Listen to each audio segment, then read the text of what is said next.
Welcome back then, ladies and gentlemen, to ACV TV. It is our number 12. No, our number 12 on the clock, left remaining in the circuit. Halfway stage of the race, and myself and Ashley Denman have had a very quick power nap, and I'll back to bring you the next 4 hours of drama here in the 24 of the La Sarthe race. Ashley, it looks like, looking at the timing standings and what we're seeing in front of us at the moment, not too much has changed in terms of leaders. We have, though, sadly lost 2 GT3s from the race, so it looks like everything has gone according to plan for the drivers who was top of the categories before we left earlier on.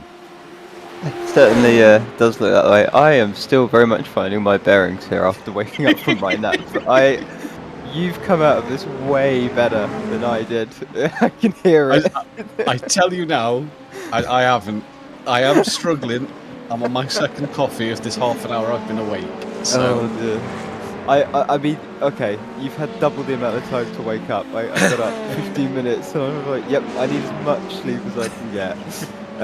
But I've got a big can of Red Bull. I'm awake, which is a start, and I am ready to go. But give me a moment. I think I'm slowly going to be getting into this one. But yeah, you're right. It does look as though, in regards to the standings, not too much has really shifted around all that. And in terms of sort of looking a bit at the incident sheet us commentators have created for this event, haven't seen too much since we left it. So a few full course yellows, but other than that, seems like they've had a pretty good amount of green flag racing. Yeah, it seems a pretty good amount of green flag racing since we last left, and great to see, because this has allowed some battles to rage on throughout the last 4 hours. Gaps look quite substantial, to be fair. If you look at that leaderboard, all the leaders in Hypercar, the leaders in LMP2, the gaps look pretty substantial in terms of the leads for other categories. There are gaps within them groups. As you can see, the battle for second, third and fourth in LMGT3 is one to keep our eyes on as the night rolls on. But it stayed dry, and this was around the time that we was expecting that 15% chance of rain to possibly show itself. But 15 chance, a very little margin for that shower to come through, which is going to probably please the drivers and teams in terms of not having to change strategy through the night to that wet tyre at least. Obviously, as we spoke about earlier, that would have really thrown the tyre strategies out the window quite substantially. So yeah, we are in deep into the night as well. It is 4 o'clock in the morning track time, and we are currently watching the fight for 4th place here between Enzo in the BMW M Team DRT and the Porsche packs of Nathan Ray, who are going at it here for 4th and 5th place at the moment in Hypercar. Yeah, pretty much where we left off, wasn't it, Matthew, in a sense of these guys are still, a lot of them on the circuit that are pretty close to each other, having some good old ding-dong battles. Looking at the Porsche packs here, Carl, just trying to work out in terms of sort of pace. Best lap overall for between these two guys is a 3:25.8 heading Enzo's way. So you would imagine that team has a slight advantage. What has happened there to Matty Listens though through the first chicane on the on the Mulsanne straight? Yeah, not sure what has happened to Matty Listens there then, who was, let's not forget, quite aggressive in the car before we left our 4-hour stint earlier on, was really soaring at the wheel. Let's take a look then. Down the Mulsanne he comes in the Revolution LMP2 Pro-Am into the first of the chicanes. Oh, bounces off the curb, has a bit of a moment, and has done well to keep that from going into the wall pretty hard there, the number 52 Revolution car. So a little bit of gravel being kicked up onto the circuit. That will make it even slippier on the corner exit for the drivers for the time being. Here's a battle for P2 in the LMGT3 class between the Virtual Power Porsche and the double stint by TSR BMW.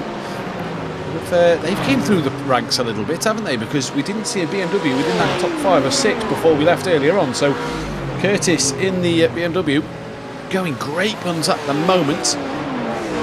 Porsche coming under a bit of pressure as we see some prototypes diving to the pit lane. In fact, they are the two of the hypercars straight into the pits. Good evening to the virtual grandstand who are still sticking with us and joining us for this fourth part of the race as well. You are soldiering through the night as we are here in the commentary box.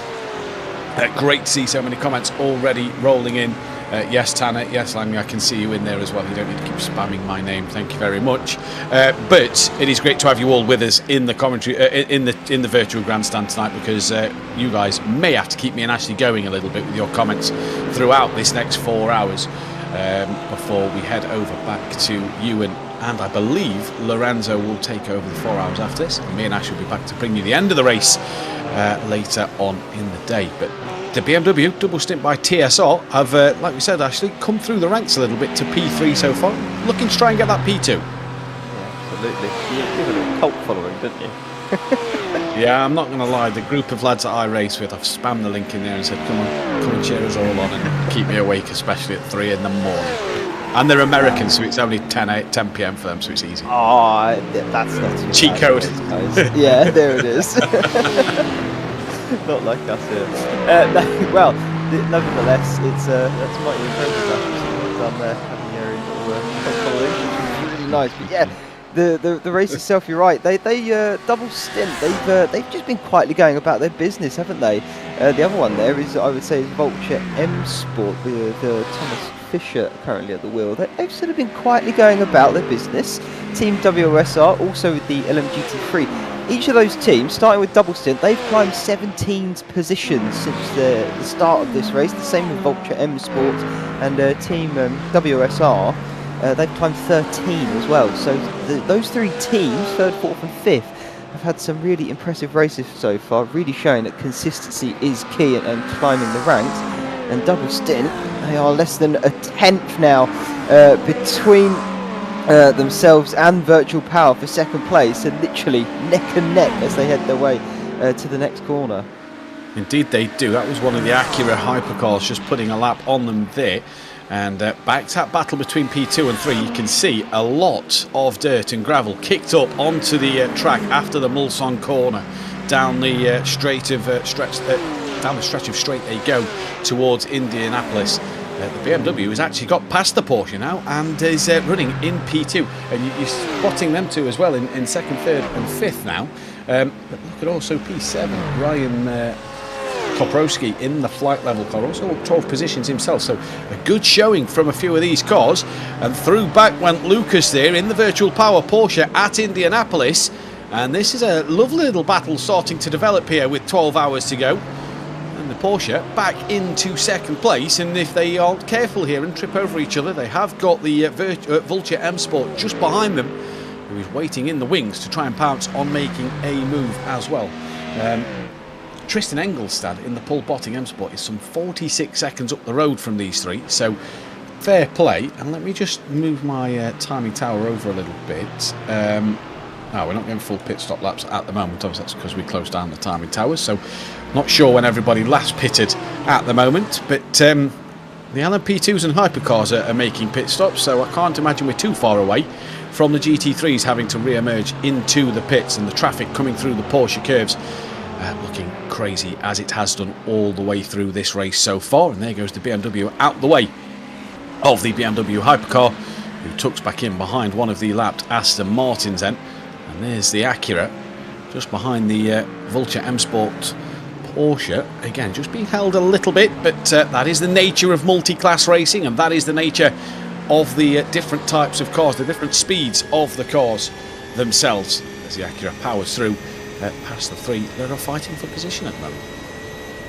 Yeah, speaking of the Aston Martin, just sort of again trying to catch my bearings with where we are in terms of all the drivers on the grid from where we left it to where we are now. But yeah, Vortex, one of the Aston Martins that is out there. Currently, Michael Van Look, the Belgium, at the wheel, down in 10th position. So they've sort of lost a few spots from when we last saw them. They were sort of hovering around the podium mark there. Yeah. So they've not had the best of times, have they, in the brief stint that we haven't been here, Matthew? So just goes to show within 4 hours a race can very much be turned on its head. Well, if I remember rightly, when we was last here, they did just get the penalty for a close pit lane violation. So I'm wondering if that has then sort of snowballed from there over the last 4 hours for them since that penalty. So we'll have to, and don't worry, Ashley, it's only because I've checked the steward's notes. I've not remembered that off the top of my head. So it's too early to be remembering what happened in the last 4 hours. Oh, I wouldn't have put it past you though to remember.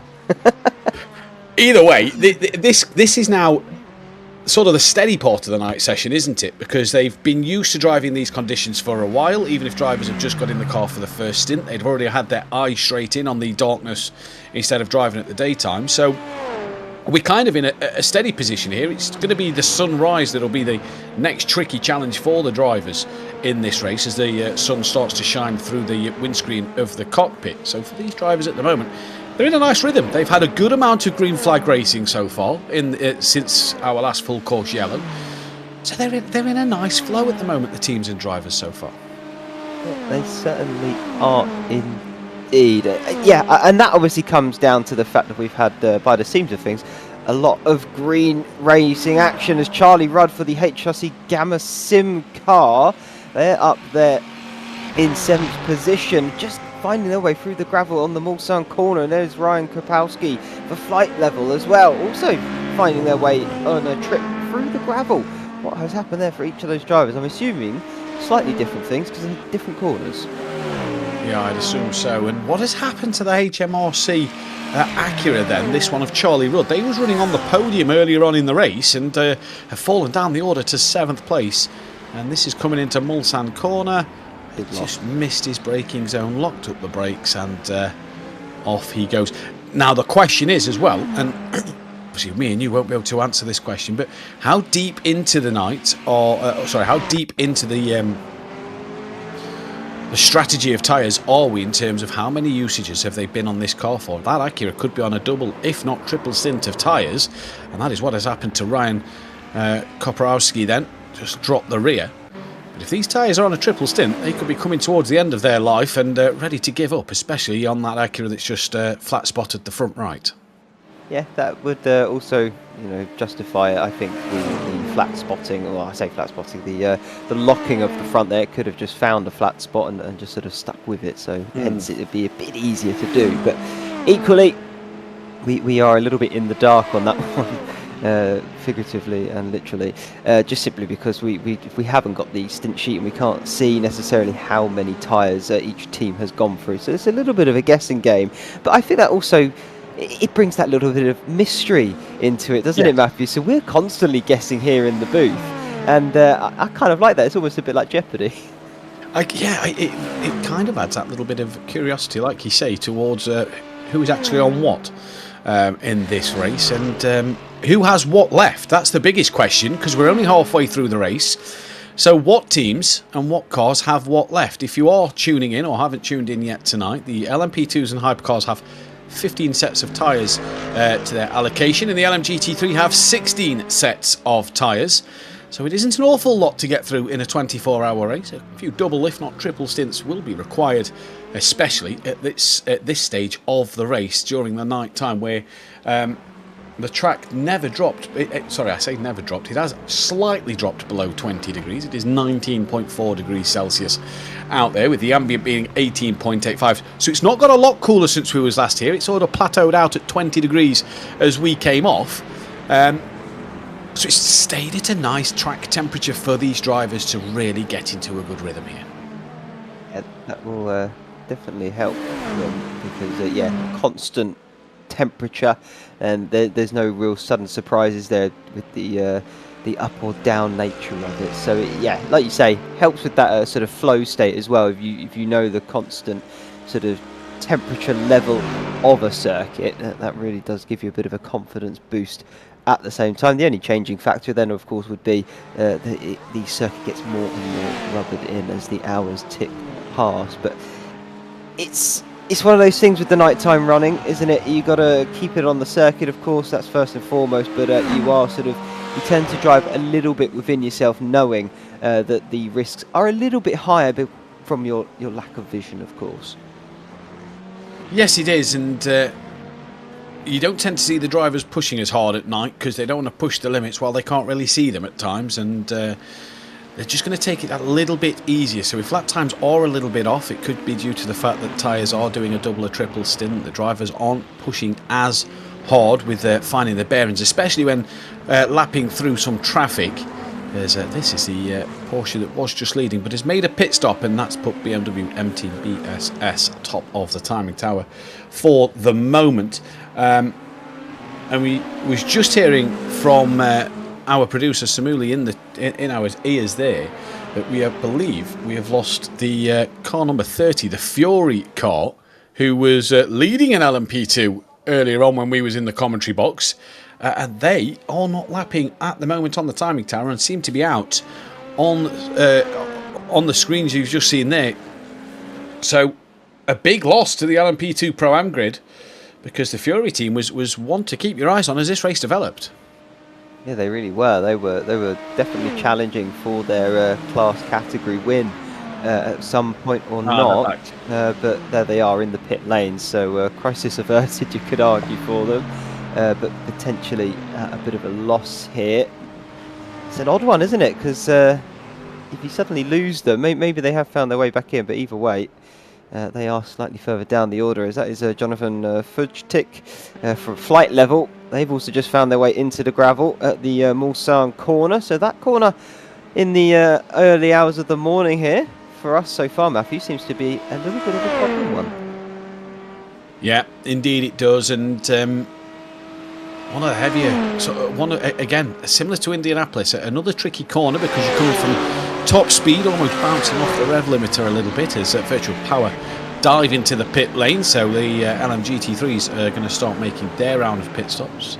Yeah, you're coming off the Mulsanne straight into the Mulsanne corner, and you're coming off the rev, off the highest gear in the car, pretty much possibly bouncing off the limiter of what the car is giving you on the straight, and you've got a real hard braking zone into a almost 90-degree right-hander. And at this stage of the night, bit of fatigue kicking in maybe for the drivers, as well as old tyres, is just going to cause a few of them to run deep a little bit. And this is the tricky section of the night time, though, isn't it? Actually, you know, all of a sudden, if you've not been in the car since it was daylight earlier in the race, you've got to almost find your reference points once again in that car for the braking zones and where to turn in and everything. And it is all different, and this is the bonus of endurance racing, is the different times of day, the different times of sunlight, darkness, weather conditions that drivers have to go through in a 24-hour is the big challenge, and this is why these are some of the best drivers out there on the grid at the moment. Spot on. And throw in fatigue as well, just for some good measure,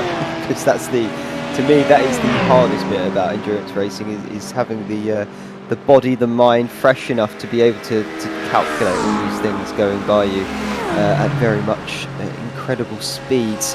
As this is Alex Gonzalez then, currently having to look in his rearview mirrors. He's got the Bravo snow car currently with Enrique Gomez behind, as they are challenging into the first chicane of the Mulsanne Straight. And it's good to see as well, we've got 5 different manufacturers in the top 5 for the LMGT3 class: a Ferrari, a BMW, a Porsche, a Corvette, and then a Ford, before 6th place is also occupied by a Ford as well. But that just goes to show, isn't really a car that has an overall advantage, you could argue, in terms of strengths.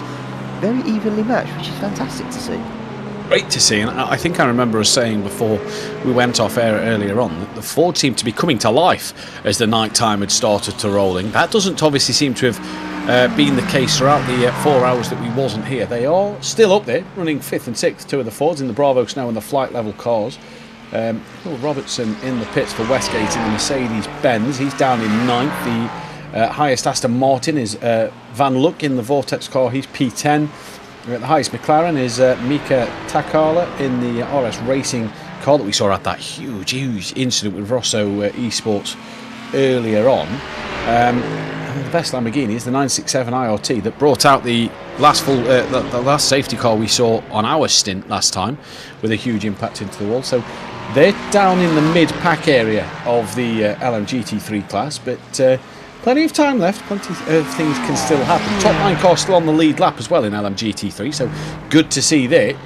And we're watching Tristan Engelstad, your leader in LMGT3 in the Paul Botting M Sport, who are leading the way in both LMP2 Pro-Am and LMGT3. And really, the Paul Botting team are going to be celebrating halfway through this race a brilliant first half of it, because to lead in both categories, yes, the second Paul Botting M Sport GT3 car hasn't necessarily had the rub of the green there, as the Porsche Fischer car just almost forcing the George Watson Paul Botting LMP2 off the circuit a little bit there, coming through the curves into the Ford chicane. Rather aggressive, and George Watson is making his feelings known there with that flash of the lights. Yeah, rightly so as well. He's on the circuit, he deserves a bit of room. Might have seemed a little bit cheeky at the time. As wastegate, Will Robertson round at Tete Rouge. I'll tell you what, incredibly lucky not to lose that one into the barrier as well. So he would have flat spotted those tyres a fair bit, but luckily no damage to the car. There's a big moment. Who is that? That's a Ford Mustang, and that's Enrique Gomez. Is that 4th and 5th? Team W at the World of Sim Racing. Corvette, I believe that is, has got the meatball flag, and this could bring out potentially a full course yellow. We saw it, it might not. He's in the pit lane. So very fortunate to be on pit entry for Alex Gonzalez. And 4th and 5th have had a coming together. We'll try and show you what has happened. Just so I was reading a comment there in the chat from Tannen Ebo. Has a Corvette and a BMW gone to war yet? That's obviously reminding us back to the Daytona 24 earlier in the year. And the Ford Mustang just taps into the rear of the Corvette of Alex Gonzalez. And a huge incident. Oh, that is big, isn't it? I mean, luckily for them, they're at the pit entry line, but I mean, not ideal from the pair of them, especially running in the heights of 4th and 5th. That's going to shift the LMGT3 class around a bit now, because we have had the Ford of Flight level come through, the virtual power car with Lucas Sequeira at the wheel, they've come through as well.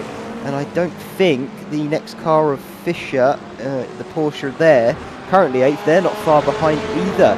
So they could potentially gain a few spots here and up the order. So it's one of those things. It's so close. It's really tight and competitive out there. That was just a little bit of not falling asleep, but sort of just losing their awareness just a touch, and it was all it needed to have a big consequence. It's in a high-speed part of the circuit as well. We said earlier, you look at Indianapolis, you look at the Porsche curves, such a high-speed part of the circuit. It only takes small contact to... is that on the Corvette? Did he leave the Ford Mustang enough room there? The Ford definitely looked like he had a nose in. You've got to think that front nose of the Ford Mustang is very, very long. So from where we're sat on the cockpit perspective, it definitely looked like the Mustang had a nose just up the inside. Did the Corvette maybe just come across a little bit too much and it put them both in the wall? But you're at such a twisty, flowy, high-speed part of the circuit that any small amount of contact like that on certain parts of the car, it's just going to end up in disaster for you. Yeah, that's a hard one to call, I would argue. It looks like the Ford is just about there, but at the same time, I would have said that they weren't alongside enough necessarily to warrant the room. So I think you're going to have to look at potentially pointing the finger backwards than forwards there. But again, that's down to the stewards, isn't it? Exactly, that's why they get paid the big bucks. We just get to talk about what happens on the track. I've always said it, and I'll stand by it. Stewarding is the hardest job in the world of motorsport, whether it's sim or real world, because they're the ones ultimately that have to make the correct decisions. We talk about it, the drivers drive it, it's them that have to make the correct decisions. One thing I will say though on that incident is, yes, did the Ford have enough of a car alongside? Possibly not.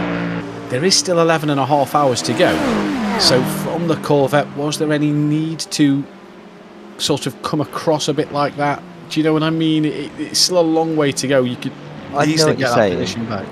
I think equally at the same time, if they weren't expecting the Ford to be there, then you would have thought, okay, they'll back out of this because it's such a single file part of the sector of the circuit, really. Because fastest line, you're going to take the racing line, of course, but you're not really expecting a move to be made sort of through the Corvette curves. You would have expected maybe a move into the Ford chicane, but equally then, normally the racing line prevails, and it's easier just to follow through and maybe look at going at it into the first chicane of the Dunlop chicane.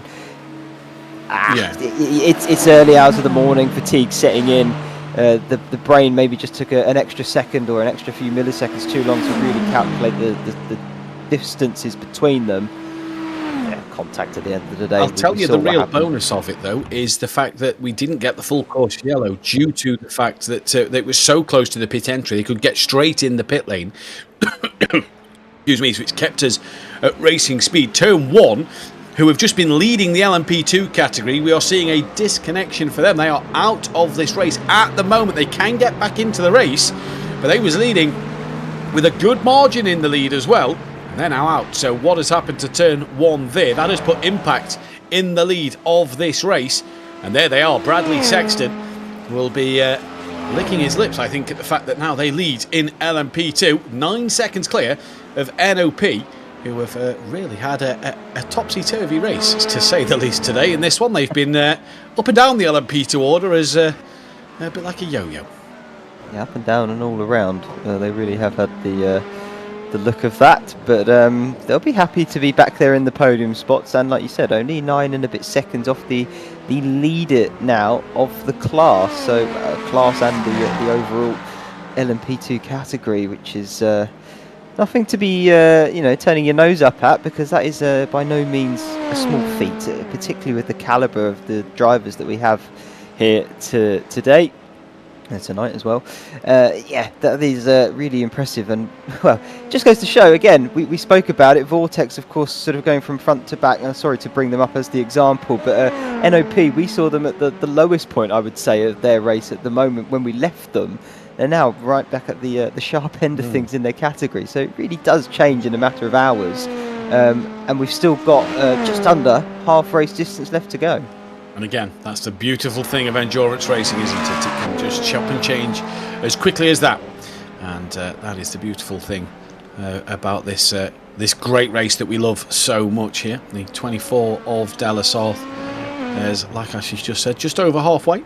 11 and a half hours still to go in this race. And I feel like the first half an hour of our stint in the commentary box has absolutely flown by. We've been treated to some cracking racing already, and a bit of drama, to say the least. Half an hour in to our stint in this next 4 hours for ourselves, so good bit of racing so far. This is on board with Andrade in the BMW M Team DRT, the number 12 car, running P6 on the back of the Porsche Pax machine, the 55 just in front, about to put a lap on one of the LMP2 cars to the outside. Oh, what happened to the LMP2 there? Was given plenty of room by the Porsche Pax car ahead, and just ended up having a moment and had to cut across the chicane there. That's probably down to a little bit of pressure, I would imagine, because you're going neck and neck with a car that is definitely going to be quicker than you, and you want to make sure you're not losing too much time. They clearly thought they could carry a bit more speed into the chicane. Wasn't meant to be, so yeah, just using the runoff there a touch. So that's okay. I mean, nothing come of it. They're not going to get a gate, they're not going to gain an advantage doing that with anybody around them, so they'll just forget about that one and keep moving on, because it's not going to cause any upset here. But yeah, not ideal, is it, when you're sort of doing that at nearly sort of 300 kilometers an hour in the sim? It's really snap decision making you need to be doing. It is indeed, as Porsche Pax round the outside of the first part of Indianapolis here, and Andrade, who had made the move down at Mulsanne, has now had to drop back behind Nathan Ray in that Porsche Pax car, one of the clean liveries on the grid. I am just noticing, I've just been looking over the timing tower actually, and the two Acuras have kind of almost swapped positions in this race. The HRC Gamma Sim of the 137, the black and neon yellow car, is down in 7th place, and then the red and white HRC Team PBM are running up in P3, so still an Acura on the podium, but just have changed around between themselves. There is Josh Mitchell, the red-white with a bit of blue on part of the car somewhere, according to the little graphic down below. Nice looking livery again, and if you wasn't with us for the first 4 hours of mine and Ashley's stint, we do enjoy a nice looking livery, so if you do hear us go on about it too much, please let us know in the virtual grandstand, because we do love to keep our eyes out for a nice looking livery. But yeah, the Acuras going strong, to say the least. They both at some point in this race had a good showing, And where are they? They're the HRC Team 99 car are about 41 seconds off of the Porsche ahead of them, 45 off of the lead. So, bit of work to do.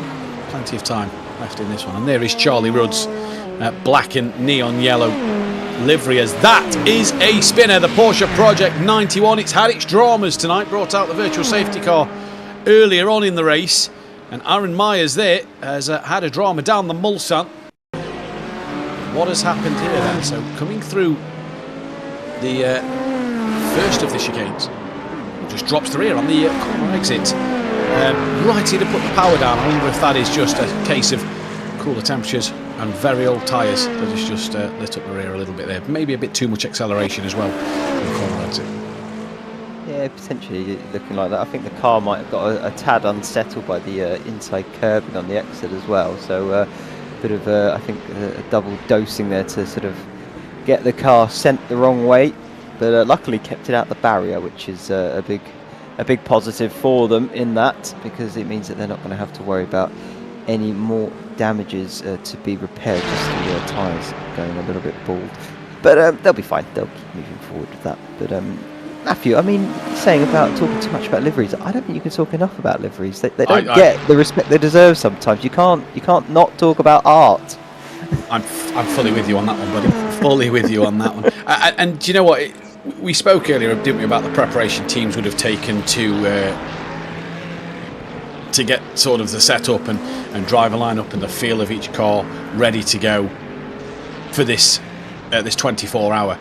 Let's take a moment to think of the people who do the artwork of the cars, because it's not an easy task. I know there's people out there that know what they're doing and can whip up a nice looking livery in a matter of moments.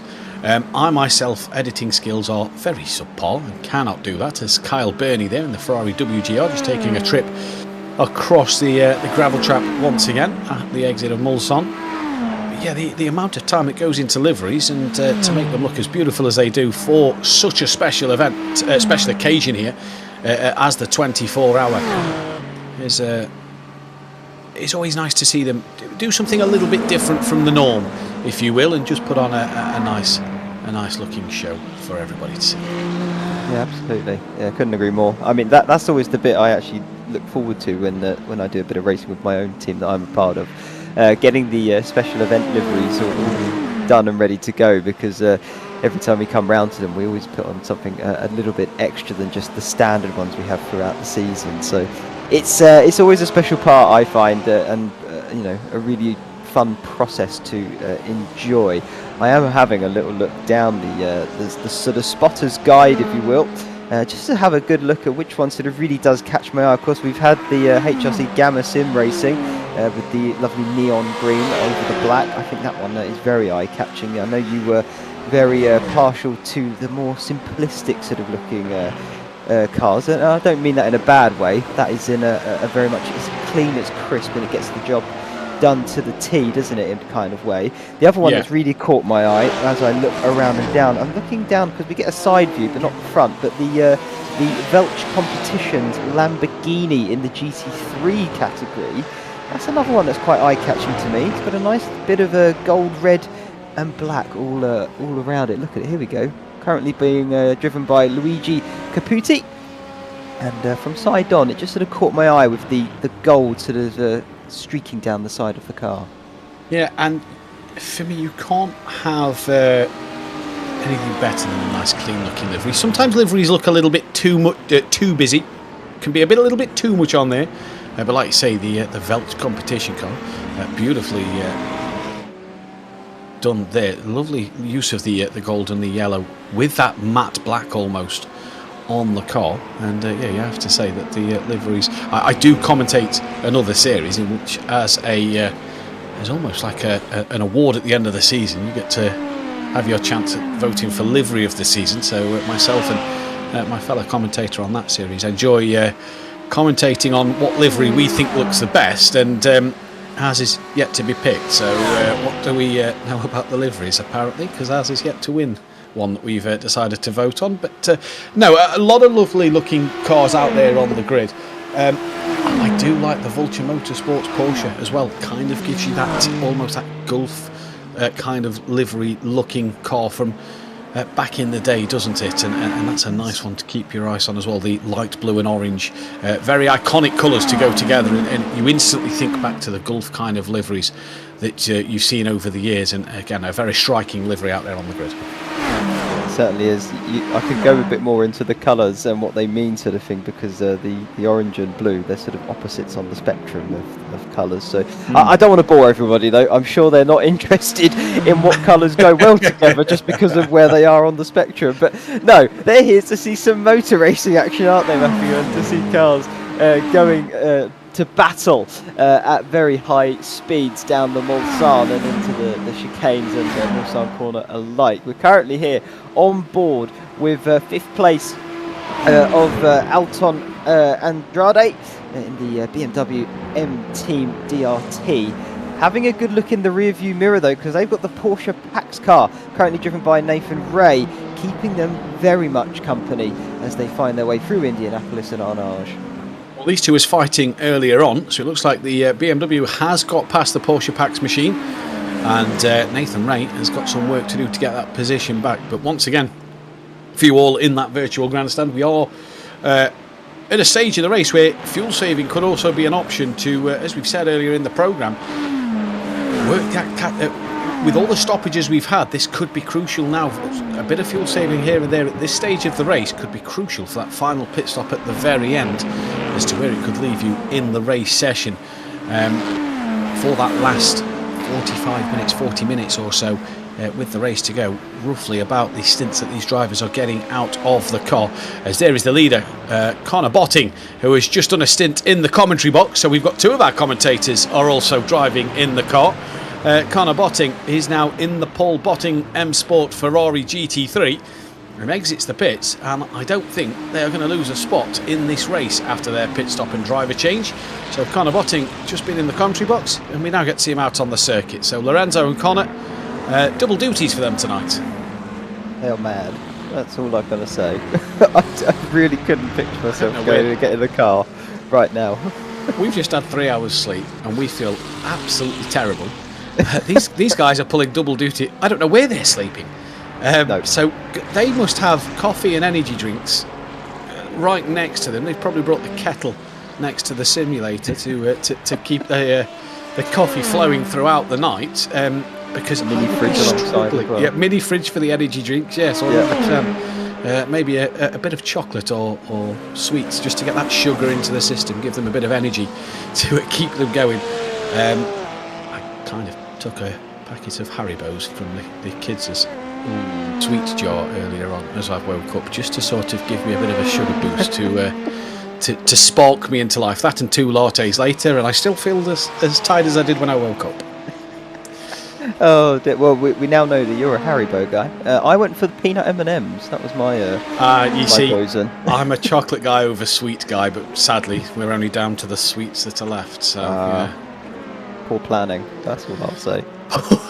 Yeah, I'll make sure the missus has been left a note on the fridge in the morning and said, right, off to the shop you. I need chocolate for 11 a.m. for when I'm back in the commentary box. Oh, dear, it's really, yeah. This is what you get during the sort of nighttime hours, isn't it? Earlier in the morning. What are we talking about? Cars? No. Yeah. Chocolate? Yes. Well, we've got on about liveries and sweets. But this is the time of night. This is the twilight hours. There's Andrade there then, who was in a fight with the Porsche Pax car. You can see it just up the road, has been off at the Mulsanne corner, and yeah, he's dropped down the order. Tanner, don't worry, I've got a coffee and a Dr Pepper, so we are plenty good to go on that one, my friend. I can see in the virtual grandstand there the HRC Gamma Sim penalty for them. That could be a few too many X points over the course of this race. Of course, we started to see them creep in, didn't we, in our last stint? The incident and off-track points, obviously, that are combined. I believe it's 20x that you require to get yourself a drive-through penalty. So, yeah, another one that has fell foul to that one. But I suppose 20x is always going to sort of... You're always going to be close to pushing the limit on that one in a 24-hour race, aren't you? Because you're bound to at times have off-tracks and maybe a bit of contact with another car or two. Yeah, in personally, I think that's a rather small number. I know, obviously, in terms of racing standards, everybody wants to go to be, Mr. Clean, squeaky clean. But 20 X's over a 24-hour race is rather small. But then at the same time, everyone's under the same scrutineering. So, look at it like that. Everybody's got to do the same thing. If you're going to push it too much and pick up more of those penalties, then that's just what you're doing, aren't you? You're not keeping it within the confines of the white line necessarily. The reason why I say I think that's quite a low number is because contact is bound to happen, whether it be yourself and a barrier, or running it slightly too close to another competitor. Over 24 hours, I think that is really a small number. But hey, I didn't make the rules. I'm just here to see and commentate on the action itself. But personally, I think it's quite a low ball. You've got the virtual grandstand going off about peanut M&Ms here at the moment, let me tell you. Yes. Somebody, Joey in the chat, has just said about a Marmite Twix. Now, I'm not a Marmite kind of guy, but let's go into a bit more detail here. Are you dipping the Twix into Marmite, or is this a flavour of Twix wherever you are across the world? Because, ew, I'm not going to lie, that does not sound appetising at all. I love both those things. I would never combine them though, with a Twix. Not sure that is a real nice treat, but I could tell you now. When I was younger, I was a fiend for Marmite. People are going to be disgusted when I say this. I have had a teaspoon because that's how much I enjoy it. Would not do that today. Too much. Too much indeed. And sorry to cut you off, but the number 12 BMW M Team DRT meatball flag for them. So are we about to see a stoppage in the race? And I'm going to assume so. That is Andrade, who is in the fight with the Porsche Pax team. They have pulled to the side of the road at what looks to be the exit of Mulsanne. Or no, in fact, that is down the Mulsanne straight. They have found a slip road to pull into.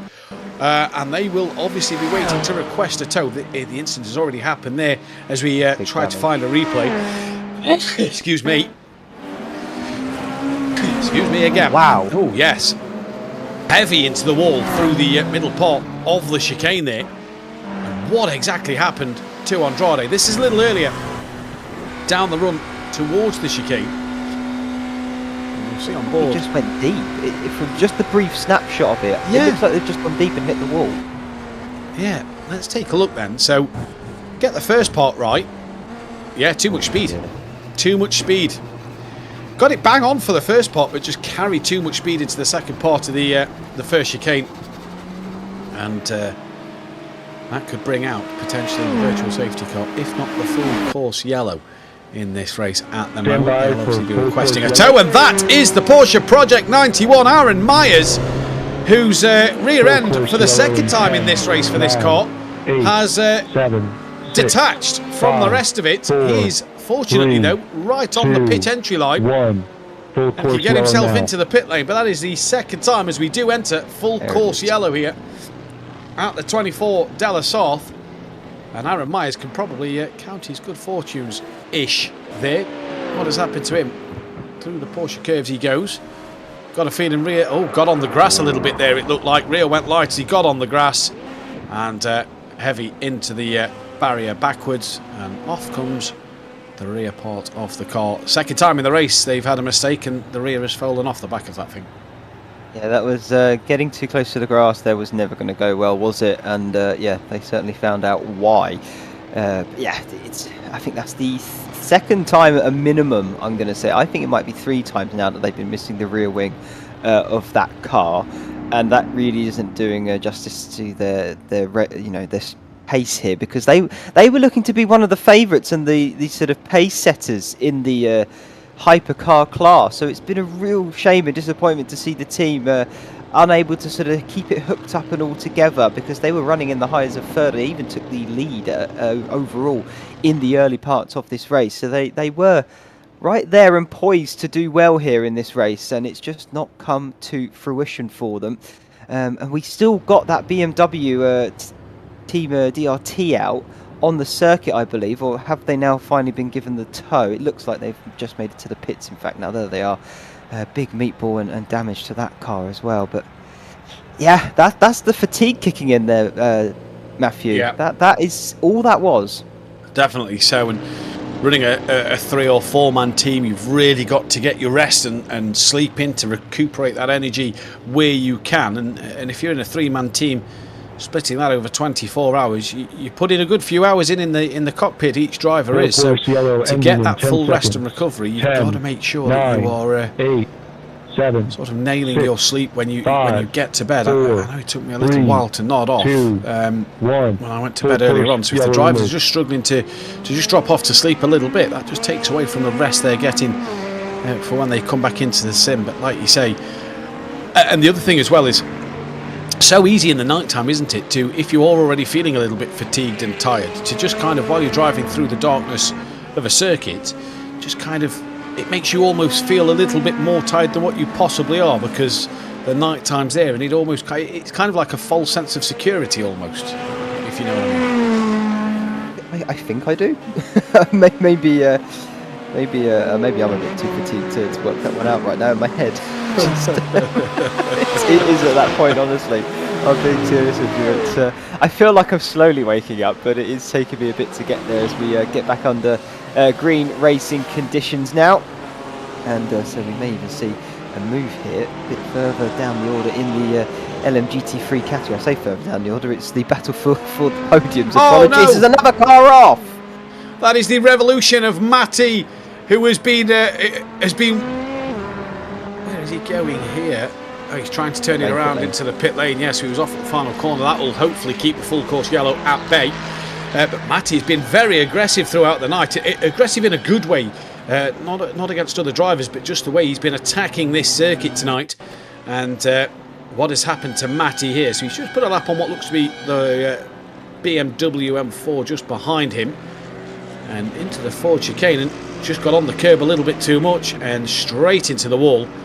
And thankfully for him, he has been able to just get that into the pit lane, across the circuit and into the into pit road itself. So for Matty and the Revolution team, a little bit of a chance again. Fatigue kicking in for these drivers. Matty has been in the car quite a bit in our last stint we did when we was last in the commentary box. So he's been going for a while.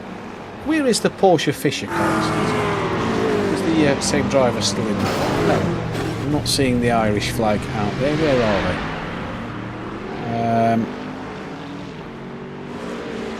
No, it's not. It's the Ryan Kropkowski. Yeah, Koprowski there. What's happened to him? Got on the grass on the curb.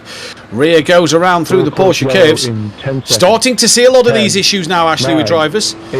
Tyres, most definitely steady. We saw the Rosso Esports car roll in front of a McLaren earlier on that brought out the full course yellow. And for Flight Levels Ford Mustang there, nearly the same thing. And in fact, that was a Ferrari, and it looked like one of the Paul Botting Ferraris. Oh, no. And it was the 100, not the race leader though. So that is the Paul Botting car down in P20 in the car with a big amount of damage. So we could still yet see a full course yellow come out as he is struggling to get that car to move once again. It looks like the rear, again, the bodywork of that has completely come off. This is what has happened to Timothy Johnston through the Porsche curves. Oh no. Oh, he's dropped the rear on his own. That didn't look fully Cody to me there. I think he's just lost the rear on his own there. That's what it looks like to me. Yeah, that's how it looks to me as well. I'm just trying to get a look at the replay through YouTube. It's nice to have that alongside me just to help see these things again. But that's a tough one. It could be a little bit of contact, but at the same time, it is a part of the corner where you can easily lose the car through that if you're not really sort of 100% paying attention. So that could have been self-damaged, but yeah, that's a tough one to sort of call. But either way, that's the result of it in the pit lane, and without a rear wing and a lot of damage to the car, and we are under full course yellow again. That Paul Botting M Sport car, the 100, actually blew its engine earlier in the race. but thankfully it was under already the VSC, so was able to get back to the pits. Or I think it was actually in the pits, maybe. I can't remember if I heard that correctly from the first part of this race. But they blew their engine and obviously had to repair that damage under the full course yellow. The leaders of Hypercar have came into the pits. That's allowed the Acura to take second place, the BMW to lead the race, and Fabio in that one is full course yellow ready to get back out on circuit here. 10, as I believe we're 9, about to go green 8, flag racing. So 7, has that Paul Botting 6, M Sport car 5, 4, been moved from 3, the side of the 2, circuit and is 1. back possibly Full course yellow into removed. the pit lane? Indeed it is, and we are back to green flag racing here, Ashley. And yeah, drivers now definitely 100% starting to make their own mistakes, and that has to be that indication of fatigue and tyre wear is obviously going to be the two big issues here at the moment. If them tyres have done or are coming to the end of a triple stint, then for sure they're going to be struggling a little bit on that rear end grip, especially through the quick sections like the Porsche curves in Indianapolis. Yeah, absolutely. It really is something we have to take into consideration, even as we get, well, especially now as we get deeper and deeper into this race. We've passed the halfway mark, so teams will have started factoring that in, that they do need to double stint these tyres, some maybe even triple stint them. And yeah, drivers going to have to look after them, because not many series implement the limit on tyres, and if they do, it normally ends up being that you can just go pretty much on singles anyway. So this is another challenge for a lot of the drivers out there. Maybe this is not something they've had to do a lot of practice with before, and so this is a new element to racing. Maybe they are not quite as familiar with. So just starting to struggle and find those moments where they realise, hang on a minute, car's not got the grip I would expect it to have. Well, that's because you've now double stinted these tyres. Now, I want to just turn your attention to the lead, or what was the leader of Hypercar, who has been in the pits for quite the while, the 58 has, and is still sat on pit lane. I'm just going to double check our timing tower in front of us. They've been in the pits for almost 4 minutes. So what has happened to the 58 Porsche that has led this race for a good portion of it as well, because it was battling with the BMW for the lead of the race early on as well. So yes, maybe Fabio there has had an issue somewhere and has got it back into the pit lane that we haven't seen, and it may not have brought out the meatball flag, but could have possibly had some damage in the pits. But either way, 4 minutes they've been in the pit lane now. That is a long old stop to get going. That has, though, put the Acura in a solid second place. Bradley Sexton in for the Impact car, leading from LMP2. And it's some 48 seconds up the road from NOP. Top 6 all on the lead lap in LMP2 as well. So great to see. Rosso Esports 6 laps down in that one. Sadly for them, obviously ran into a few issues as the race went on. Negro RT was a DNF earlier on in the day. Bart is in the NOP car right now, and going well. You see look at all that gravel on the circuit there being kicked up from drivers being off the track. That'll just make the Porsche curves that little bit more slippy as well. Paolo Vinicius in the W2E Pro GP car, looking up the inside there of one of the LMP2 Pro-Ams. Sorry, he was on the outside. That was Brendan in the Impact car. He was getting past him for overall position. Impact still in the pits. HRC Acura into the pits from second place as well. And the 58 Porsche, 5.5 minutes it's still been in the pits, and it's just left the pit lane now, I can tell you. So the 58 Porsche has run into a few problems, and they've dropped down the order a little bit. Yeah, not ideal indeed. And just looking up and down, a few other teams that are still in the pit lane. We've got the Revolution car. They've been in there now for 7 odd minutes. Of course, we just saw the BMW M Team DRT have that big moment through the first chicane. They've been in there now for nearly 10 minutes. So that really is a big repair job. And of course, we saw the Paul Botting M Sport car, the car 100. They've now just ticked over the 6 minute mark as well, getting repairs all done. I'm trying to remember what happened to Revolution, but it seems to be slipping my mind. It was but Matty again, who spam at the entry of the chicane, didn't he? That was it. That was spot on. Now you mentioned the name and when. That was flooding all back. But it's a shame though for that Revolution car. They really have been doing a stellar job. And to see Mason in the chat. So turn 1, they disconnected but kept on the lead lap. That is absolutely 100% correct. Yes, they did have a nice gap and margin out front. They've obviously disconnected and got back in time. That didn't lose out to the overall leaders now of that class.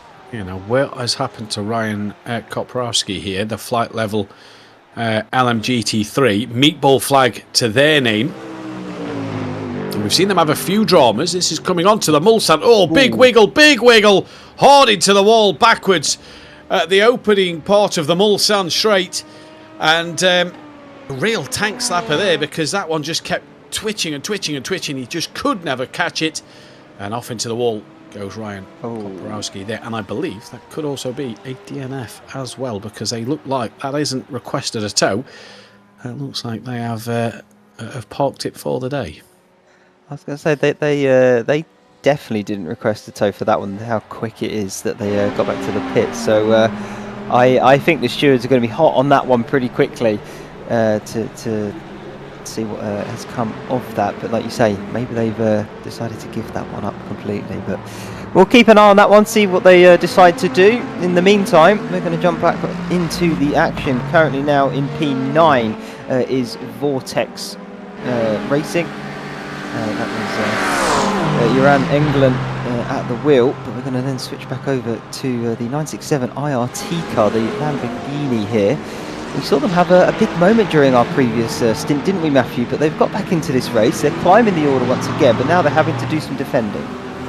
Do some defending against another car that had a big moment. If you remember, the Lamborghini had the avoided or tried to avoid the Mercedes-Benz that was power sliding through the Porsche curves, and they ended up making contact, spearing the Lamborghini into the wall. And the McLaren it's defending from caught the Rosso Esports car on the opening part of the lap. If you remember, completely ripped off the front end of that car. Rosso Esports somehow dragged it round to the pit lane under full course yellow, and these two are now going at it. This is for 13th and 14th place as well. And also in this fight is almost that Rosso Esports car that I've just mentioned. So they're just a little bit further up the road in the Ferrari. So 3 cars that have been in the wars tonight are almost bumper to bumper for a nice little battle. The Ferrari Rosso car in Hypercars just came into the pit lane.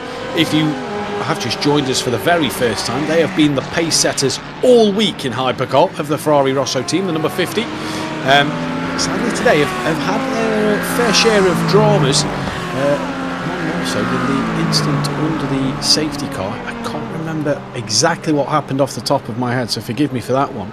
But that ended up dropping them down the order quite significantly. They're fighting their way back through the field though. They are on the lead lap of the race, and they're now into the pits here in this one. So we'll keep our eyes on their progression, who's been the fastest car all day. And that is Nathan Edwards taking a trip across the gravel and deciding to deposit it all back onto the racetrack just ahead of the fight we was watching. That just add to the show, isn't it? Yeah. They want to make it difficult for everybody. If it wasn't slippy before, it is now. Yeah, they just want to make sure that all the other drivers are still awake as well. No, they're not doing it on purpose. But yeah, it does add the elements of a little bit reduced grip through that point of the circuit, but it should clear off pretty quickly with the amount of cars that we still have in this race. I mean, we have lost a few. You've mentioned a couple of times, I believe, Matthew, but 4 cars down. I believe that still leaves us with, I want to say, 52 teams in this race. So still a huge field of cars. I would say normally at this point we would have lost a few more in other sort of series, but not here. Everybody committed and going the distance. Yeah, and that's great to see. Even with 11 hours left on the clock, it is brilliant to see so many cars still going out there and pushing on hard, because at the end of the day, 11 hours, still a lot of time to play, a lot of time for things to happen and everything to play for, sort of thing. You're not out of this race until the very end, I suppose, because anything can happen that could end up bringing you onto the lead lap or to give you an extra couple of positions. And the last thing we want to see is cars just giving up and retiring as the race goes on with such a long stint left to go in the box. So it is great to see so many cars out there. Roberto Artur at the moment in the Rick Team Racing car. P9 overall in LMP2 and P4 in the LMP2 Pro-Am category. Doing all right. They had their fair shares of dramas as well earlier on, so going well. They look like they've recovered nicely. If I remember rightly, they was very slow under a safety car and was almost parked in the middle of the road, if my memory serves me correct. So Roberto doing a good job to bring this one back towards the front. Who's trying to get onto the back of the Simcast team for the podium in LMP2 Pro-Am. So a nice little fight just starting to develop here. Certainly is. The Slipstream will help out a touchdown the Mulsanne, but I think I said earlier in our previous time we were in the comms booth, it's not a big of a factor in the LMP2 class, so a lot of your time gain is probably going to be through the corners. Flight level, you can see it on the left side of the screen, they've got a yellow flag, so a little bit of a slowdown that they're going to have to serve.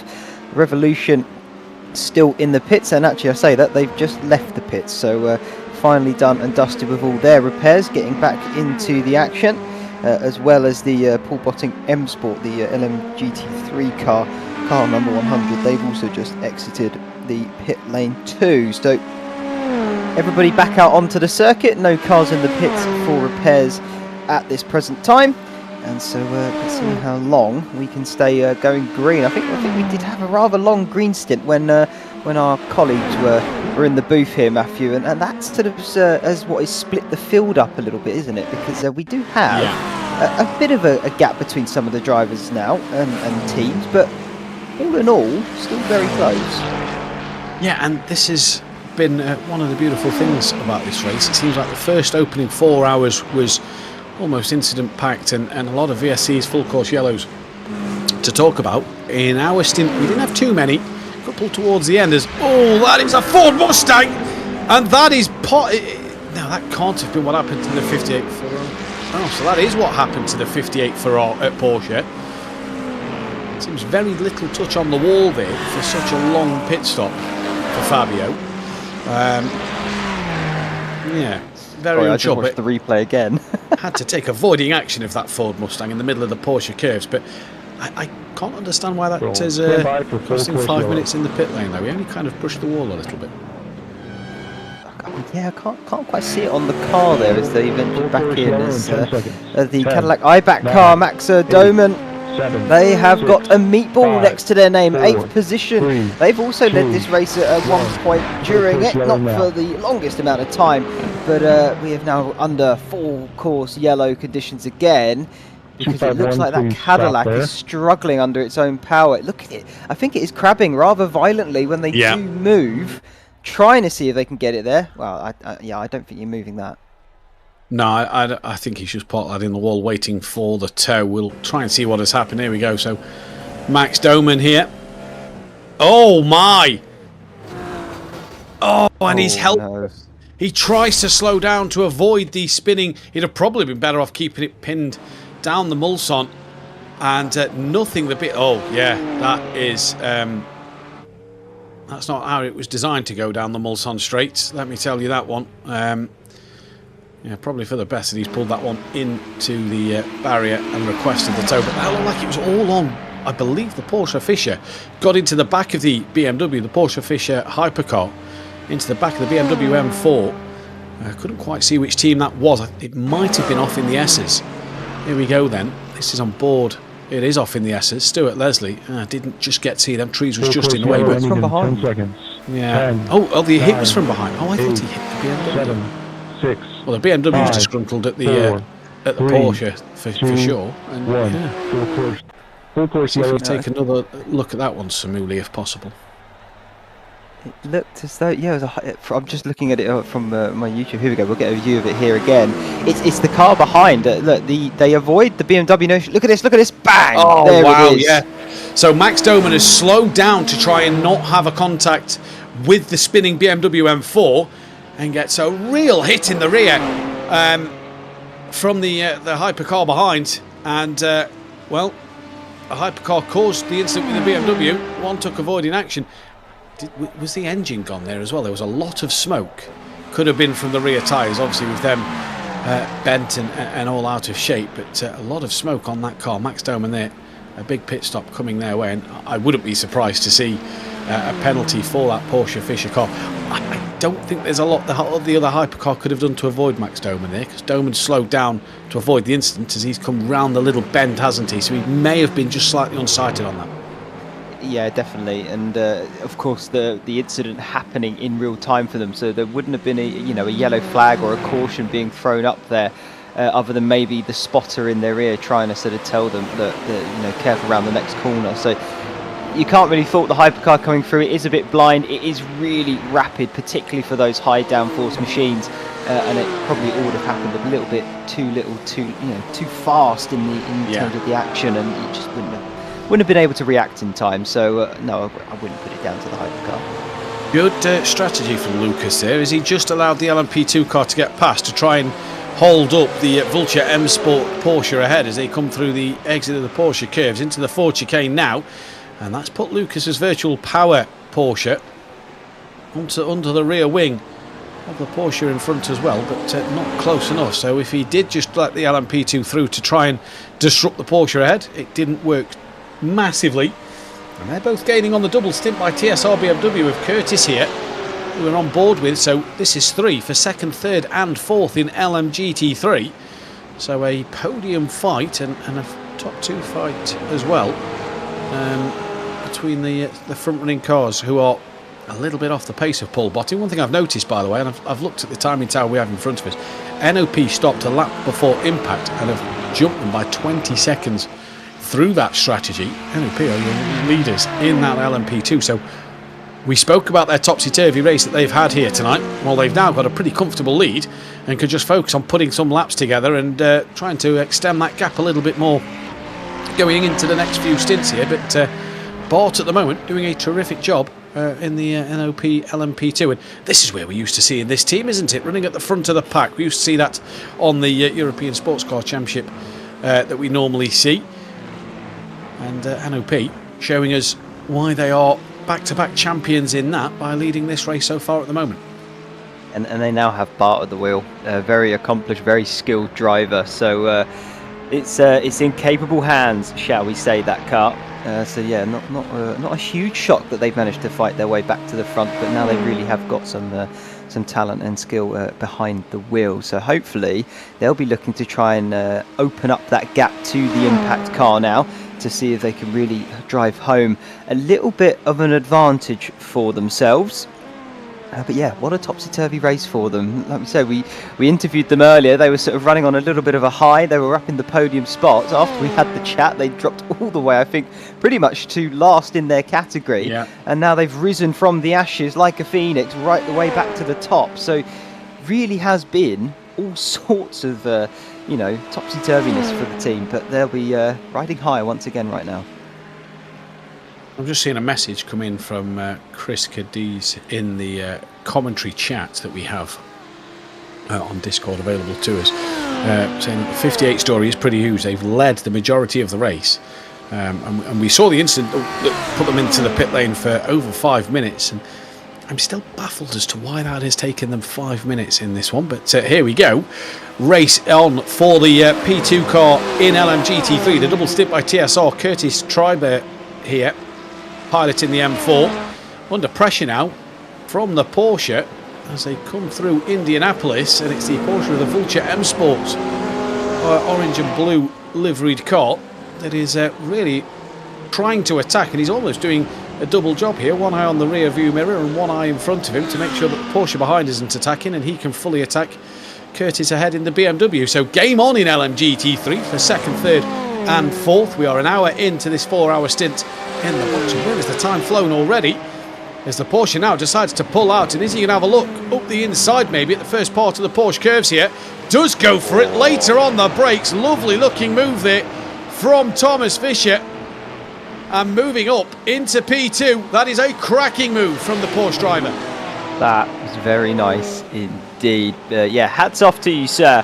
What a lovely move from Fisher into the corner named after the car, of course, manufacturer that he is driving. So where more appropriate than to make that move. But looks as though the double stint team is going to try and a little look back now into the Ford chicane, but not normally a spot you tend to want to make a move. So they'll be trying to keep an eye on that as they go round. As in comes Lucas Sequeira for the virtual power. That Porsche has done its stint by the seams of things and come back around to finish off that fuel tank, get it refilled, go again. That then signals to me, Matthew, that maybe these two are going to be coming in this time by and are able to go an extra lap. So sadly we can't see the last lap Thomas Silva pitted on our timing tower now, but these two last pitted on lap 152 for their category, let's not forget. They're now on 1 lap 61 for their category, so they've done 9 laps. This will be lap number 10 of their stint. So yeah, I'd assume they're Wastegate pitted lap 149, so that might give us a bit of an indication when virtual power was in the sense of yes. If Wastegate come in this lap and virtual power now leave the pits, then probably would have given us the rough idea of when they pitted. Yeah, so we're expecting we're what, about 3 or 4 laps maybe out from seeing these two into the pit lane. Yeah. But for Curtis, he's in the slipstream of the Porsche down the Mulsanne straight. And is this now the opportunity for the BMW to just use that slipstream and try and get back ahead of the Porsche then? Back onto the Mulsanne they go after the first of the 2 chicanes down the straight that got introduced a few years ago. The FIA brought in the rule that cars wasn't able to do a certain amount of length in a straight line, so they had to chuck the 2 chicanes in for safety reasons, I believe it was. Hence why the 2 chicanes was then introduced a few years ago here at De La Sarthe.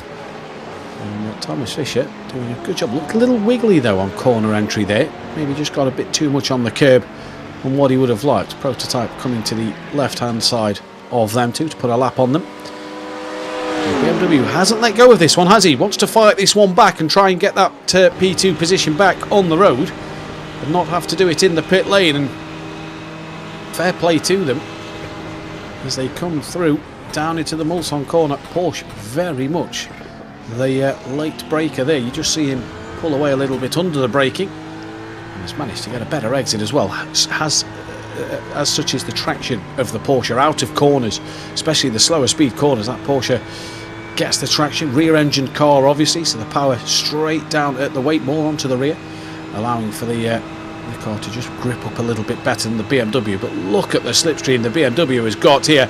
Bit better top end from the M4 as well into Indianapolis. Bit of a lift off there. Maybe a little bit too kind to open that gap up to the Porsche a little bit more. Final warning for the 967 for improper full course yellow virtual safety car procedure. And now who is the 967? Just double checking. This one, it is the 967 IRT. So that must have been something that we've seen under the last 2 full course yellows. They're on their final warning, and race control have basically told them anymore and you will be penalised for it.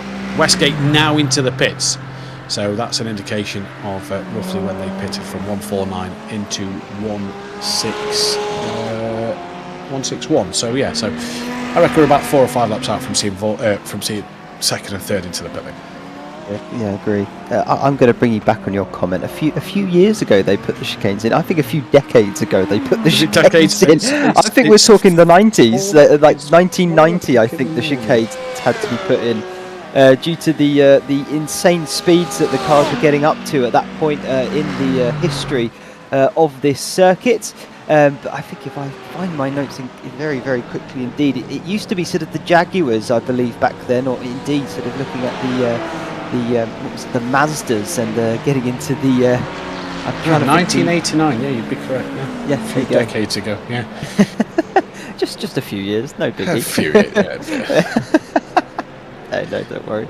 But yeah, it was to reduce the speeds because the fastest vehicles prior to the change it was possible to see some of the vehicles hit sort of 400 kilometers or 249 miles an hour. That's the sort of insane speeds that we were talking. And in terms of safety, going into that Mulsanne corner from that speed and then slowing it all down for 90 degrees, that's got to be scary. Yeah, final warning as well for car 747 for an unauthorised tow. Who is the 747 then? Again, checking the time. Samula's already found it before. We have flight level. So using an unauthorised tow, that was the car that we believe that was retired from the race that we thought, didn't we? Yeah. Yeah, Tête Rouge. So an unauthorised tow. Well, you called it there and then. That was pretty much too quick for a tow. So yeah, flight level. Again, slap on the wrist, but do it again, and you will face a penalty. And again, I can sympathise with why they did it. They were at that part of the corner of Tête Rouge where it's blind. We saw how lethal that can sort of be when we saw the two hypercars colliding earlier.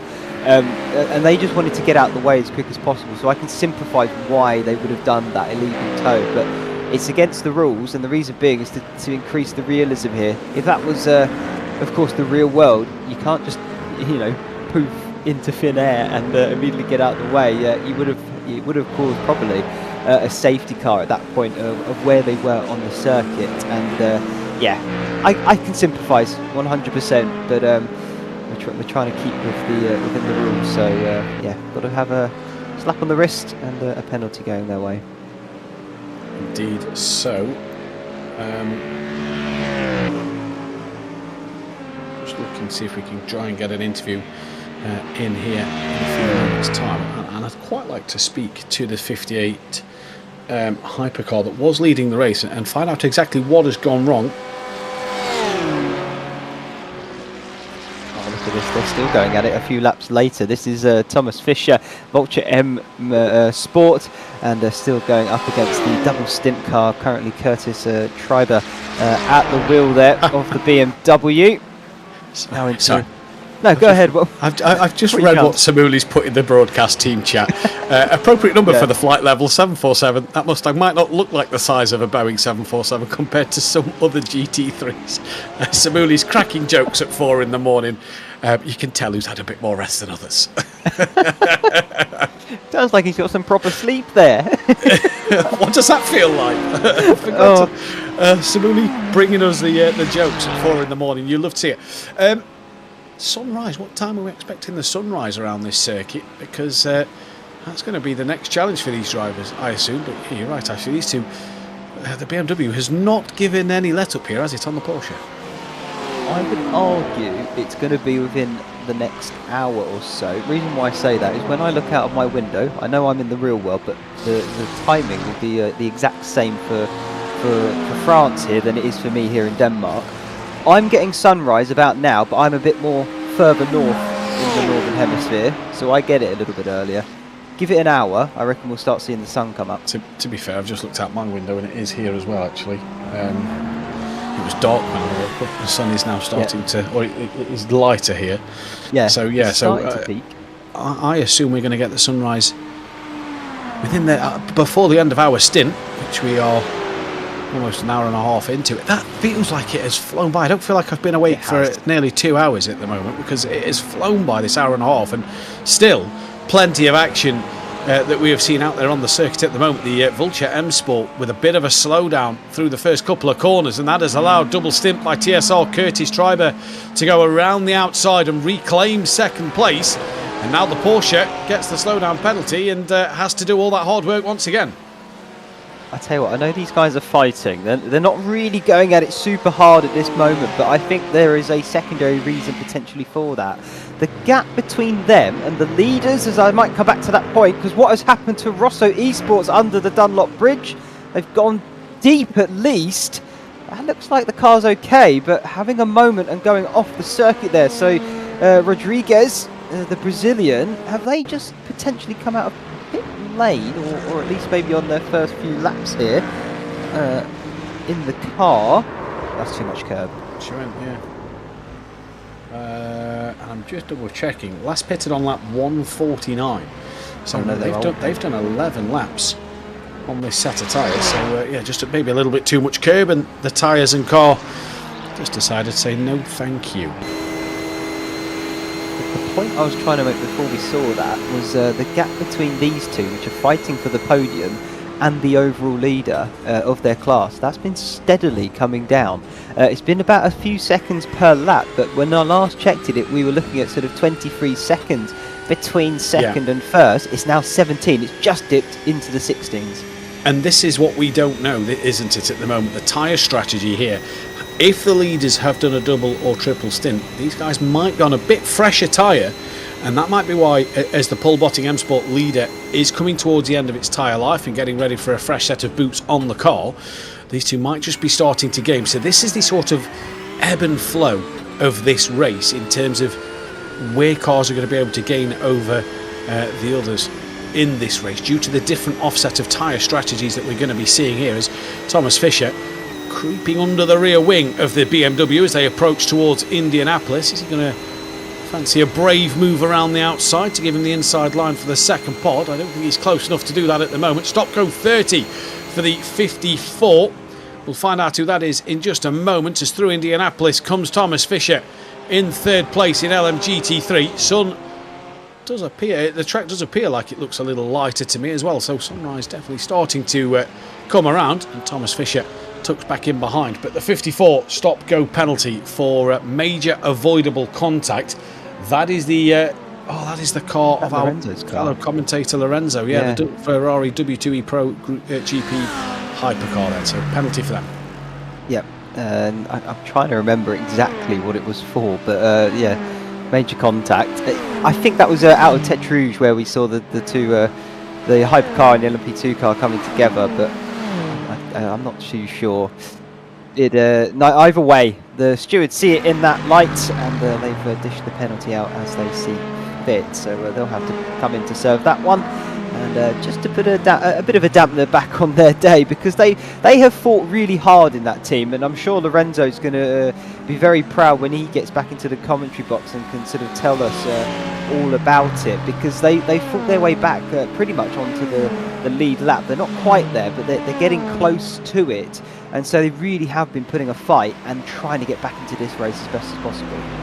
Yeah, and Lorenzo will be back in the commentary box with Ewan in around about 2.5 hours time. So Lorenzo, I'm sure, will be able to give us some insight there. We just saw a lovely moment of both the LMP2 and the Hypercar of the W2E Pro GP team just on circuit a few moments ago, as they're coming up to put a lap on the Ferrari on the Fury LMP2 cars. The gap in the LMGT3 is down to 6 seconds here. So what has happened to the Paul Botting machine driven by Connor Botting? Well, has he done the same as Russo Esports? Yes, he has. Just a little too greedy on the accelerator. He's done very well not to roll that into the wall backwards, let me tell you. It's not quite Liam Kilton, get it into reverse out the wall as quick as possible, but he's done very well not to put it into the wall there. I can't believe you're still thinking about that. It was remarkable how quick that went into reverse. I've never seen anything go into reverse so fast. Like you said, unless it's a H-pattern shifter that he's using, I have never seen anything get into reverse so quickly. It was remarkable. It kept you up at night, didn't it? Dreamt about it. That's what it got me to sleep. I bet. Didn't count sheep. I just replayed Liam Kilton's moment in my mind. I'm sure it's a moment he wants to forget, but it is, it was a mighty impressive feat to get it in reverse so quickly. This battle, though, we're keeping on board with this. Still not done. Of course, they're really closing in on the leader. The gap now 4 seconds between them, but these guys still within just a few hundredths of each other, pretty much. A few tenths, I should say, as the BMW just gets a little bit of a break away out of the second chicane. They're down this Mulsanne straight, but they are still pretty much neck and neck. So the Porsche with Thomas Fisher, they're going to pick that gap back down with the help of the draft. I said it's just gone into 4 seconds. It's almost now into the 3 second part. So Connor Botting with the Paul Botting M Sport struggling for pace out there, and now is going to come under pressure from the guys behind. So this is going to be a three-way fight for the podium spots soon. Yeah. 13.5 hours into the race, and the fight for the lead of LMGT3 rages on into the early morning here in De La Sarthe. as Sunrise is around the corner. Connor Botting maybe wanting to get rid of this set of tyres if they are an old set, of course. We are unaware of what tyre set drivers are, or teams are on, and how long they have been on them for. So sadly, we're unable to give you that information. And Connor might be on the end of the life of these tyres compared to the two behind him, who might have a little bit more life left in them. We know that Connor made that mistake a few moments ago at the opening couple of corners here at De La Sarthe, just before the Dunlop Bridge. And Paul Botting M Sport, the LMP2 car in second place, have picked themselves up a penalty and was also off the track there. So it may have been the 20x points that they have got for the off track. That looks like it was coming through. Is that coming through the Mulsanne corner? No, it's not. It's coming through Arnage. So what has happened to George Watson in the Paul Botting M Sport car? Oh, just Looped around. Yeah. Did the rears maybe lock ever so slightly and just drop the rear of the car a little bit? It seemed to snap pretty quickly under the brakes here, so maybe the rears just locked under braking ever so slightly and just sent the rear end spinning round. But Paul Botting M Sport then, the team who was leading both LMP2 Pro-Am and had a dominant lead in LMGT3, are starting to come under a bit of pressure, and into the pits come second and third then. Double stint by TSR and the Vulture M Sport car into the pit lane. And the last time the Paul Botting M Sport car was in the pits was on lap 154. I think a lap or two later than what these two had last pitted. So Paul Botting M Sport, Connor Botting piloting that LMGT3 car, has now just kind of got a comfortable gap and cushion just to get into a rhythm and settle back down. Leader in Hypercar also into the pits, and Rosso Esports in from P12 as well. Looking at that, when they came in, this could be a couple of crucial laps here then for Paul Botting. Equally for the two drivers behind, like we said, their pit strategies, they are 2 laps different between them. Paul Botting, he's going to be able to do 2 more, you would argue, before they come in as well. So these are going to be very crucial then, because it's going to dictate who's going to come out leading the LMGT3 class by the time the Paul Botting M Sport car does come into the pits. And I'm just going to bring it back to the hypercar of the Cadillac. I'm just trying to find the team. There it is. IBAC. They have been in the pits now for 23 minutes under repairs. So that, to me, I think you mentioned it, Matthew, that could have been the fact that they did have engine problems. So real shame for those guys. They were running around in 8th, but they've now dropped right to the bottom of their category and are now dropping through the LMP2 field as well. Yeah, indeed so. So we'll keep our eyes on them and whether they return to the circuit or not.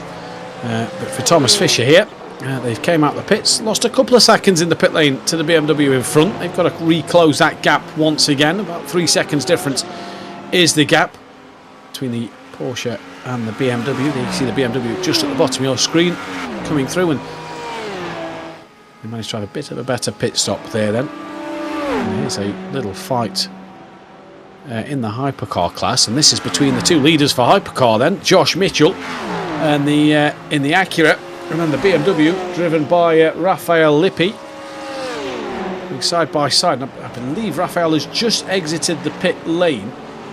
Yes, he has. So he's got to get them tyres back up to temperature. So it shows the gap that this team had in the hypercar category, because they've only just lost the lead of the race on the exit down the Mulsanne straight, as they're getting their tyres back up to racing temperature and getting the pressures exactly where they need to be on them set of tyres. Whether they're old or new, they would have definitely cooled down and just dropped off a little bit. So they've got to get them back to racing speed. It shows their dominance in the category today, because they had almost a full pit stop ahead of the Acura here. Yeah, it's quite an impressive dominant driver at this present point. Of course, after we lost I say lost, they're still in this race, but they of course had that long pit stop from the incident through the Porsche curves. I'm of course talking about the Porsche Asalif car. They're now in 7th spot. Here we go, just on the board with Fabio Chiambella.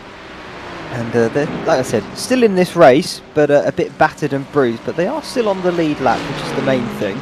And that does mean, should we see another safety car or anything such as that, they'll be right back in with the fight of the leaders. So don't count them out just yet, because we have still got 10.5 hours to go. The sun's going to be rising over the De La Sarthe fairly soon, and that does mean then the track temperatures will start to creep in and go upward, and that can cause a host of issues as well, particularly if the drivers are not quite prepared for the track to come up in temp, because with fading rubber and aging tyres, particularly now where we will see teams start double stinting more and more, I would imagine, that could be a bit of an interesting combination. Yeah, and I'd imagine some of these teams would have left a couple of fresh sets of tyres to burn in the second half of this race, so might be worth maybe strapping on a new set of tyres as that sun, like you say, does start to rise and the temperature does start to climb. We'll keep an eye on the track temperature for you. Here is the second of the Acuras, the HRC Gamma Sim, being driven by Anthony Mafucci, the American driver, in the 137 Acura. P7 for them at the moment. Well, they're not too far off the Porsche Asalith car, who was in the wars a few moments ago. Still on the lead lap as well. Top 7 Hypercars all on the lead lap. So good to see, because this could play out to be a fantastic race at the very end. Porsche Fischer have just moved up into P8 in that class as well, getting ahead of the Ferrari car that is in the pit lane serving its penalty. There is the Porsche Fischer. And if you cast your mind back to when me and Ashley was last in the commentary box, got tangled up, didn't it, with its own GT3 car that had an incident with a Ford Mustang, and these guys in the Porsche Fischer Hypercar kind of just got collateral damage from that, because they got tangled up in it. Yeah, real shame. They were just a passenger, weren't they, at that point? So nothing that could be done, but nevertheless had to regain the composure, get the car sorted out, and go forth once again. But Austin Edwards at the wheel for the team at the moment, and again, they're another team that's sort of just quietly been going about their race, not too much going on for them, apart from the one moment we did mention there. I think there's a few teams like that, isn't there, at the moment, Matthew, where we haven't quite been able to go through pretty much the entire grid. I don't think either Ewan or Lorenzo did either, neither did JR or Connor, because just simply because some of the teams, they just quietly go about their business, don't seem to end up being necessarily in the spotlight in terms of battles or anything such as that. But then suddenly, those are the teams you tend to see towards the end of a race where you go, hang on a minute, where did they come from? And it's just simply because they've been knuckling down, getting the consistency, getting the laps in, and that tends to be the team and the driving that gets you towards the sharp end and winning you races as well. Well, I think back to our first stint in the box. I don't remember seeing the number 50 car that has been the pace setter in Hypercar free practice and qualifying all week. A lot in our first stint in the commentary box. They had their moment at the back end of the first 4 hours with Ewan and Lorenzo. But I don't remember seeing this car too much in our first stint in the commentary box. And all of a sudden, like you say, they've quietly gone about their business over the last 8 hours and are now back up into P3 and on the podium. And what has happened there to Adrian Subella in the Team World of Sim Racing Corvette has had another drama coming through the Porsche curves. Car looks pretty okay to me, looks still intact, so maybe just an off they've had. Here we go then.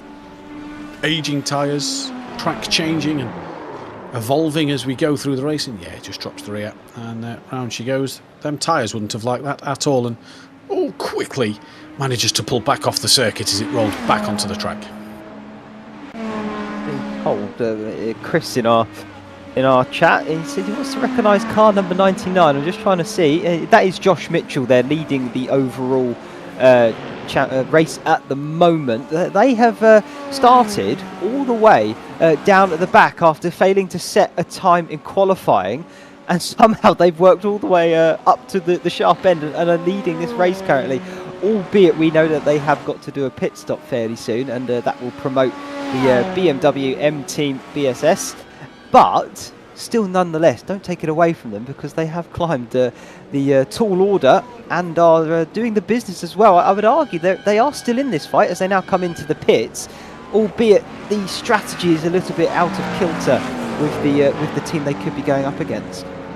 That's what could play dividends in these final couple of moments of this race, isn't it? If the strategies are a little out of sequence with the BMW, And all it takes is one moment for the BMW that we don't wish on any car out there, but one moment for the BMW, and this Acura is right back in it. And yes, now that you've mentioned it, and Chris has put it in the chat, yeah, I don't recall seeing that Acura in qualifying. Paul Botting, M Sport in the pits from the lead of LMGT3. So keep your eyes on that time between double stint by TSR coming down, although it is over 1 minute at the moment. But yeah, the Acura, great job, 52nd on the grid, so he's had to clear all the GT3s, all the LMP2s for position on the opening few laps of the race, and has worked his way through the hypercar field. He's running in a solid P2, down in third at the moment, but he's obviously into the pit lane.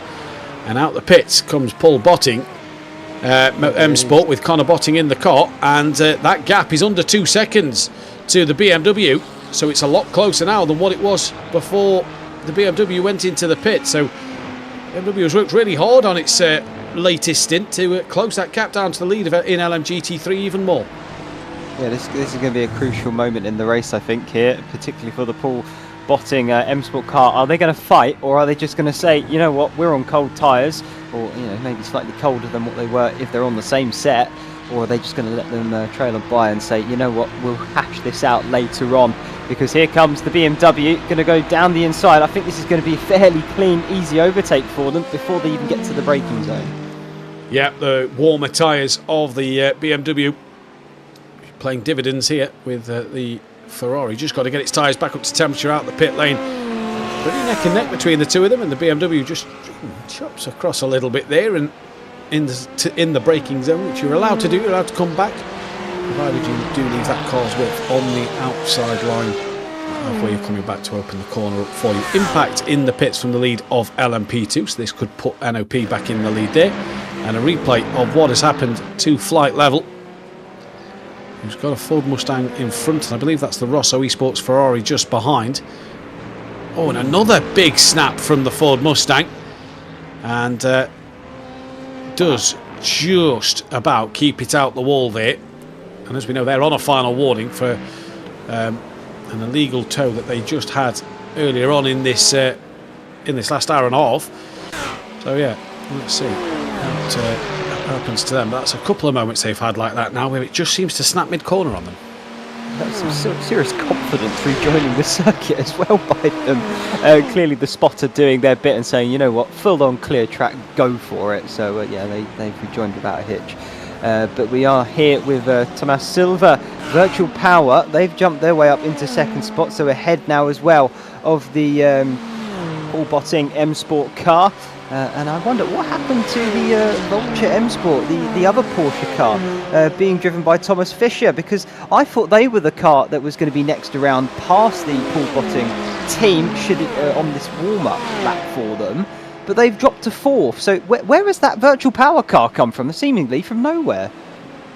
Maybe a fresh set of tyres on the car, I wonder, and just giving them that extra bit of grip and confidence that they need at this moment, potentially.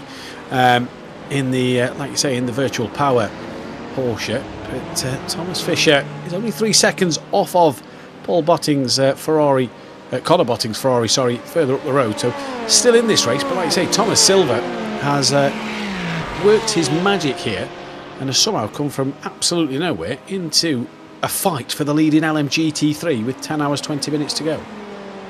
Yeah, we've pretty much got 4 cars here fighting for the lead when you look at it, because the gaps are very, very small indeed in relation to the amount of time they've been out there racing on the circuit. But yeah, the Virtual Power car now within a few tenths of the double stint team.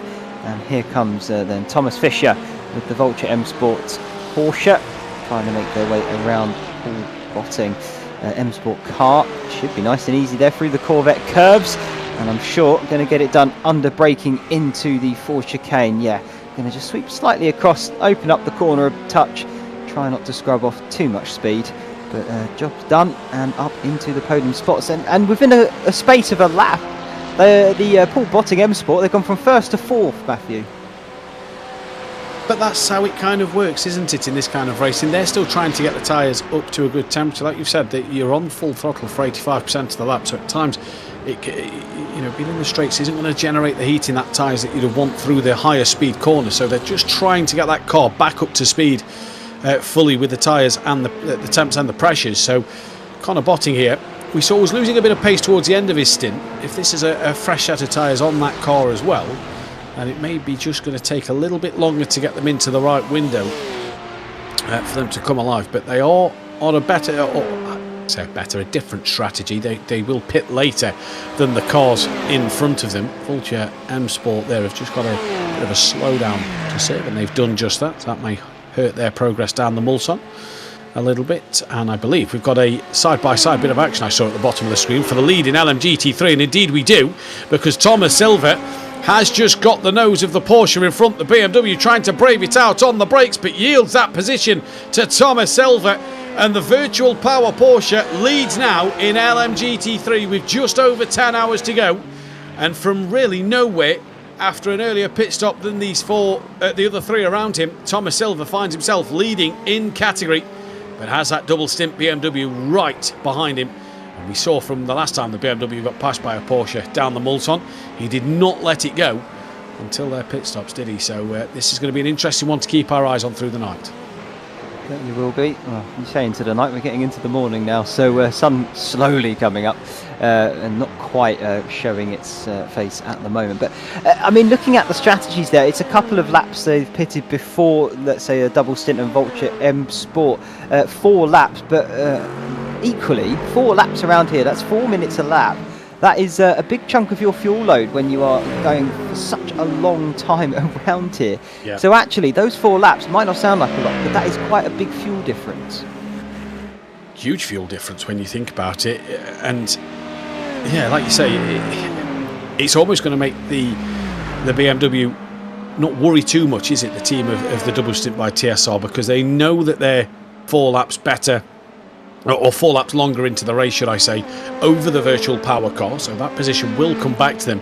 And as the fuel does start to burn off on the BMW, they might find themselves in a window where the car just springs into life a little bit, and they can go with them. As long as they stay relatively close enough to Virtual Power, I think they'll be all right. Ferrari Rosso into the pits from second place in Hypercars then, and Zhao is about to pull that one into his pit box and get ready for another stint. Will they change drivers over?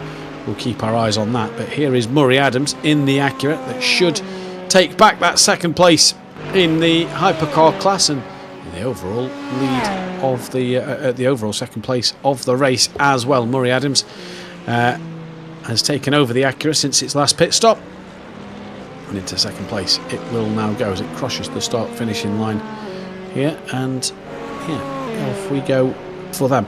Just noting the Paul Botting M Sport Ferrari in GT3 has dropped 8 seconds to Virtual Power, so really struggling at the moment is Connor Botting to sort of get this car to generate any sort of pace at the moment. It seemed to have such a good lead over the last couple of stints that he had that spin, if you remember, in his last stint, but just struggling at the moment to get any pace out of that Ferrari right now. But we'll keep our eye on their progress throughout the course of the next couple of hours. Oh, the Acura nearly onto the grass, trying to put a lap on the W2E Pro GP car of the LMP2 just behind him now. So really pushing the limits is Murray Adams, and wanting to try and carve that gap down a little bit to the BMW in the lead of this race.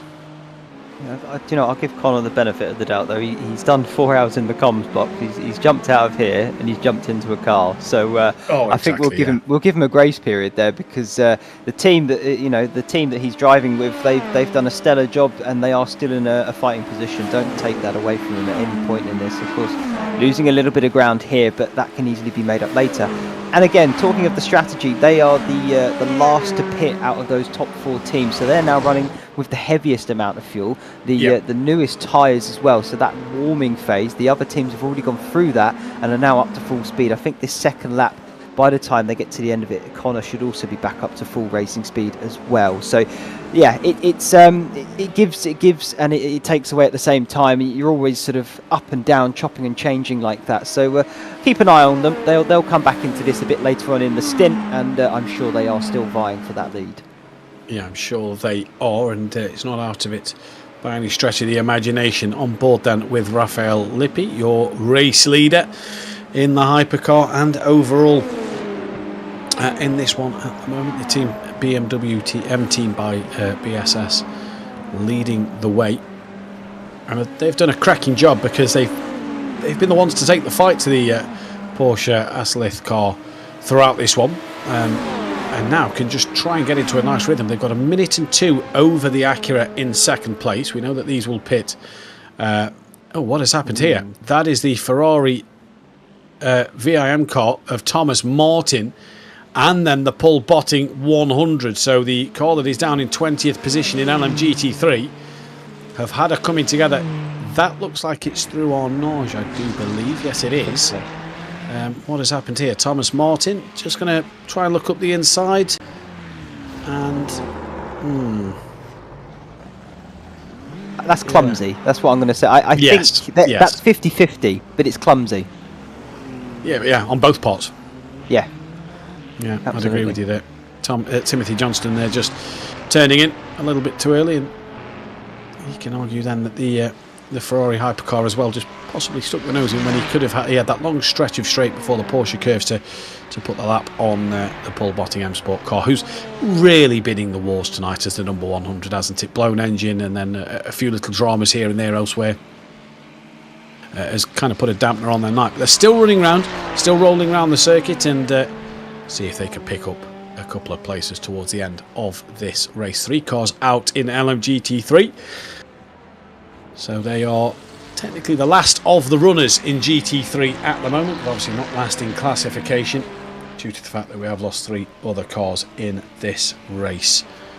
So Timothy Johnston keeping the pressure on, and could almost be the guinea pig for the leading team in terms of tyre strategies and offsets with their tyres as to what to do, and that is the Paul Botting M Sport LMP2 car. So all of a sudden the Paul Botting team have gone from leading LMP2 and LMGT3, and the Paul Botting M Sport teams are just starting to struggle a little bit here as they've dropped down to 4th place, and watching this fight between the Simcast and the RIC Team Racing cars, and Thiago Reiser there losing out on 2nd place as well. So Rick Team Racing, Afonso Reis in the car, is now up into 2nd position and going great guns at the moment. But yeah, Paul Botting M Sport just struggling at this phase of the race. The whole team across LMGT3 and LMP2. I feel sorry for the team almost in a sense, because it seems to be any little small mistake and we're suddenly there on them like a hawk, aren't we? Just picking up on all the little things that they probably don't want everybody seeing. But yeah, they're still in the fight though, and still very much in this race, of course. But yeah, don't take anything away from them, as that is going to... Oh, it's Lorenzo! No, Lorenzo! What has happened? Oh, Lorenzo, what has gone on there? And we saw a few off-tracks that he'd had during the qualifying last week. He seemed to have a pretty good stint last time we saw in our 4 hours. He'll be in the commentary box in about 2 hours' time, and little too much curb and speed into the first of the chicanes on the Mulsanne. And yeah, round she goes. Doesn't put it in the wall though, so manages to keep it out of any serious damage. Kind of reminds me back to the Lando Norris radio message when he had a spin that time and they said any damage and he just said talent. So Lorenzo might be thinking the same thing there, but he's doing a cracking job. And again, another driver that's got a double stint of driving and commentating, as well as that bit of fatigue. I don't know where him and Connor are finding the sleep at the moment with commentating and driving. So that fatigue, that seems like a very fatigued kind of error from Lorenzo there, as if he's just that lapse of concentration almost. Do we tell Ewan? do we tell him to bring it up? Maybe not, I don't know. Let's be kind to Lorenzo, bless him. Yeah, like you say, he's doing the double stints, isn't he? Not just in the car, but with us here and getting to chat about it as well. And that's nice to have in the commentary booth. You're getting a driver in here chatting away. They know the circuit, they know the cars sort of a bit more inside and out, and it just gives you another perspective on these sorts of things. So it is nice to have Lorenzo with us in the commentary booth, because he can really give you that extra sort of, the extra 10%, I would say, of information that potentially myself and Matthew maybe can't quite give. I mean, I do get in the car myself from time to time, but not as much as Lorenzo does. He is, I would say, another cut above me. But yeah, shame to see fatigue clearly beginning to set in for him, but still in ninth spot, and they are definitely fighting back hard in this race. So keep going, boys. Good luck with the rest of this one. Just over 10 hours left. As I can just see up on the timing tower, the Porsche Project 91 car with another black flag next to their name. So that's going to be a drive-through there for Aaron Myers. And are we going to see the team serve it this time by, yes, there they go, peeling off into the pits. And they will most likely drive all the way through it and not make that stop, unless it is the stop-go. But we'll see as they do file their way through. I would imagine it's not going to be a stop at all. Also, we can see there on the timing tower, the Cadillac iBack car, still with the meatball next to the name. They've now been in the pits for 45 minutes. So, without a doubt, confirming Matthew's suspicions at the time with the smoke out the back of that car, they definitely had a blown engine. And that is why the repair has taken so long. You can see it there just as the Porsche 91 car driving through. They've still not got a rear wing on that car. So, lots of work being done and trying to get them back into this race, but they've also now dropped right the way to the back of the LMP2 field. So in terms of the overall race, that I don't think they're going to be fighting back up in their class well at all for the rest of it. Real shame, but they have not dropped out, which I think is the important bit, so good on them for that. As we jump here to Jason Burney, I've got a funny feeling this might be the driver in the car might actually be one of the stewards / race directors here this evening, judging by the name. But so they're also doing some double stints, if that is to be correct.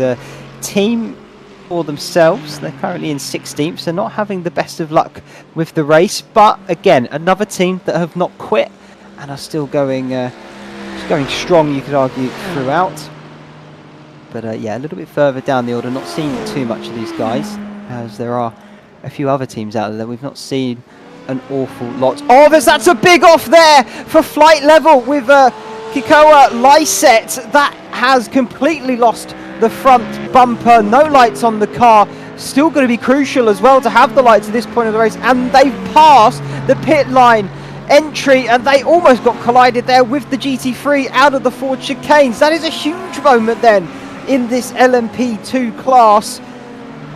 They are further down the order, they're at the back of the class, but nevertheless still massive contact, massive impact, and they've now got to do a full lap here without any lights and try and navigate the traffic as well. Let's get a replay of what happened. That's the impact itself. Here we go, coming into the Ford chicane, just passing the Porsche there into the first part, so doesn't seem to be, big snap, big snap of oversteer.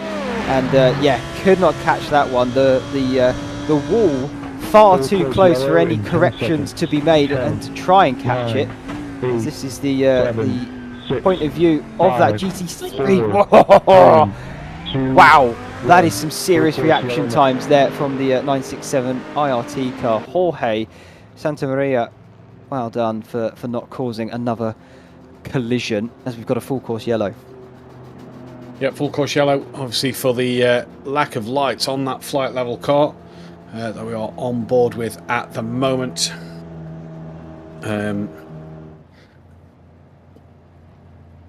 So obviously due to the lack of lights and the damage on that car, we've got a full course yellow. We saw this with the Rosso Esports GT3, didn't we, earlier on in the race, that dragged the car back around to the pit lane instead of requesting the tow.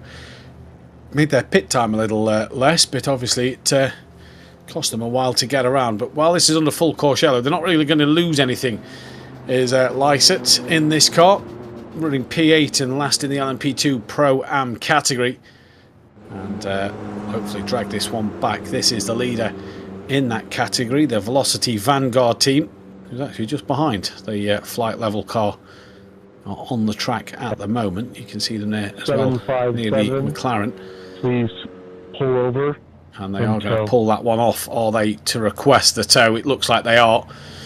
So that one will be the tow for flight level. And back to the pit lane they go there then. So sadly for them, they are returning to the pit lane, and we are halfway through, well, 6 minutes off of halfway through our latest stint in the commentary box. Reminder that Ewan and Lorenzo will be bringing you back, bringing you the action in the commentary booth 8, 7, in 6, 2 hours' 5, time.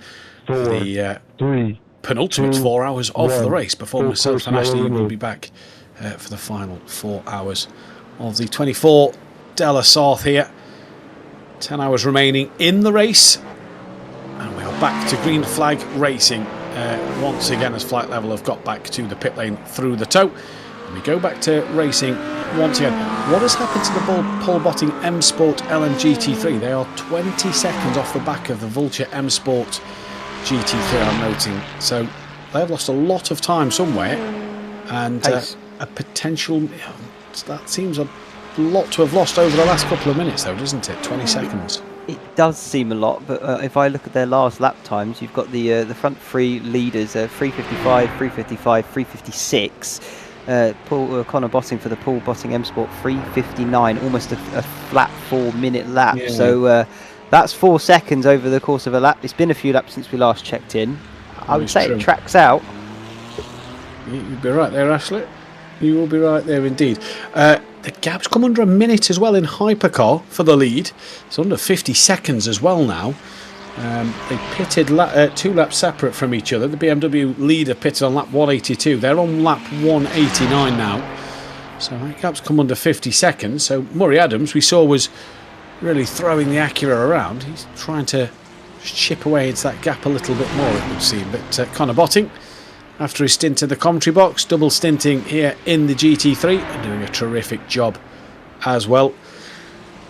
And even though he's losing 4 seconds a lap almost, there's a long time left in this race for him and the rest of the team to claw this one back. It isn't over yet.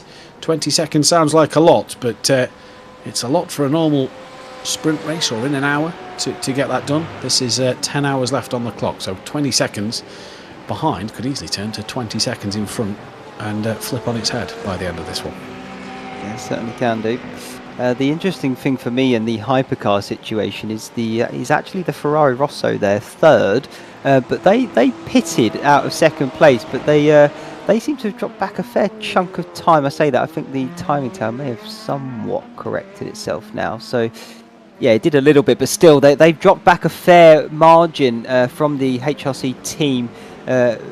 BPM, as that's Leonardo Tonon, Brave Snow, third in the LMP2 Pro category, luckily right there at the pit lane entry. Or was that them coming into the pit lane entry? Let's have a yeah, I was just thinking that one then. If they had a lock-up on pit entry... Coming in, yeah. I think they have, yeah. I think they've locked up into the chicane, look. There it is. Way too much speed there. And he's done well to not get that to roll onto the circuit there and to keep that off the track. Yeah, so turn on with hot a and little heavy. mistake. Yes, indeed, hot and heavy. Speaking of hot, track temperature hasn't changed yet, and definitely seems a lot lighter around the circuit. That sun definitely just starting to rise a little bit, so keep your eyes on the temperatures over this next hour. Bravo Snow into the pits, turn 1 into the pits as well, so 3rd and 4th in the pits from LMP2. We've had the 3 full course yellows in this 2 hours since me and Ashley have been back. No safety cars for quite a while, it would seem, at the moment. So pretty good job from everybody out there. And to be fair, we've seen a lot more of drivers making their own mistakes than incidents happening like we saw in the first 4 hours, haven't we, in this second stint of us in the commentary box. There's been a lot more rear ends sliding around and coming around on the drivers, obviously indicating that the tyres that they've double, triple stinted through the night are just coming to the end of their life, isn't it? Certainly would give that sort of indication, yeah, definitely. Again, we can come back to it. It's going to be a bit of fatigue as well. That's always a factor at play. As here comes the turn 1 car out of the pits, and they've climbed their way back to 3rd in the overall stand. Well, sorry, 4th in the overall, 3rd in class for their LMP2 car.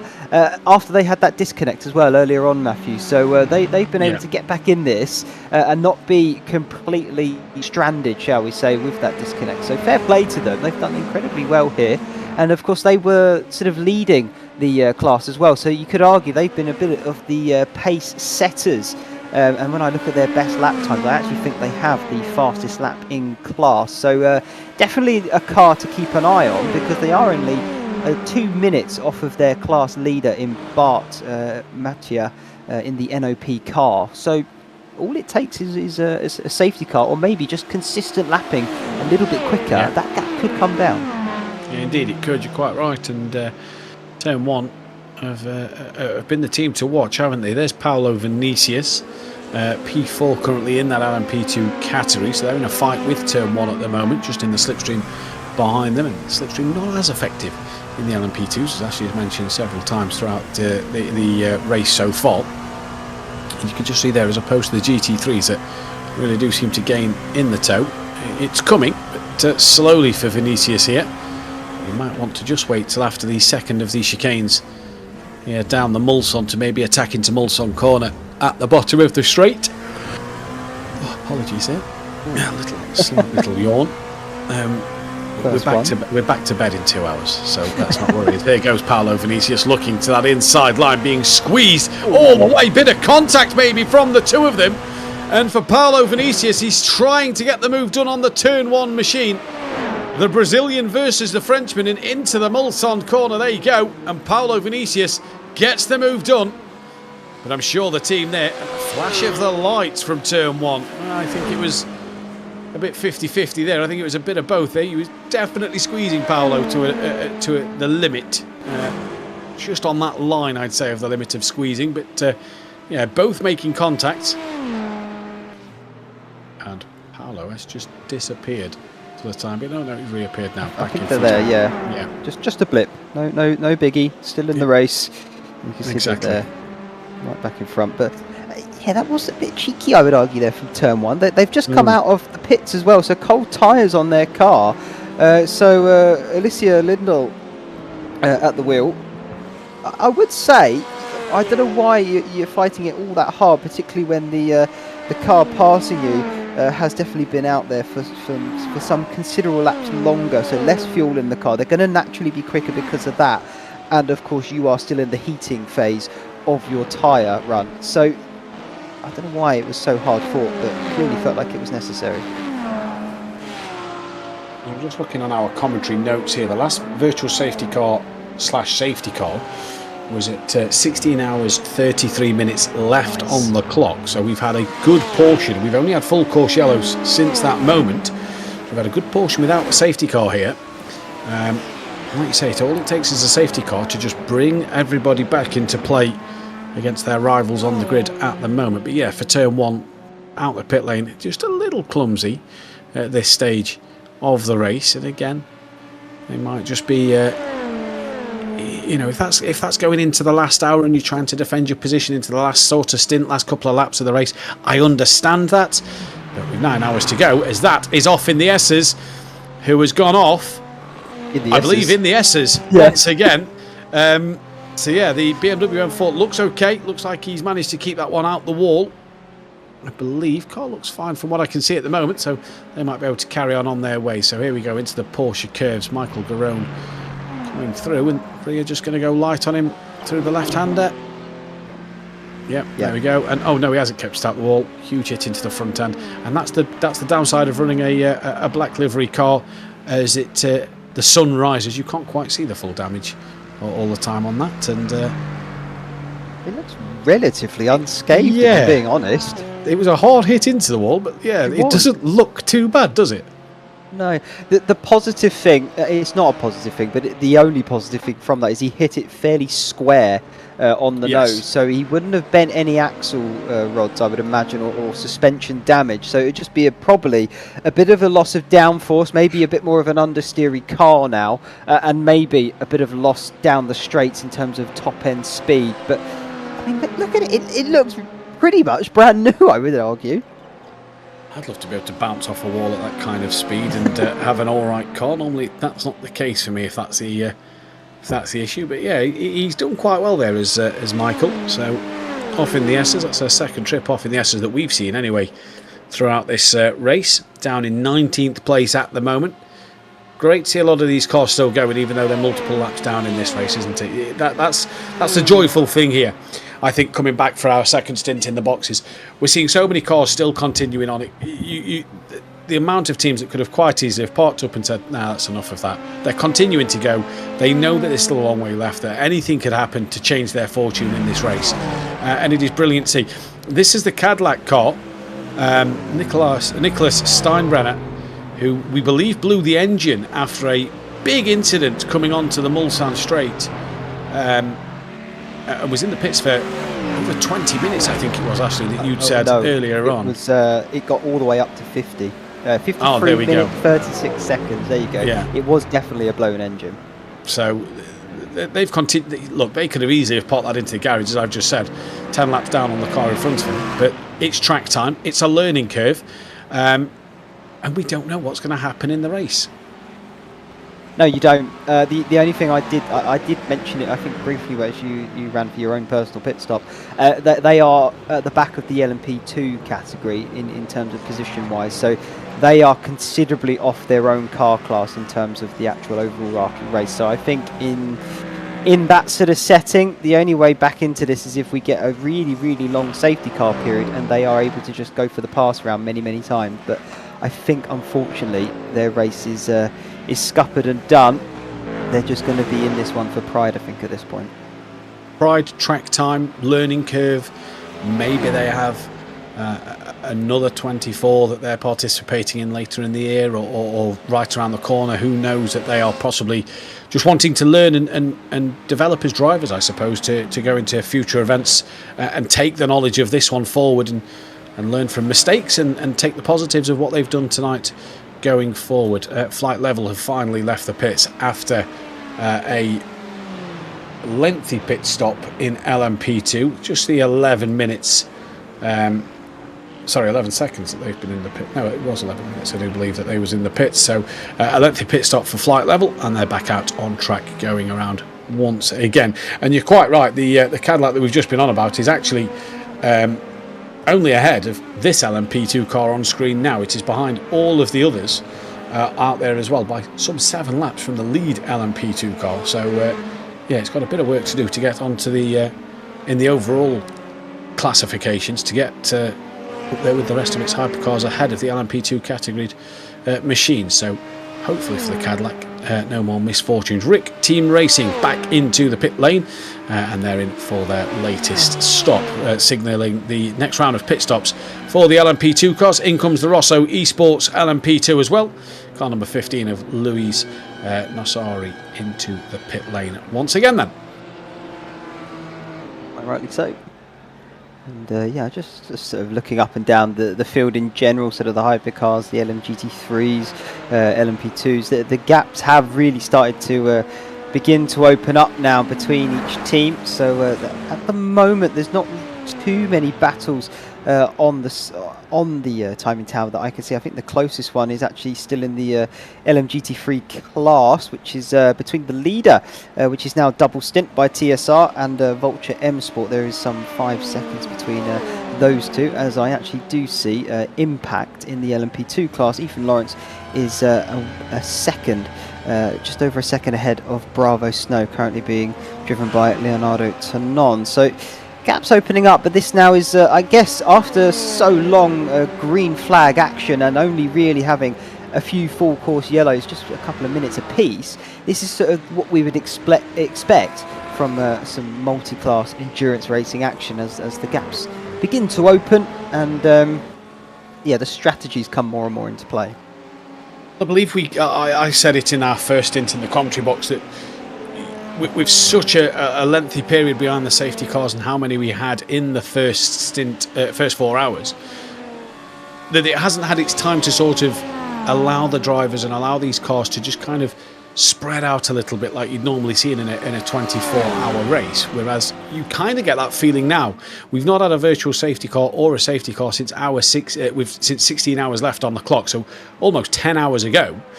So it really has allowed the field to just kind of get into this position where it has kind of all spread out a little bit, and yeah, good on race control for only needing to use the full course yellows where it has been needed and not have to neutralise the race with that safety car, I suppose. But bad on race control because it took away some of the excitement we saw when we was in our first into the commentary box. Oh no! Don't say bad on race control. No, they're just doing their job. They're just exactly. So keeping things fair. That's the aim of the game.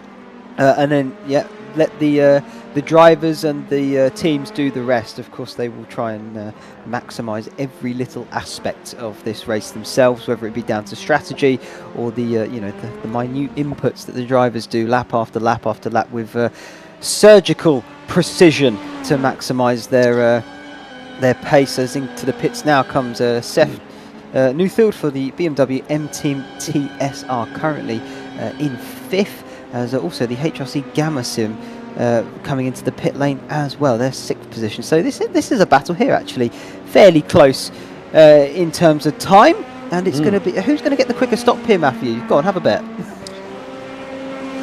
Accurate. Why not? Why not? The HRC Gamma Sim, I think, are going to have a quicker pit stop by 0.2 of a second. There we go. BMW leaders have also pitted not long ago. They're down to 2nd place now by some 17 seconds. So the Acura 99 leads the race overall at the moment, but we know they was 2 laps difference in their pit stop. So I assume the Acura leader will come into the pits. And this is the interesting spell. I assume for the drivers, they're going to have been happy that they've not had too many full course yellows and virtual safety cars and safety cars during the twilight periods, because that'll just make you, we've spoke about the fatigue quite a lot, that'll make you even more fatigued trundling around at pit lane limit speeds and in the dark, and just feeling a little tired yourself is not exactly what you want to be doing behind the wheel at 3 in the morning, let's say. But it's now rolled on to 5 o'clock, and there we go. There's the Acura team leaving the pit lane. And what was the stop between them?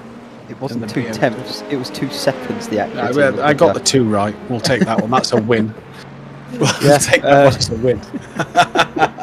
Wow. I mean, ever the crystal ball clearly being used there by Matthew Dufford. But yeah, that was a good call, good shout. It's the little wins at 5 in the morning that we're going to take here, Ashley, I do believe. Because, interesting though, 2 seconds. That really helps out Jesse and the HRC Gamma Sim team. It was a couple of seconds behind on the entry into the pit lanes. That brings them a little bit closer to the BMW car. I think the gap is roughly around 8 seconds, but it would have obviously been 10 before the pit stop. So for Jesse and the HRC Gamma Sim team, they're just that little bit closer now to maybe pushing themselves in towards that top 6 for position. Porsche Asolith car just got itself a slowdown. They're only 20 so seconds off the back of that. So a little battle maybe between the 3 of them for a top 5 in Hypercar with 9 hours 48 minutes left on the clock. As we approach, you can see the sun starting to rise, just causing a few moments in the background there. It looks like you're just seeing almost as if it's a little bit foggy in the background, with that morning dew being lifted, with the moisture in the air. It's trying, isn't it? It is trying. Sun trying to break through, and this is now the stage where the track may just start to ramp up in its temperatures. So this is where drivers and teams have got to be wary on tyre pressures that they're setting for the latest pit stop. So obviously you want to run that little bit of a higher tyre pressure, don't you, during the night while it's a cooler temperature, just to keep them tyres at an optimal range. This is where you've got to be cautious now on not over pressuring a tyre as that sun is going to start to rise and as them temperatures are going to start to creep up. I think you spoke it into existence, Matt, because I did check the track temp as we were talking there. It was 18.89, so it dropped a touch, and then as you said, well, now it's going to start ramping up. Immediately jumps to 19.4 degrees. So you really have got it out, haven't you? I need it at this time in the morning, actually. I think we're going to need something like a crystal ball to keep us going here. WT Pro GP and LMP2 just set a personal best lap of the race in P3, so good to see them pushing on. Here is the Acura that is still pulling ahead of the BMW car in 2nd place, but obviously BMW's just been in the pits a lap ago, so they are literally getting their tyres back into this right window. So I could see this Acura pitting now. There was a 2-lap difference between the pair of them last time round. They'll either pit at the end of this or at the end of the next one. And Murray Adams has done a great job here. He got the gap under 50 seconds when it was over a minute to the BMW before. And now, if you think back to when both of these two last pitted, the Acura was just getting past the BMW as the BMW had left the pit lane coming down the Mulsanne. They're now well in front of the BMW, so they are starting to just creep onto this BMW. Obviously, BMW will retake the lead, no doubt, through the pit stops, but they're getting that little bit closer. Murray Adams and the HRC team PBM are really starting to claw their way to the front of this field. don't forget, they started 52nd overall in the race after not qualifying last week. Yes, this is a super impressive drive from them. You've got to add that. As I just saw this as well. Bart Machia coming into the pit lane now. This is the NOP car from the lead. So this is going to hand it back to Bradley Sexton in the impact. Sorry, actually, car number 3, leader in LMGT3. Final warning for improper virtual safety car, full course yellow procedure, no lasting advantage. So the leaders in LMGT3 are on their final warning for improper procedures. So they have to be cautious if any more virtual safety cars or full course yellows do come out, that they follow the correct procedure, especially since they're in the lead of this category at the moment. Because they've got to be careful then, because they are only 5 seconds ahead of the Vulture M Sport car, and even Connor Botting, for Paul Botting, only 30 seconds back in third now. So they've managed to gain that spot back after, I believe, the virtual power car has done another pit stop there. So that's why they're down into fourth again. Yeah, exactly. So yeah, but that is interesting. And again, I think you and I are included in this. I'm a little confused as to what exactly they're doing to cause an incorrect procedure there in the virtual safety car / full course yellow. Because as far as I'm aware, it's you get the call, the countdown is imminent. You get the countdown, then you just got to make sure you get on the pit limiter before the phrase is finished. Yeah. I can only assume it is the fact they're not hitting the limiter maybe in time, or maybe taking the limiter off just before, with a couple of seconds left on the countdown before the full course yellow maybe ends. So just trying to maybe grab an advantage somewhere. That's the only thing I could put my finger on. I know we saw a couple of warnings given out earlier on in the day over warming the tyres up under the under the full safety car after Indianapolis. You wasn't allowed to do any weaving to warm your tyres up. You had to sort of get towards the end of that. We saw that. That's not going to be an issue, I wouldn't have imagined, under the full course yellow. So has to be something possibly to do with that, maybe applying the pit lane speed limiter to go at pit lane speeds either a little bit too late, or just taking it off just a little bit cheekily before the countdown ends maybe. Something like that. I mean, it's hard to tell, because we're not necessarily focused on every car that is getting these warnings come through as the full course yellow is waved, but nevertheless something clearly going on with them, as we are still riding on board here with Connor Botting after he's done his commentary stint a few hours ago now, and I'm trying to think, has he been in the car ever since? Did he jump in from one to the other? I think there may have been this is his second stint in the car. I think he's double stint in the car at the moment. So I think he had a little bit of breathing time after the commentary box before he got in the car, but he's definitely on a second stint here for Connor Botting for sure. I can see Samuli trying to get some clarification for us about the full course yellows as well. Are the cars allowed to take tighter racing lines during the VSC to shorten the distance travelled? And then Garrett, big all caps, yes. Shouting at him. Samuli's being told off at 5 in the morning here. That's what you get for getting some sleep. Not that we're jealous at all. In comes Murray Adams from the lead of the race. 22 seconds he gained over the BMW, so got a good advantage there. Obviously the BMW will retake the lead of this race, but it'll be interesting to see what the gap is after this pit stop from Murray Adams.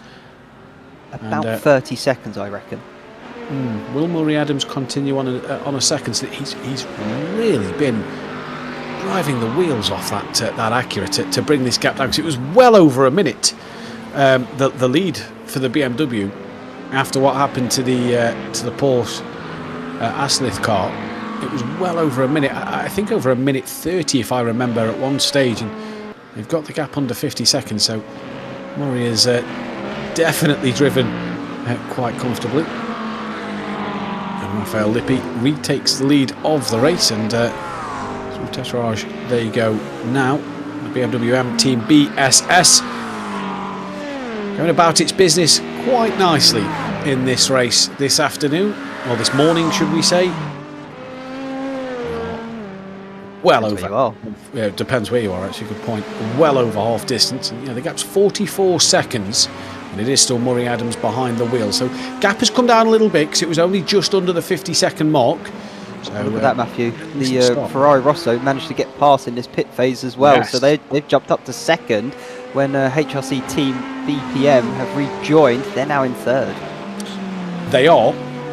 And the Ferrari Rosso number 50 have been the pace setters all week. Fastest in qualifying, as that is the Simcast 4th place car in LMP2 Pro-Am.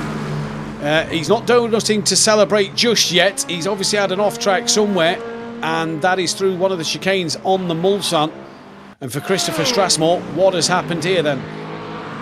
Coming down, this is all going to be on his own, it looks like. Little too quick maybe. Oh, he just come across the chicane, so got it horribly wrong.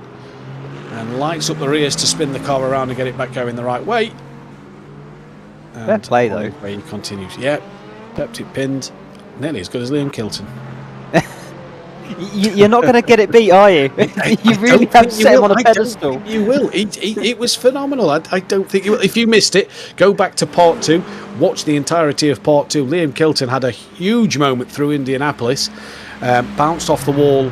Front, then rear, and then the front at the before the left-hand part of Indianapolis, and it almost bounced off the wall, rolled the car backwards, and he then just slammed on the accelerator into reverse, and away he went. And it really, what you compared it to almost to Colin McRae. Yeah. So he's up there with the greats. Absolutely. I mean, it was instant though. Let's be honest. It was really impressive, but. Yeah, it's not impressive putting it in the wall, but impressive to get it out so fast. Yes, quite right there. Paul. Now these two have pit. The BMW double stint by TSR have done their pit stop. So have Vulture M Sport, because now Thomas Silva has been jumped through the latest pit stop rounds by the BMW. Although Thomas Silva is on the back of the double stint by TSR M4. Coming onto the Mulsanne straight. There you go. This has allowed Paul Botting to have a 34-second lead. Connor Botting, sorry, in the Paul Botting car to have a 34-second lead. And here goes Thomas Silva. Tyres already up to a bit better temperature, pitting a couple of laps early. Now, while this fight happens, I assume that the Porsche should get through here with the BMW not long coming out the pit lane. Inside line for Thomas Silva. Move done. Lovely move from the Porsche. Just looking at the strategy from the Ferrari Rosso team, who have actually lost out now to the Acura of HRC by Team PBM. They pitted 10 laps earlier than the Acura did Ferrari Rosso, so on a completely different strategy. Some 7 laps earlier than the race leaders as well. So they're trying to recover in this race and work their way back to the front. There is the Acura. It's the Ferrari Rosso behind that I'm on about, the all red liveried car, as Murray Adams working his magic. So a 10-lap difference between these two in strategy, but Ferrari Rosso, we've complimented the 99 Acura for clawing that gap down to the BMW leader. Ferrari Rosso have quietly gone about their business over the last 8 hours and are within 50 seconds of the race lead as well in Hypercar. So pace setters all week, clearly for an obvious reason, they are absolutely flying out there. Certainly are. I think they've also been tipped to be one of the favourites to try and win this race overall as well. And with over 9.5 hours still in this, and the fact that they have clawed back that almost impossible gap, you would argue, from the first sort of 4 hours of when they had that moment towards the end of it. And to be right back in there on the podium already and looking to try and take second place and maybe even the win here. This at this point, Matthew, it's going to come down to a fact of when you get to the final couple of hours, it's looking at the fuel, the pit stop, and when they have to make those stops. Do they have to go for a splash and dash at the end, or can they run it sort of a bit more full fuel loads and just take the stops when you need to? Because that's going to be what it comes down to in terms of when these guys and when these teams have pitted, as to who's going to come out and win the day. But right now, I'd still say it's too hard to work out in my head. I'm sure the brainier bunch out there could probably do it. But for me, with the amount of sleep I had, yeah, beyond my recognition. We're using this as a real big excuse this morning, aren't we? We are. You've got milk it. 100%. Yeah, this is exactly what the strategists are employed to do, isn't it, by all the teams, to work out these strategies and to find out when the latest stage of the race they need to pit to get to the very end, isn't it? And with all the virtual safety cars and full course yellows that we have had, that has obviously chopped and changed the strategy plan throughout the night. We've obviously gone a good chunk of time without any full course yellow or safety cars, so strategists will probably be hoping that if it stays this way at the moment, they've got a plan set out, but we know what strategies can be like. There'll be a plan A through Z in terms of what they need to do. And then, yeah, exactly. Just looking at our commentator notes next to me as well, Ferrari Rosso, the number 50, and the leaders, number 20 BMW M Team BSS, bit of a front row rivalry there from qualifying. Qualified on the front row, two Brazilian rivals, which started the race side by side with each other. So could we get that Brazilian rivalry towards the end of this race for the race win? That'll be an interesting, juicy little battle with an Acura to mix things up as well. Could be an interesting one to keep our eyes on as this race develops. Here is Joran Engelen, ESCC Championship winner in the Vortex car from last season. Back in the Audi they was driving.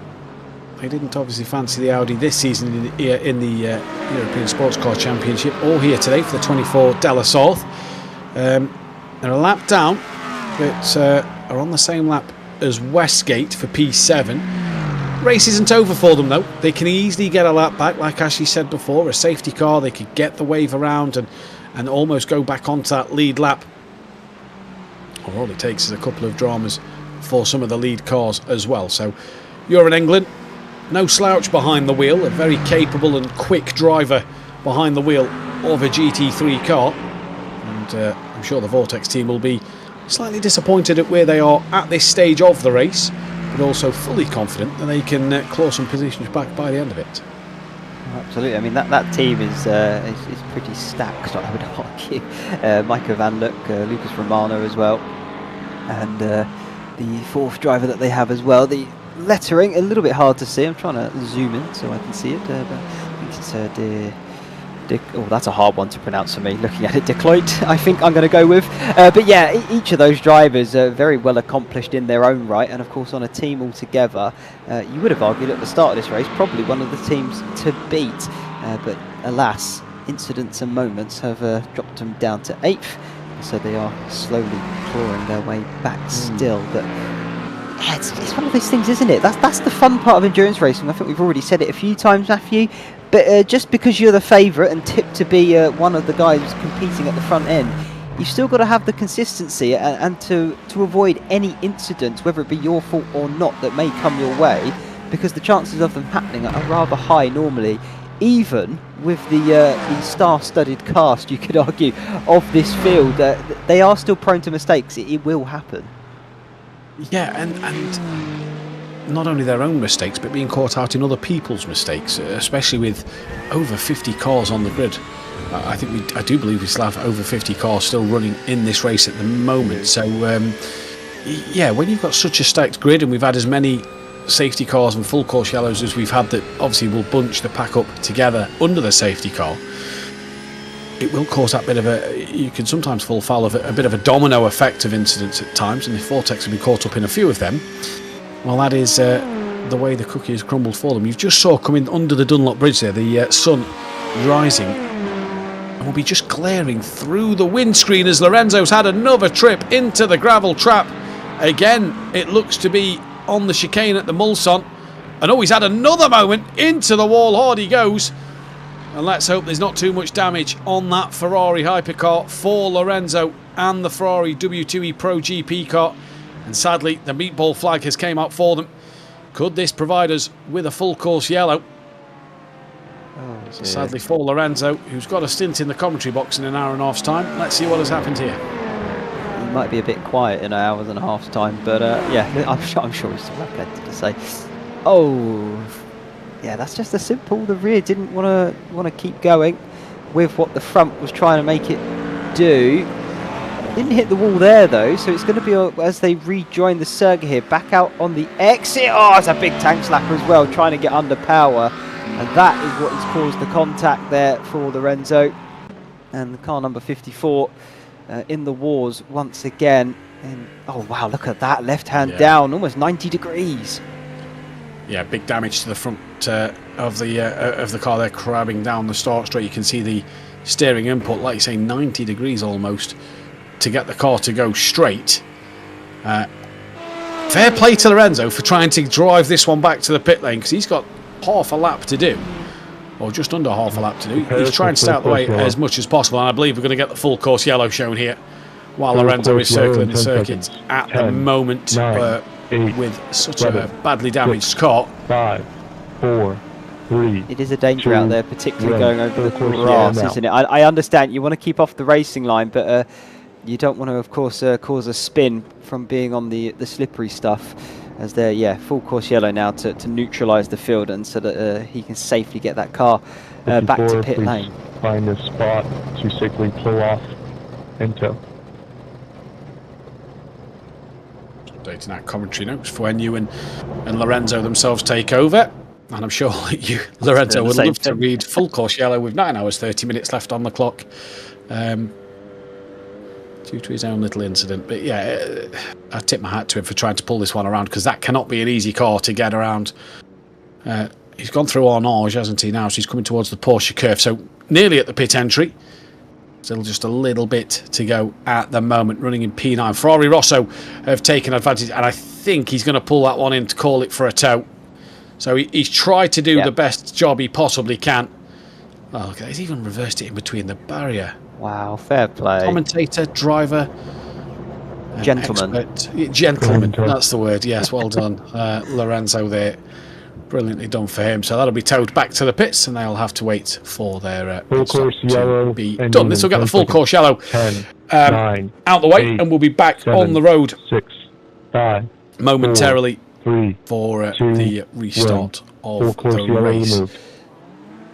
So again, almost 10 hours in to not having a VSC or safety car here, so fair play to the drivers out there at the moment, giving it their all. Double stint by TSR have fallen behind Virtual Power, who retake the lead in LMGT3 after Paul Botting M Sport have been back into the pit lane. And is Connor in for a triple stint? No, he's not. Zachary Sweeney is into the car now, so we'll be looking to try and get onto the rear of the front three once again in this category. And I've just noticed after that little full course yellow, the timing tower might be trying to update itself here, because all of a sudden the Acura is absolutely gaining no end of time here over the race leader. Quite rapidly. It was 40 odd seconds before the full course yellow. It's now down to 38. So has the BMW also maybe had a slight mistake somewhere? I think it's just slowly updating. Yeah, there you go. Thank you, Samuli. That will be, for those who can't hear Samuli as well. But yeah, he's just telling us in here what's going on. No, that would be sort of like that concertina effect normally that you would see when cars get bunched up into a corner, sort of as they go into the slowing of the corner. They close the gap in, and then under acceleration they open it up again, but it sort of ebbs and flows, and that's all that was happening there with the timing tower. So gap's still the same, but I would say equally for the HRC team, I wonder if maybe we can get a chat with them, because they really have risen up from the back of the field, because that is quite some story and quite some fantastic driving from the team to be in that position. And seemingly, I would say at this point, they could be vying for this win here. They really could be. Like they say, the gap's now under 40 seconds. Murray Adams is really driving the neck out of that Acura Hypercar at the moment. He is just trying to do everything possible, isn't he, with 9.5 hours to go, just under, to get as close to that BMW, who have almost been in the lead for a couple of hours now. Obviously, if you take out the pit stops, Murray Adams is really trying to put his team in a hot seat going into these final few hours of the race. And like you say, Ashley, started 52nd on the grid through not being able, for whatever reason, not being able to qualify last week. They've had to do it the hard way. I've heard of a few last to first challenges. This one would be one of the best, I'm sure, to do it in the 24 De La Sarthe race indeed. Without a doubt, that would be one of the best, and I'm sure everybody in the team, if they pulled that one off as well, they would never stop talking about it, because we've said it as well a few times. I'm sure you and Lorenzo have done it as well as JR and Connor. The amount of talent that is available in this grid, that is no small feat. It really isn't, because the drivers out there, they are, in terms of sort of rating and skill in the sort of simulation world, they are sort of really right up there, just below the sort of pro esport category, I would argue, and sort of the pro drivers in terms of real world as well. But that just shows you the caliper here. And yeah, if they could pull that off, a last to first challenge, they'd never shut up about it. Yeah, they never would shut up about it, but quite rightly so, because what a challenge, what a session it would have been for them. Yeah, it would. It's something to stick on your CV, especially with the win on there as well. I mean, you look at the win and go, yeah, brilliant, we got that, but look where we started. That's the talking point, isn't it? And what brings the conversation up. But yeah, really good stuff from them. As this is the battle for the overall lead here in the LMP2 class. NOP leading, but just ahead of Impact at the moment, as they come their way into the forward chicanes now. There is the gap, and this is what it all means. Impact pitted after the NOP car, a lap after drive-through for car number 50 for a closed pit lane violation. That is the Ferrari Rosso, who we were just saying have started to look like they're getting towards the front and really starting to close that gap.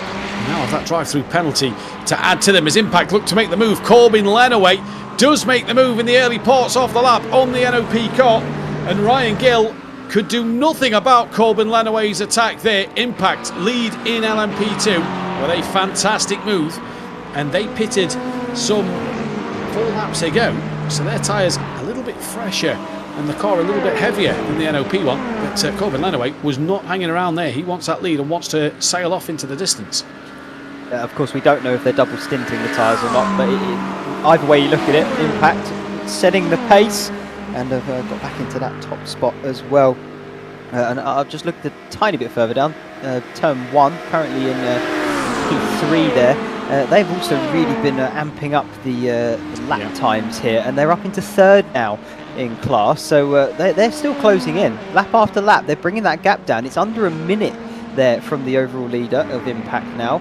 And that is going to be a real interesting spot and story to see if they can close it all the way and challenge for the win again. Did pit some 6 laps prior to Impact, so again the strategy is a little bit offset between turn 1 and the 2 cars ahead of them, but like you say, that the pace that they are showing at the moment is starting to bring them towards that front 2 a little bit more lap after lap. So we'll see what happens here as Bravo Snow in P4 and LMP2 coming for their latest pit stop. That should give the W2E Pro GP team an extra position in that one. But yes, a lovely little move from Corbin Lenaway. A good little race here. What are we on now? We're 5:38, 6:38 track time. 5:38 for myself, 6:38 for Ashley in Denmark. So we've got just about an hour and 20 left for me and Ashley in the comms box before Ewan O'Leary and Lorenzo Bonda will be taking back over the commentary booth. And an interesting race developing here, and this is the stage of the race as well, where you start to, as a team and as drivers, just start to think about them strategies a little bit more and think about getting to where that last pit stop will be to take you to the very end of this race. Like you said a moment ago, do you need to splash and dash, or can you do it on one pit stop towards the end when you make that final pit stop? This could all play out to be a fantastic end to the 24 of the La Sarthe race here on ASV TV. You've been with us live since 3 p.m. GMT or 2 GMT, I believe, yesterday. Yes. 2 p.m. GMT, 3 p.m. for me. So yeah, it's been a fantastic night. 9 hours 20 minutes left on the clock here as Neto completes his drive-through penalty for the Ferrari Rosso team. So only a small loss in time there through the drive-through penalty compared to a stop-go or worse. So yeah, not too bad for Neto. And he can just carry on now to get going and catch him up. yeah, it's not too bad, but it is still a big setback for all the hard work they've been doing for Matthias, sorry. He's been doing in that car. It's sort of all come undone in the matter of one drive-through. So shame, but if a team is going to claw that back, I would bet that this is one of the teams that can do it. So they have been the pace setters all week. Every single practice session they have topped. Qualifying, of course, they I believe took the pole position as well. Correct me if I'm wrong there, Matthew. They did indeed. Yep. So if anybody is out there to set fastest laps, it's this team. Well, based on the commentary notes we have here, FP1 Ferrari Rosso, FP2 Ferrari Rosso, 3-4 qualifying and hyperpole Ferrari Rosso. So they haven't been second in any session so far, and I'm sure that the one that really matters, being the race, they don't want to be second or third here. They'd love to take that top step, but still a long way for them to go, so we'll see what happens. The other ones to look at as well through pace setters throughout each session at the moment. Turn 1 have been quickest in FP1 and the first part of qualifying. Impact was quickest through FP2, 3 and 4. Bravo Snow was the team who took the hyperpole in LMP2. LMP2 Pro-Am was the OIC team racing was quickest in FP1 and FP4. Revolution Racing was quickest in FP2, FP3 and hyperpole. And Paul Botting was quickest in the first qualifying session. So Velocity not even on that leaderboard in terms of quickest over any of the sessions so far, and they've got a 1 minute 23 second lead. In terms of the LMGT3, the Project 91 was quickest in FP1 and 3. Virtual Power Sim Racing was quickest in FP4 and was on pole, and they are currently your race leaders.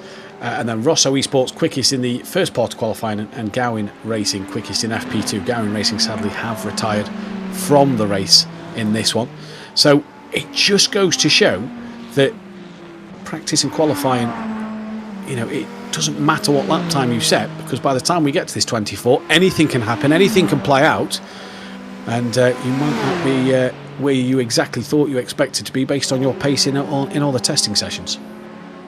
I'll tell you what, if the Ferrari Rosso win the event here, of course, a long way to go, can't rule it out, but I'm not going to say it's not going to happen either. If they did win this and they've led every single session, that to me in my head, that's a Grand Slam. Have you ever heard of an endurance Grand Slam, Matthew? Because I never have heard of anything like that, just because it never happened. It seems mathematically impossible, but if they pulled it off, how great would that be? I mean, that's an insane statistic if they can do it. I mean, they don't have the fastest lap of the race yet. They don't, but that goes the way.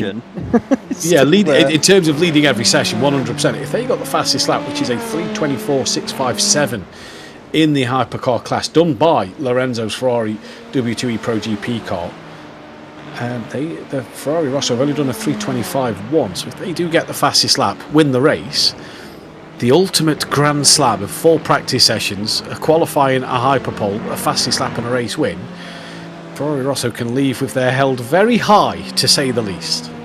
I mean, yeah, that would that again is something to slap on your CV should it come off and pay off for you, because we're talking about the HRC team PBM. If they go from last to first, well, forget last to first. If you can lead every single session with the fastest laps to boot, that's another thing in its own right. Smug may be the word that comes to mind for how them drivers might be towards the end of this race, but rightly so, because they have earned it by being the quickest throughout the entire sessions. 9 hours to find out what plays out in this one. And don't forget as well, they've not had the easiest of races. Drama's under safety cars in the first 4 hours. They've just had a drive-through penalty. Any other issues that we've not seen while we've not been here over that middle 4 hours that we was in bed. So, yeah, they've not had it all their own way, but what would you rather have? Being in the Acura last to first, or being quickest in every session? Do you know what? It's a tough one, and it is. The reason why I say that, if you were looking at it purely from a driver's perspective, I would rather have the Ferrari Rosso stat of I've led every single session, race win, fastest lap. It looks more impressive. However, if you're going to tell a story to anybody out there that is maybe not a motorsport fan and doesn't have the background knowledge of it, if you go, I started last and finished first, it seems way more impressive, doesn't it? So that's not an easy decision.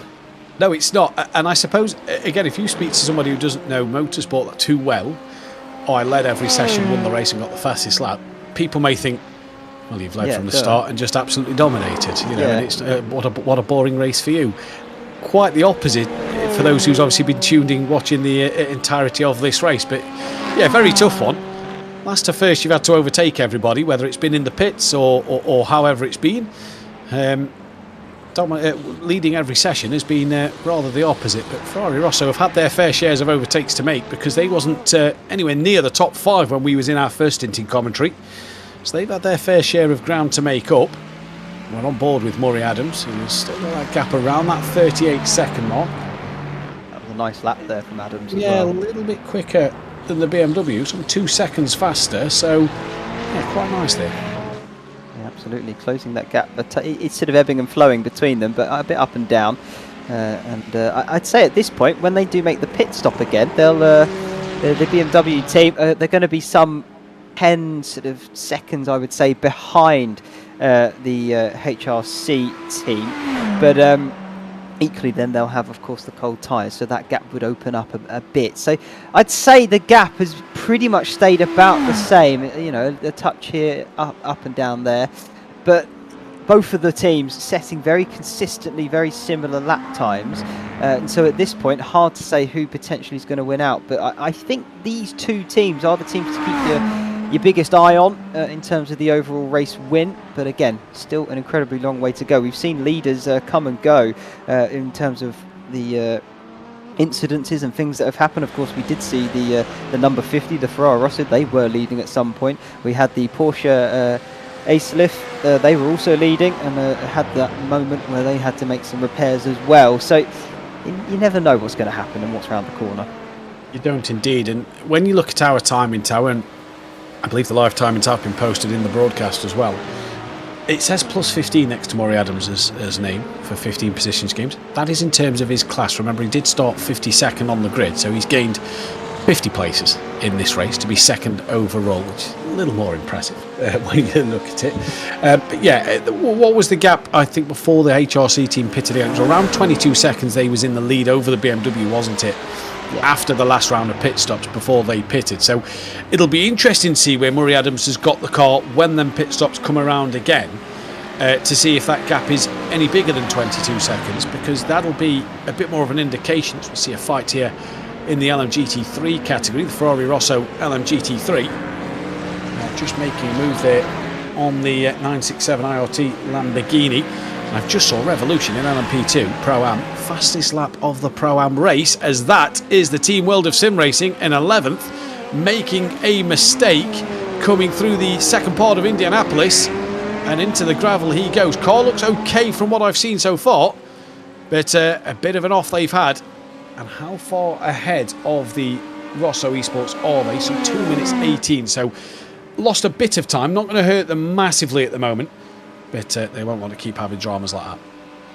They won't know, but I don't think they'll think about that one all that much. He'll just have to head down, get back into the swing of things, and he'll be right. And like you say, they've got a nice little buffer back to the next car, so they certainly won't be panicking anytime soon. But yeah, I also saw the Revolution just setting the fastest lap in their class.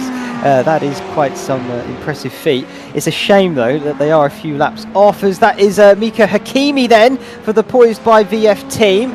That looks to be through the Porsche S. No, it's the chicane. Apologies, down the Mulsanne.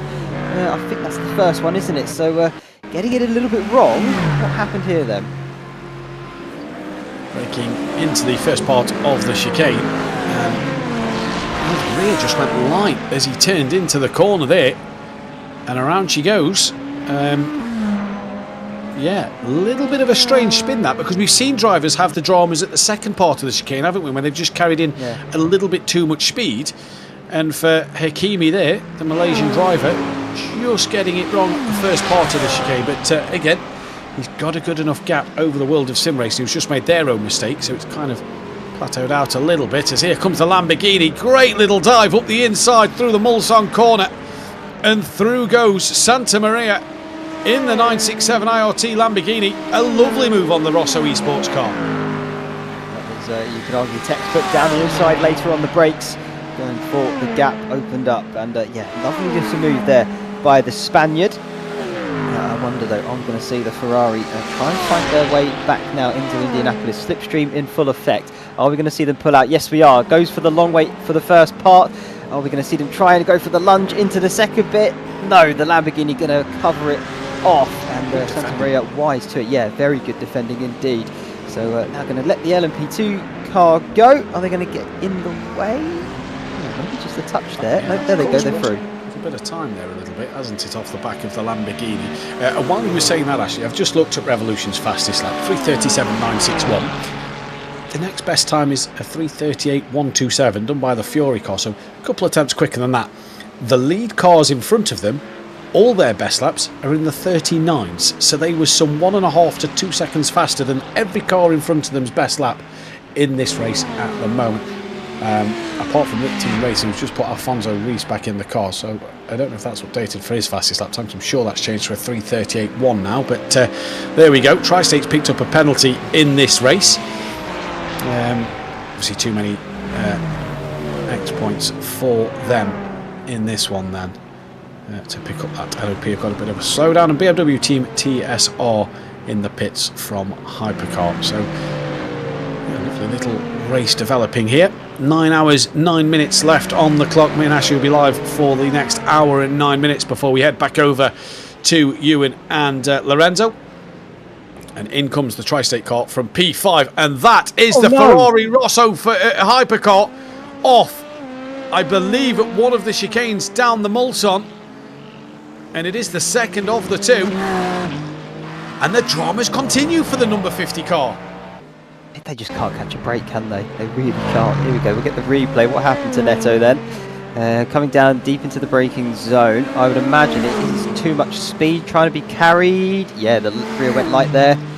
And again, we've seen a few of those now, haven't we? Yeah. Where the rear it gets a touch light, trying to push the limits just a little bit too much. And I don't know if it's a case of tyre wear really being the factor there, or they really are just trying to give it everything to close the gap. Of course, we saw them have the drive-through as well, and feeling like they need to really go all guns a-blazing. Indeed, as well as, let's not forget, we've mentioned it several times, fatigue, tyres. If these tyres are coming towards the end of a double or triple stint, the life may be not there for them. Just seen in the virtual grandstand, how is P1 in the GTP, so the hypercar category, so far ahead? That is because they've... in fact, actually, the BMW team have pitted. So the Acura leads the way. 28 seconds now, Ashley, by the way, that gap out front. So Murray Adams has definitely been closing that gap to the BMW based on the alternate strategies that they're running so far. Because it was 22 the last time that the Acura pitted from the lead. So they found 6 seconds in this last stint. So a pretty good run from Murray Adams here then. Yeah, it's looking like a really good drive, and that is definitely the battle that is slowly coming closer and closer together. We'll get to a point, I'm sure, where they are on the same part of the circuit, or be on the differing strategies. So we'll have to see who can come out on top. But at the moment, it looks like the HRC team are the pace setters and seem to be closing in and are looking to strike and make a charge for that lead without being challenged by the BMW team as well. But yeah, going the right way for them. So yeah, Murray Adams really is putting the pressure on. And so we see Neto come round to finish off that lap in the end at 3:41, so a little bit off his best, of course, but not surprising with the slight spin. Luckily, no damage on the car, so they'll just keep going round. But yeah, more time lost for them. More time lost for them indeed. This is Rafael Lippi, your net race leader at the moment, by the time the pit stops have all sorted themselves out. And Revolution, after their fastest lap, have picked themselves up a little penalty as well, sadly, for them. Too many instant points or off tracks. Obviously, the 20x that count altogether for both of them. So sadly for them, they will have to serve a drive-through penalty. This, though, is your current race leader. And although that sun is rising, yet to break through the cloud a little bit, the track temp has just stayed hovering around that 19 degrees Celsius mark. So it's not yet getting any warmer at this moment in time. So we'll keep our eyes on that one, and we'll definitely see what changes will happen as this race does go on. Approaching the 9 hours left on the clock here on the 24 De La Sarthe race, and the Acura last to first challenge. They're 28 seconds ahead, but they're due to come into the pits end of this or the end of the next lap, possibly. We'll see where they will be in a lap or two's time. Over this car, your net race leader, Raphael Lippi, who have been pretty comfortable, haven't they, in the lead of this race since the Porsche Sarthe car, the number 58, had its dramas and had a very long pit stop. They've been pretty comfortable in the lead of this race. Murray Adams is doing his best to close that gap, but for the BMW M Team BSS, they've been in charge of this race lead. Yeah, they have. It's been impressive from them. They've just been putting in the laps and keeping it consistent. And I said earlier, that is normally how it sort of goes. Those are the teams that will rise to the top just because they keep everything out of trouble. I think you also mentioned, Matthew, that the teams that are at the sort of sharper end of the standings, they're not even setting the fastest laps possible from the grid, but they're able to keep it consistent and keep it precise, that they are able to just sort of rise their way slowly but surely to the top. And that is what we are seeing a bit more and more now as this race wears on, as we've been under the green flag conditions for a very long time indeed, albeit with a few brief moments of full course yellows. And I'm just seeing in the broadcast team's comms chat, we're being told by Garrett about an hour before the sun comes up, but I'm not too sure that is fully 100% correct. I think it's slowly peeking through. I think it's just tucked behind the clouds a little bit here. It's just sent us a screenshot of the info tab, saying that sun comes up around 8 AM. So, I don't. We are into that sunrise stage there. I mean the lights. The natural light definitely seems to have taken over from the artificial light of the cars, doesn't it? Because you're barely seeing that light from the cars on the circuit floor of the tarmac anymore. But here we go. The sun is hiding, I'm seeing, in the virtual grandstand. Indeed it is. At the moment. I've got a question for our viewers in the chat, because I'm seeing the viewership, the people watching live now is starting to creep up a little bit more. Who's been with us for the entirety of this race so far, and who has had a little bit of sleep or a lot of sleep? If you've had a lot of sleep, don't tell us, because it's just going to make me actually jealous. But who's been with us for the entirety of the 24? Has anybody gone to bed yet?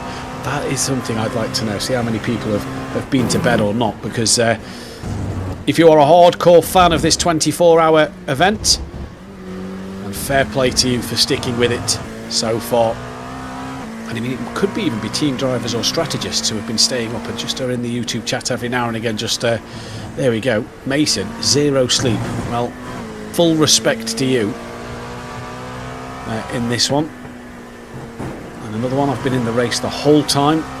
So again, a couple of people not having any sleep yet. Well, I tip my hat to you all who haven't had any sleep. For those who's had more than 6 hours, don't put it in the chat, because me and Ashley will be very jealous. Danilo Vaz, another one out there that's also had no sleep. I saw.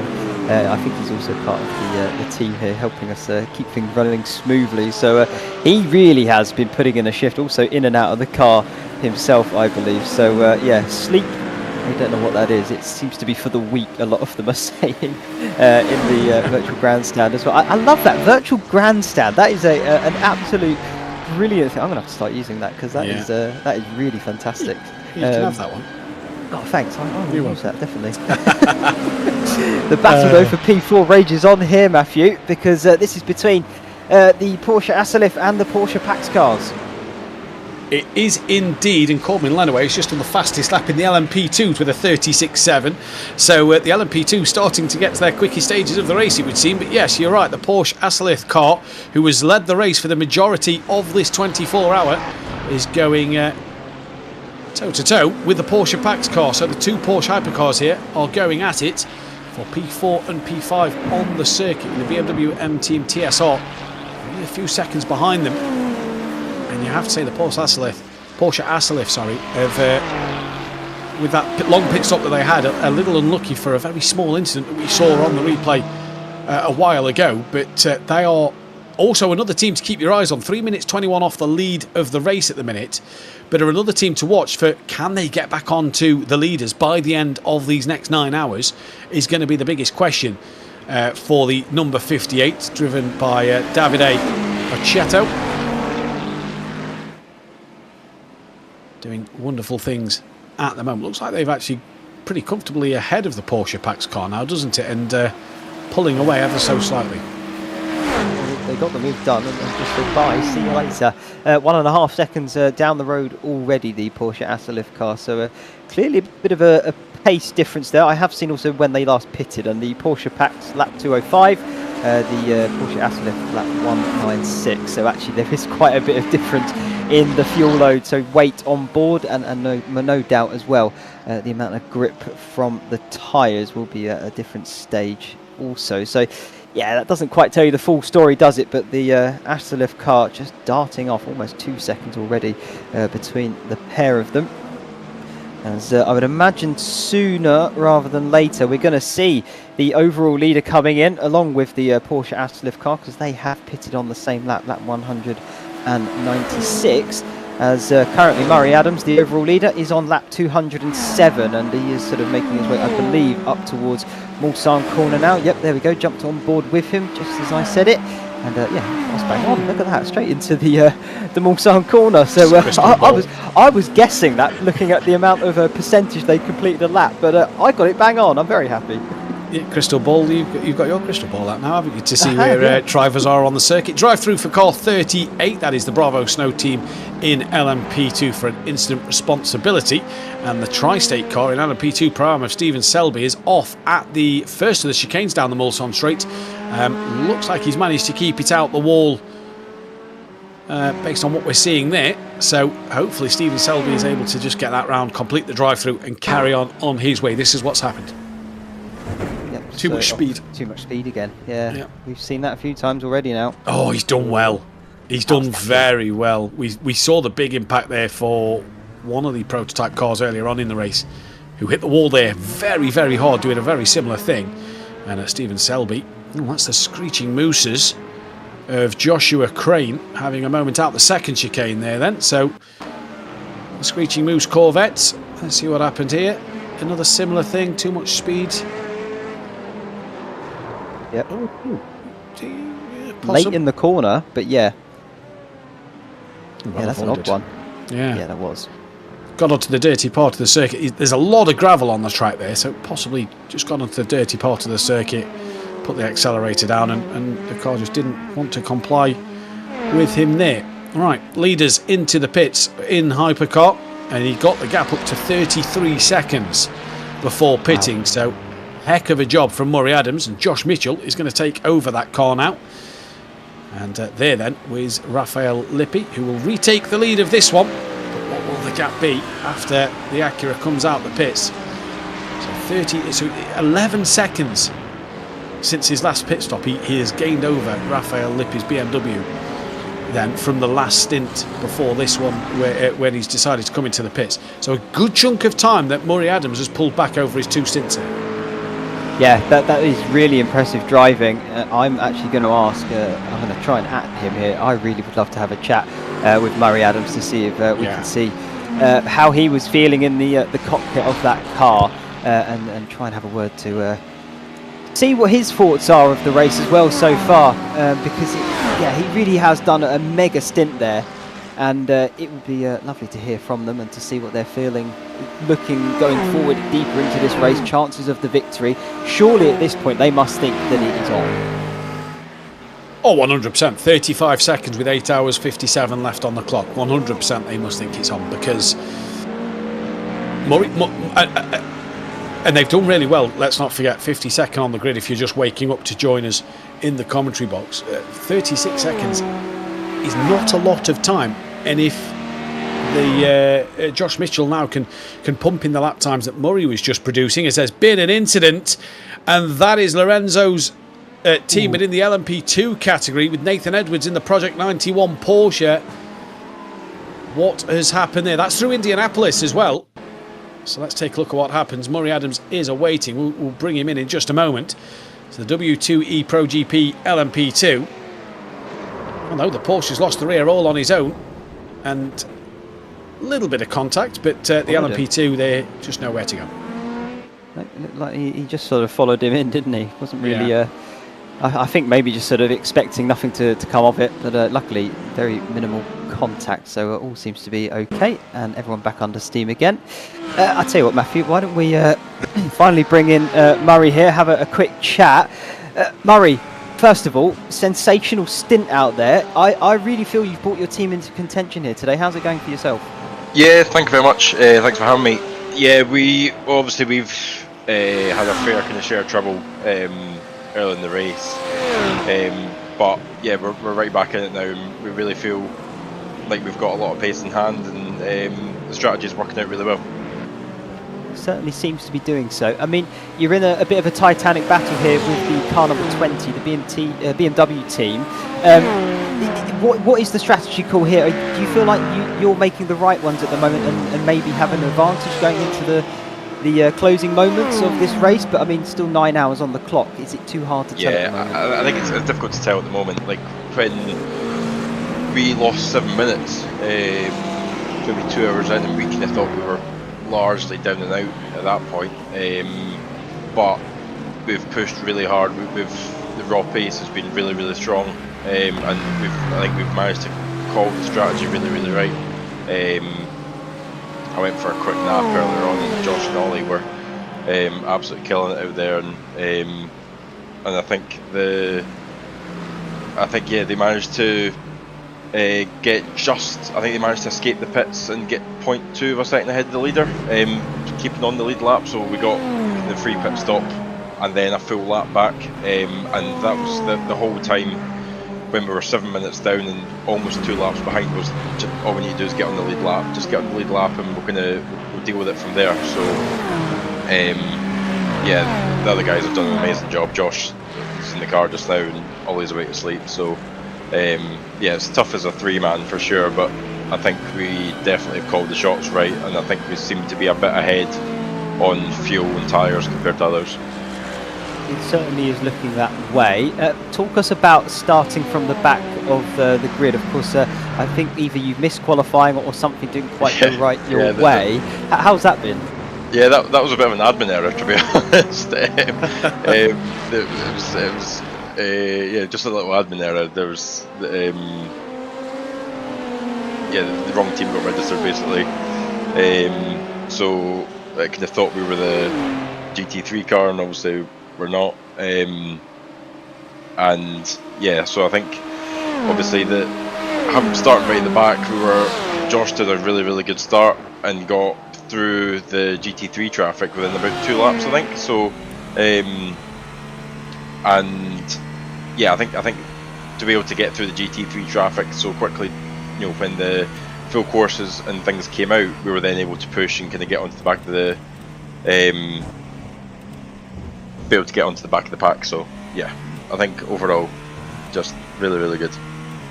Yeah, it certainly seems to be. I'll give one more question before I let Matthew maybe ask if he has any. Sure. Ferrari Rosso, are they anybody you're thinking about at this point? Because of course they are a touch behind you. They do seem to have some pace. Are they a team that you're worried about, or not so much? I think coming into the race, anybody in Hypercar knew that Rosso were the team to beat, really.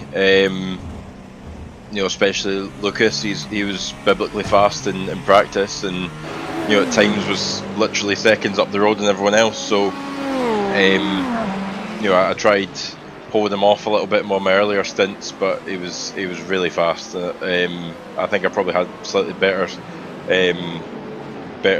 pace in that stint just there, but earlier on, he maybe did me for 6 or 7 seconds over the stint. So. I think there's no denying that Lucas especially is really, really quick. I think we might have we're about even, if not slightly ahead of the others, but it's really difficult. Absolutely. Well, I will say thank you very much for answering my questions. You've been an absolute treat to have you here. Matthew, is there anything you would like to ask Murray? Yeah, obviously one of 2 Acuras on the grid out there. What advantages does the Acura give you over the BMWs and the Ferraris, or what disadvantages are there? Because you're obviously driving such a good stint at the moment, the three of you in the team. It feels like the Acura is sort of helping you along the way a little bit.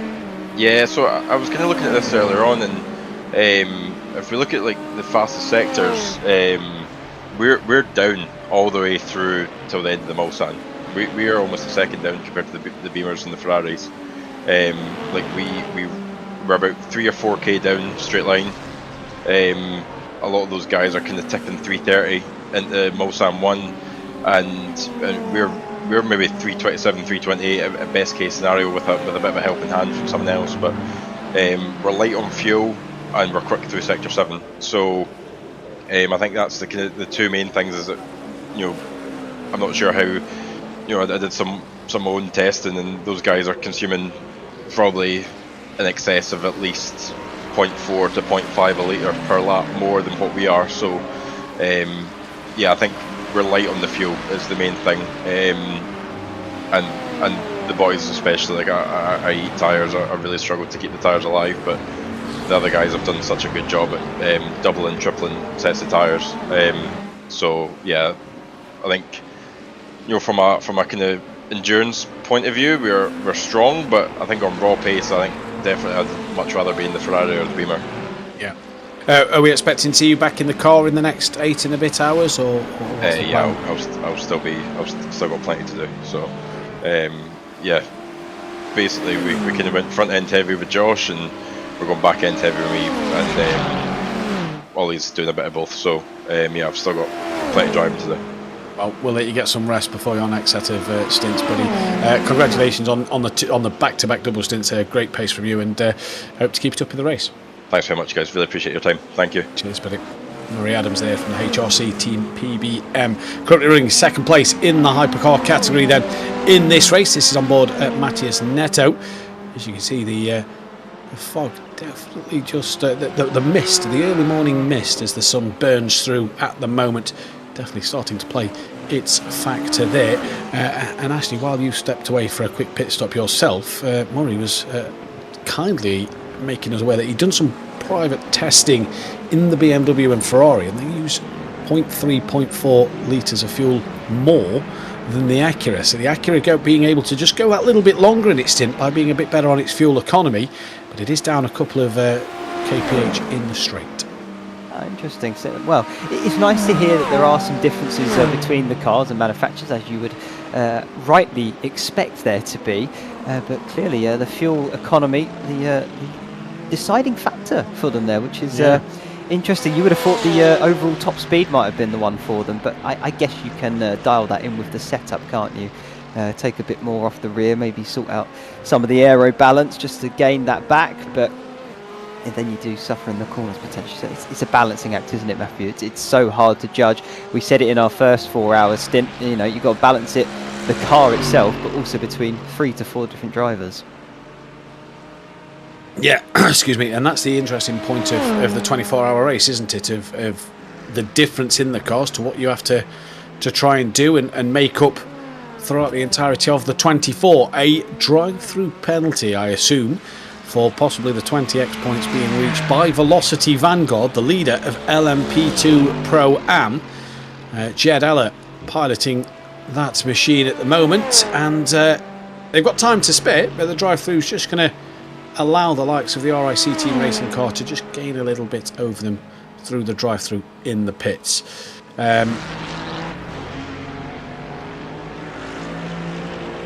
So I'm just seeing in the virtual grandstand, sorry, from the Automobile Club Virtual, 0.4 to lap difference means an extra lap, which we are 210 laps in. That's a pit stop saved for the Acura.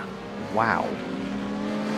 That speaks volumes, doesn't it? You know, they talk about like a compounding effect when you're referring to investing. Well, that's that kind of effect in play for real life racing. You know, that adds up slowly but surely. And yeah, pit stop saved. That's not something small. That's quite a big thing. 30 to 40 seconds. Yeah, you're stationary for quite a while, aren't you? Yeah, indeed you are. So, yeah, 30 to 40 seconds. plus any damages you may have to do in that pit stop is huge. And the interesting thing I find about that as well, Murray was saying there that after 2 hours there was nearly 2 laps down, as well as starting 52nd on the grid. They have really worked hard to be 41 seconds off the leader. That is some good going from the HRC team by PBM. Yeah, they have. It's super impressive, isn't it? As I think this is Velocity Vanguard now through pit lane, going to serve that drive-through that they've picked up, I would imagine. I don't think it's going to drop them behind the second Pro-Am car of the RIC team racing, but of course it will hurt their overall time in the overall LMP2 grid. They may lose it out. I think they are definitely losing out to turn 1. As yep, there they go, through your shot on screen now. So they have dropped to 4th overall. Bring you a bit of an update on the last running hypercar on the track, the Cadillac that we saw blow its engine a few hours ago. It was about 7 or 8 laps down on the leader of the LMP2 category in terms of the overall standings.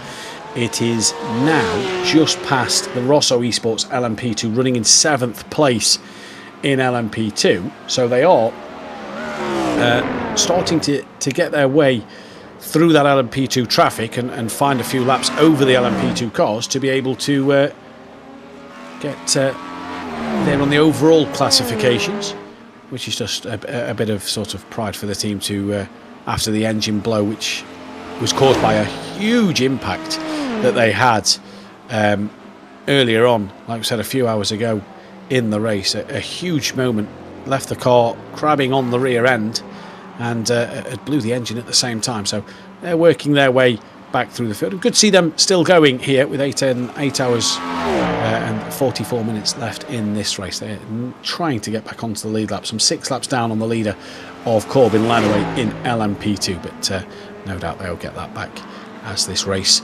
progresses then. Simi and Ashley will be with you for the next 44 minutes before Ewan and Lorenzo will join us back in the commentary box, and they'll be taking over for the penultimate 4 hours of the race before myself and Ashley return for the final 4 hours of the 24 Circuit de la Sarthe race here. And what has been a fantastic race to say the least. And tell you what, since we came into the commentary box on our first shift, we've had some good green flag racing through the night. It's been great to see the race start to pan out after the opening 4 hours worth of drama that we saw earlier on at the top of the show. It's been really good to see. We're still seeing plenty of battles play out. We're at that stage of the race though, Ashley, where now it's that mental game going into the final few hours of this race. Certainly is. Yeah, it's interesting that we've seen cleaner racing action in the dark than we saw in the daylight. But I'll sweep that one under the rug and forget about it. But yeah, it's an interesting thing to think about. We were riding on board for a moment there with Zach Sweeney in the Paul Botting M Sport car. They've retaken the LMGT3 lead and by some 40 seconds as well. So I think that is potentially down to the differentiation in pit stops there. I think they'll be coming in a lap or two time, as this is second place though with Miguel Pinto in the Virtual Power Porsche, and as well they are slightly off strategy compared to the double stint by TSR team. Still Curtis Tiber in the cockpit there. Is that the third stint in a row there for Curtis? I feel like he's been in the car ever since we've jumped back in the booth, Matthew. It seems like an awfully long time for him. And the Virtual M Sport car in 4th, they have got a new driver in. It's Ven Katararaju, the Indian driver there, taking over the reins. Well done. I've just looked at that and wasn't going to go anywhere near it. So well done you. Yes, I do believe Curtis has been in for the majority of the 4 hours that we've been in the commentary box. Will he be in? In fact, no, he has just pitted, hasn't he? So he'll be finishing his stints by the time we're off air in terms of me and Ashley. Oh, contact! Just behind the number 64 Porsche. That is Stephen Selby in the Tri-State LMP2 Pro-Am car. And I believe it was one of the W2E Pro GP cars. It was the Hypercar version of the team who have got the meatball flag close to pit entry.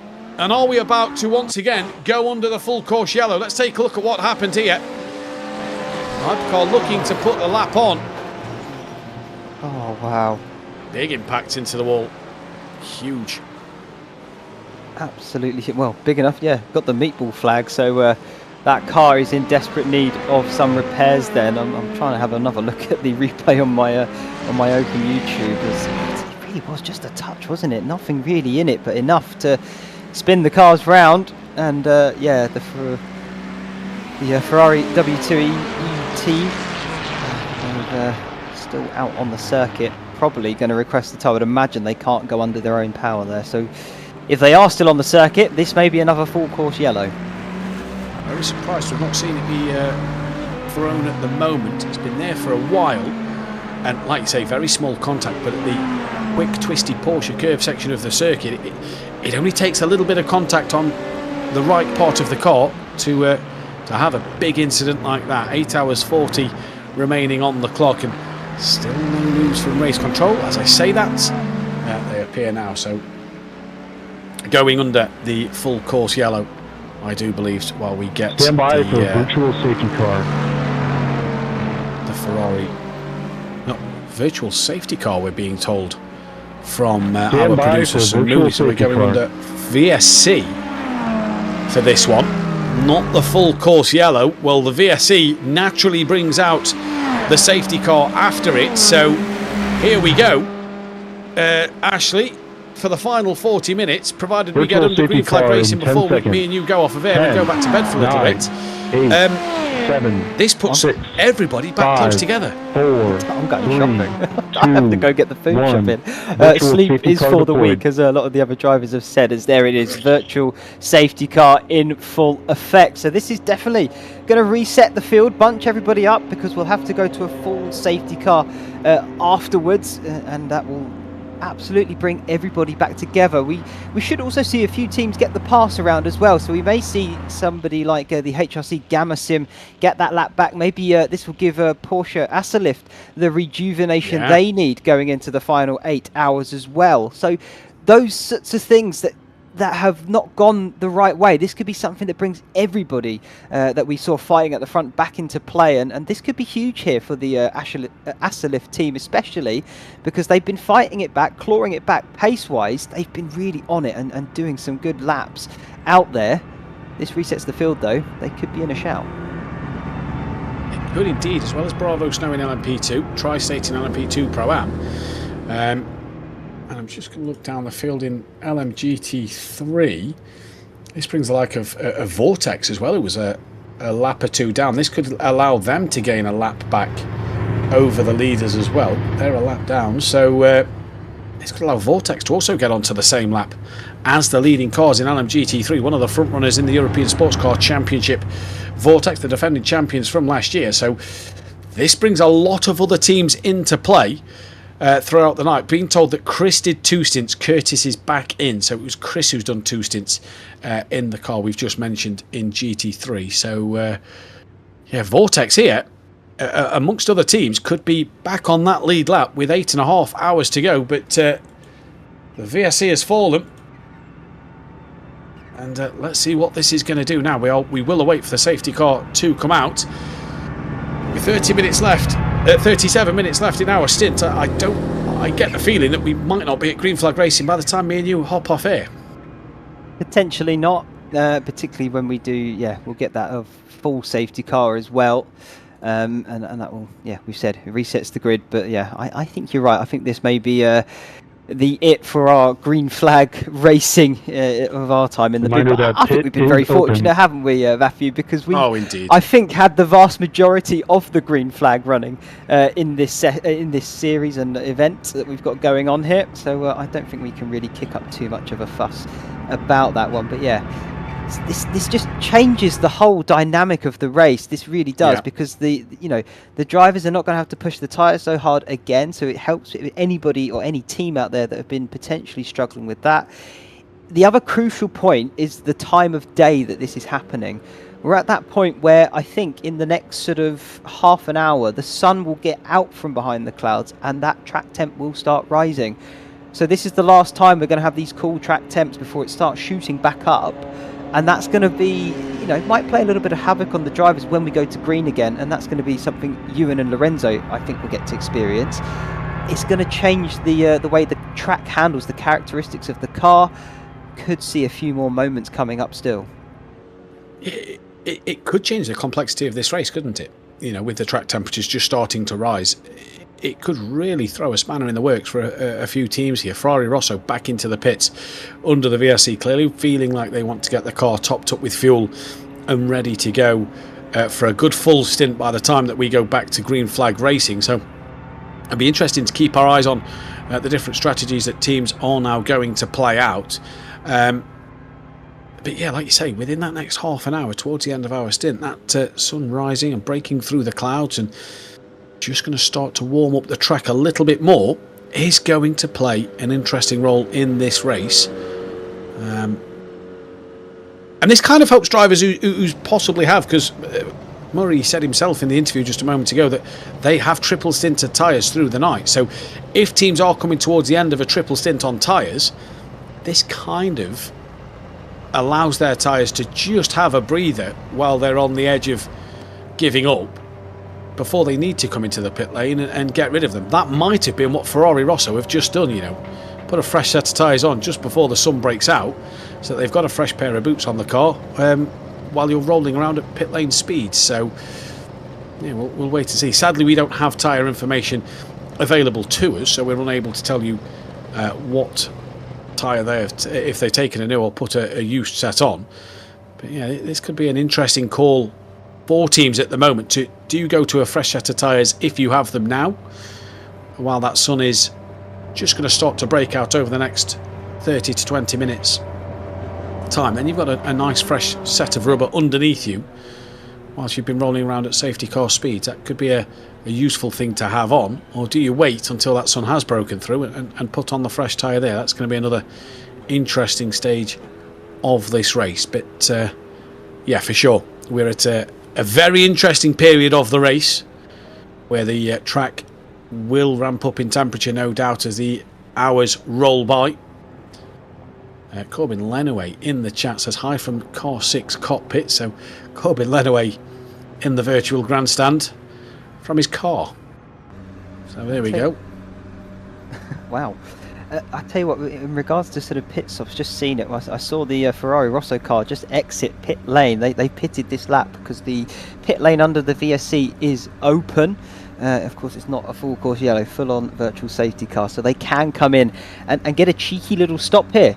That actually could have brought the Ferrari Rosso team right back into this, I would argue, with a stop under the VSC, because everybody going around the circuit at this reduced pace, they're not going to lose too much time by comparison. So Ferrari Rosso with the cheeky stop, but I think that might play into their hands, particularly with all the recent mishaps and goings on for the team.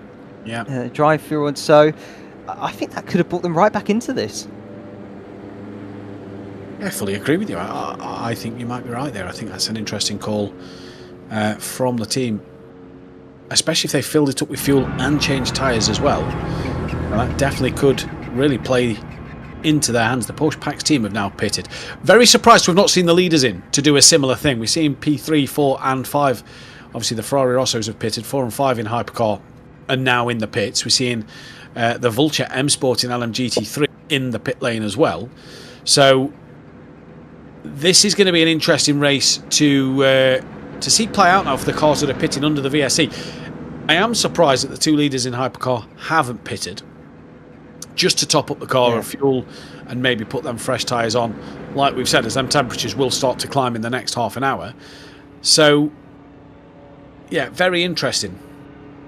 It's a full-on strategy call, isn't it, at this point? Yes. It's. I mean, the only thing is we got Lippy here, coming round into the Porsche curve. So they're at the position now where they could still come into this pit lane and make the stop and still come out ahead of second place in Josh Mitchell. It's whether a case Josh Mitchell also does the same thing by the time they get to the same point of the circuit. So still could happen. I think the gap that was back to the Ferrari Rosso team is the reason why we saw them come in, and they had nothing to lose with taking that stop. We may see the two leaders do the same now as well, because we haven't got the full safety car as of yet, still under the VSC. So pitting now would be a bigger benefit than waiting for the full safety car, at which point they still can come in should they feel the need to. But at that point, the entire field is being backed up into each other. So if you're going to make the pit stop, now is the time. Completely agree. One thing I would say, looking at where the HRC team PBM are on circuit compared to the leaders, is the leader is coming to the pit entry now. HRC might go under full safety car by the time the leader is in the pits, in which case pit lane could be closed by the time they get there, so that could hurt Does them. it remain open? A little. Oh, no, it's closed. No, Right, it closed. Yeah, because we've had the penalties, haven't we, for pit lane being closed? Yeah. So yeah, they've got to hope that the full safety car doesn't get deployed by the time they get round to the pits, if they do decide. Raphael Lippi, your race leader, he pitted on lap 204. We're approaching the start of lap 214. So they've gone 10 laps nearly on their current stint, whereas the HRC Acura has only done around about 6 laps. Leader's in. So there we go. Leader has taken that strategy call to pit. I think it's sensible for Josh Mitchell and the Acura team here in second place to also do the same thing. They are not far from pit lane, but need to hope that that virtual safety car remains out while they trundle around at slow speeds to get into the pit lane. So the leader is in. Good strategy call for me. Copy the Ferrari Rosso and kind of put that time back to as it was between you and the Ferrari Rosso team, but be on the same strategy. I was going to say, you want to be on level playing field, don't you? So it makes the most sense.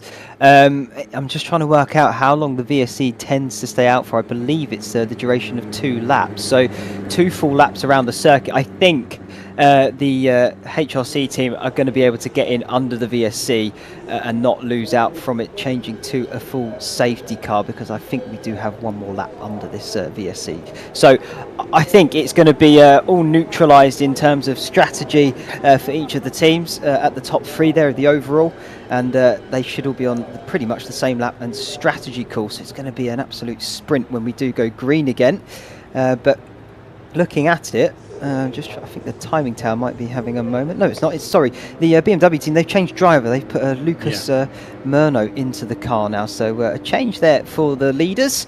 But nonetheless, I think definitely everybody making the right strategy call. Get the free reset, we should add, and everybody level playing field when we get back to green after the full safety car. This is going to be interesting to see where we'll be in the next 4 hours' time. You're going shopping, so you'll be able to keep your one eye on the stream, I assume, on the broadcast. I am doing it solo, so I'm not too sure. I do have to focus on picking up the right groceries. Make sure you get your M&Ms, I'm sure.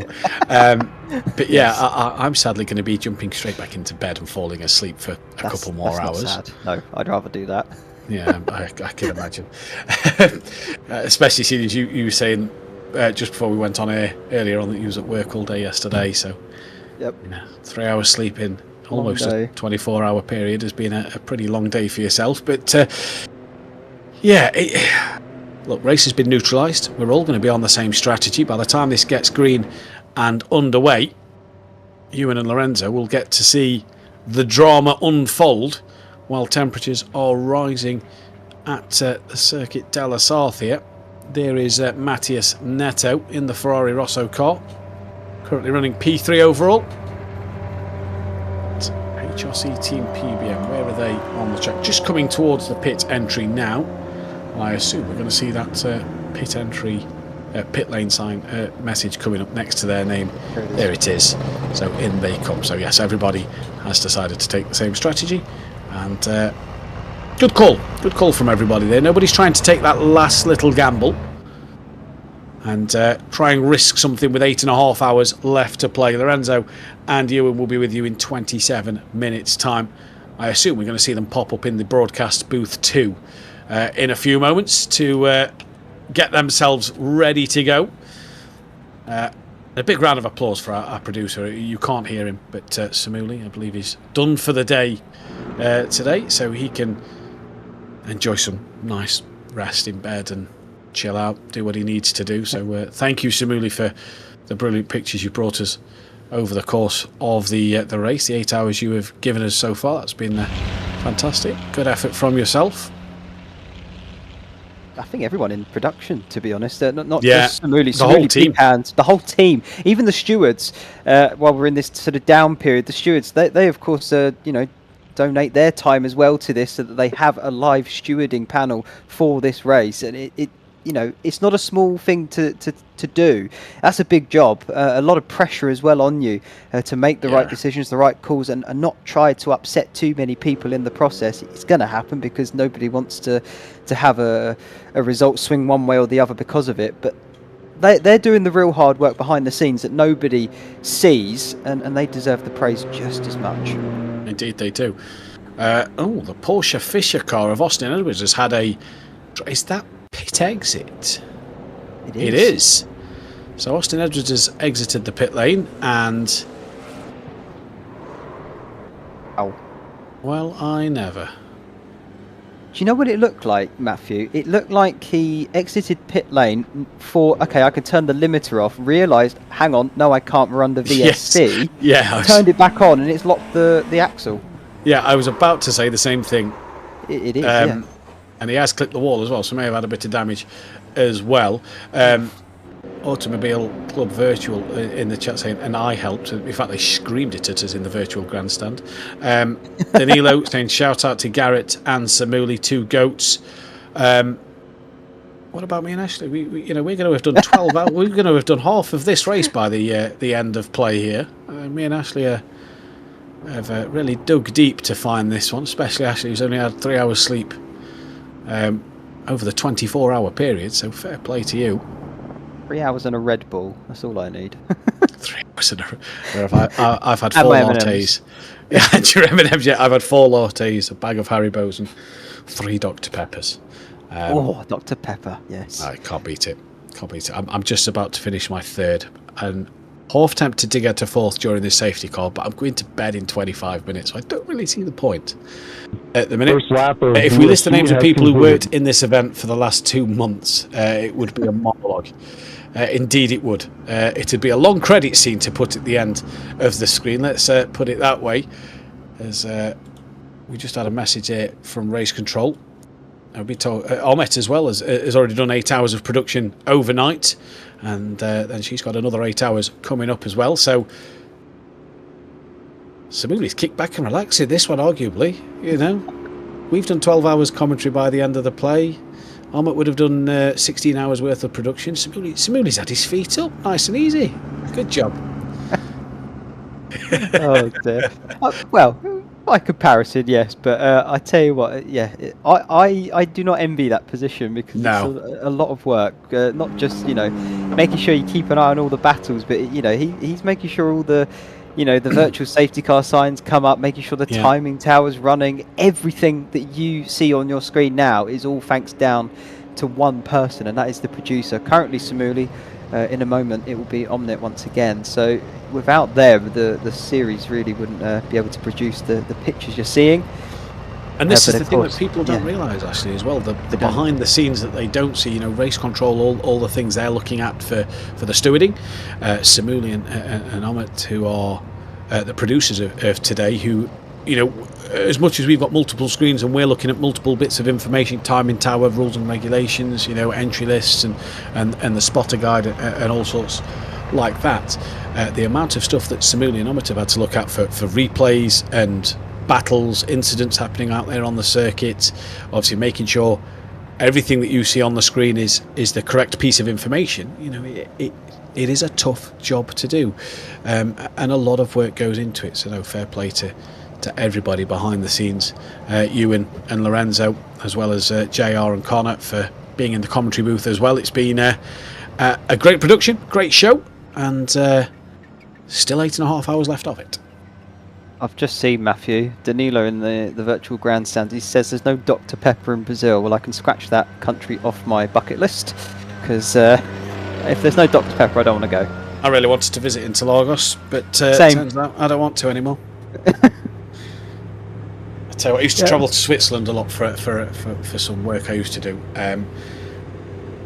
I'm not a Coke or Pepsi lover, but I struggle to. I take a Pepsi over a Coke if there's no Dr Pepper. Every shop only had Coca-Cola or Fanta, and they only had the orange Fanta, so it wasn't even like they had the fruit twist, the better of the flavours. So it was really tough to get through Coke during my time in Switzerland that I used to travel to. Cola, we should say. Cola, yeah. Other brands are available, obviously, but it was very difficult to get through that, and great time. I could tell moving to Denmark. It's been 5 years for myself, so it's been a real experience. But when I first got here, Dr Pepper, I didn't know. I made the move without knowing. It was rookie error. Dr Pepper didn't exist here for about a year, and then I don't know how I lived, because it is also my go-to soda drink, fizzy drink. And a year in though, thankfully, bless the gods, they brought it over, and so I could start getting it. But what a rookie error, moving to a country that didn't have your favourite drink. Absolutely crazy. Yeah, crazy mistake to make. Yeah, rookie mistake. Wow. They've got it now, so it's all fine for you now. Great to see numbers on the virtual grandstand as well. 103 of you watching. Thank you all for being a part of the production through the night as we are here for the morning session. 20 to 8 in the morning track time at the moment. And, what a day it has been, and it wouldn't have been possible without you guys in the chat as well, keeping us occupied and entertained throughout the evening, and of course throughout the entirety of this race. I must say the numbers from qualifying and through the event today have been absolutely phenomenal, so give yourselves a big pat on the back. Well done to you all for tuning in for this event. It has been an absolutely fantastic 24-hour race here, and everybody needs to give themselves a round of applause, and I'm sure we could all enjoy a nice little beer at 3 p.m. this afternoon, 2 p.m. GMT, for when the race comes to an end and comes to a close. We can all sit back and relax, or in Ashley's case, sit down and probably fall asleep. Yeah, I think I will be in my armchair nodding off. But I mean, yeah, it gets to that point. I think at that time of day, if it's not already been done and dusted, I think the Formula 1 Monaco might be on. So I might have to stay up a little bit longer than I would like. But yeah, if you are an open wheel fan, of course you can check that out after this race has concluded. But don't miss this one, because I would argue this one is a darn sight more competitive than the Formula 1 Monaco Grand Prix. But nonetheless, still action-packed racing throughout your entire Sunday and Saturday. I looked at it earlier. There's not just the F1. I think there's also MotoGP on as well at the moment this weekend. So everywhere you look, motorsport crazy this weekend. I think there's another weekend a bit later on in July when we've got sort of the football and the World Cup coming around. It's I want to say about the Belgium Grand Prix, that sort of time zone. And on a Sunday, I think there's MotoGP, Belgium Grand Prix, the Formula 1, the FIFA World Cup final as well. It's an action-packed day. If you're a golf fan as well, there's lots of golf on in that day as well. So it's so much stuff. And this is another one. But again, the racing that we've had so far, it's a shame we're under VSC now, but it was necessary. But we really have been blessed, haven't we, Matthew? We really have, and if you're in the United Kingdom, you've got the British Touring Car Championship on today as well at Alton Park. So that, and the Formula 1, and the MotoGP, and the conclusion of the 24-hour De La Sarthe race here with us on ACV TV. I hope you've got plenty of screens at home to watch all of these events on, let me tell you, because it is going to be an interesting one. And I'm just looking here, because I'm a huge British Touring Car fan. I'll miss the first race, which is fine. That can be recorded. The second race is at 5 to 3 my time, which is 5 minutes just before we finish. So it may be a case of possibly record that one as well. Watch race 1, watch race 2. But yeah, the World Cup starts on Thursday for the FIFA World Cup. So if you are football fans, you get your little football fix as well. We've got. If you're a cricket fan, if people around the world know what cricket is, the Women's World Cup starts, the T20 World Cup starts on Friday, I do believe. So plenty of sporting action around the world. But for the end of for the majority of today, at least, where else would you rather be than here with us, and Ewan and Lorenzo a little later on for this? Because I think with this safety car period and teams going back onto the same strategy, we have got an absolute belter of a race. And I'm just seeing on the timing tower that the Paul Botting M Sport Car 100 is out of this race. Had so many dramas, they've decided to call that one a day. Where else would you want to be other than here for the conclusion of this event? The Grand Prix, the Touring Cars, the MotoGP. Just hit record or pause while you finish up with us first. Absolutely. That's a shame for the 100 car there. They really have been troopers trundling on, but I think I can understand their decision there at this point. They are a considerable few laps down now, but they really were troopers in that. As we still got some cars entering pit lane. Oh, this might be a tricky one for the stewards to look at. Flight level on their way in. I wonder if this is down to fuel and they need to make this stop. Because the safety car is now out, so technically pit lane is closed, but it was just as they were coming in, wasn't it, Matthew? So Pits are maybe closed. they'll Pits are give a closed. slightly lenient look into All that cars catch the Yeah, I'm pace wondering if car, there's a ruling no pit saying that speed you've got limiter. to be in All pit entry. cars catch the pit. So you've got to be on the road leading towards the pit lane as the speed safety car limiter. comes out. That might just save the flight level car. And a few of the cars there just getting out on track just ahead of the safety car as well. So that will help them get round to the back of the train nicely before the wave around even begins. So great to see. And I'm just looking here, by the way, our backup broadcast team who's taken over from us in 14 minutes time are not yet in the broadcast booth. More time Come for on. us. Come on, guys. Ashley's got shopping to do. I've got a bit of shut-eye to get. True. We've got four. Race. Yeah, this is possibly true. I do feel like if I sit in my chair much longer whilst not commentating, that I will quickly nod off and I will wake up in a lot of discomfort sat in this chair, no doubt, from falling asleep. But I mean, we've still got 4 hours to go yet, so we've got the end of this one to bring you the action in what has been so far a thoroughly enjoyable 24-hour race, and we've still got 8 hours 15 minutes left of it. And I've got the feeling, because of this safety car, actually, I really have a feeling that it's only going to get more entertaining from here, because It is. the packs are going to be closer, the cars are going to be up for it, they're on the same sort of strategies. We're just going to get absolute nose-to-tail racing for the next 8 hours, I have a feeling. Yeah, no doubt about it. The only thing that, of course, would scupper that is indeed another safety car, should it come to fruition like that. Hopefully not. I would like to see it more green to the end, but either way, we'll see how this all unfolds. This safety car and VSC period, though, this has been a big win for Virtual Power there, the Porsche car in second place in the LMGT3 category. And I say it's a big win for them because they've made the pit stop, along with, of course, first place runners, the Paul Botting M Sport and the double stint car. They were off strategy at this point, so they were sort of teetering between sort of second and fourth.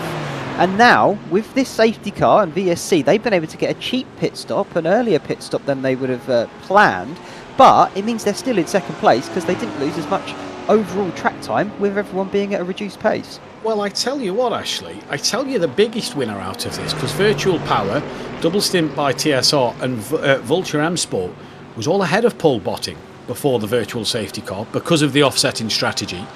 I think this has been the bigger favour to Paul Botting M Sport team, driven by Connor Botting again at the moment, because they now lead the category once again.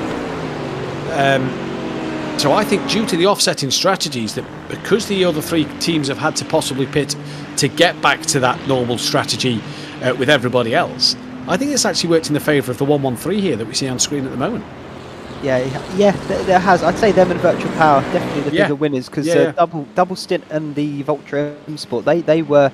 It was between that, they were sort of flip flopping, weren't they, back and forth, and yes, yeah, it's sort of panned out that way. So you're right, Paul Botting and Virtual Power have gone. They got the better of the strategy calls there when the VSC came out.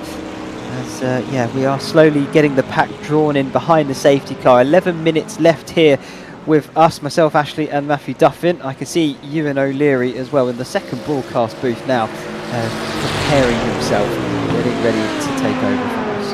Raring to go. Absolutely. He's had a good rest as well, hasn't he? He has. Eh? Nice and easy. Yeah, imagine that. Imagine 8 hours of sleep. I can't believe it, to be honest. It might be worth bringing you in for a quick chat and asking how his rest was. Don't, I'd be jealous. I'm sure you were just listening to the back end of this stream, is. and I hope you did have a good night's sleep, Ewan, and are well rested, ready for the resumption of this race. But this has been the first safety car as well. Let's not mention this. The last safety car that we had, and I'm looking at our commentator notes for this, is back on 16 hours 33 minutes remaining. So we've gone 8 hours before the last safety car. This came out on 8 hours 40 remaining. So we nearly went a full 8 hours without a safety car, just full course yellows in between. So a great spell of green flag racing throughout the entirety of Please that, catch of that the time. pacing line. Yeah, absolutely. Pacing line. Yeah, no, that's is good. That really is good. going to Again, 2 seconds we change. can hate, we can love and Catch hate the the safety pacing car, I would say, line. because on the one hand, it stops all the green racing action, which don't want to see it be slowed down and stopped like this, as I believe the pass around probably getting mentioned there from the race director, and will be commencing fairly shortly. But at the same time, we see it now level the playing field, so you get the big reset, and that's also exciting, because then you get to see every single car vie for a few more positions. But yeah, it's a positive and a negative. It depends on how you view it. And I guess if you're a driver or a team enjoyer, or for a specific team, you will either curse it or you'll love it, even more so than we do here in the booth. Yeah, I'm not sure if the pass around is happening at the moment. There's a few stragglers just coming through the first chicane of the Mulsanne Straight, so I think they're possibly going to wait for them to get on the back before we do receive the pass around. But we will wait and see here, because I assume they're going to want everybody in the right position for that. So we'll see what happens here. But just read in the broadcast booth that Lorenzo is at time to power through my final 4 hours. I'm crying for help. He's done a lot of work, commentary, and then in the car for a few hours as well. So yeah, Simuli just we didn't see them incidents. Back to Lorenzo there. No so, chill. Yeah. Ahmet's got more than enough energy for 8 hours, all in capitals. So raring and ready to go, full of life. Lovely stuff. Yeah, you love to see it. And you'll be able to see that part 5 of the stream coming your way. If it hasn't been posted, the link in the YouTube channel already, then make sure you press the little ACV TV logo just underneath the broadcast itself.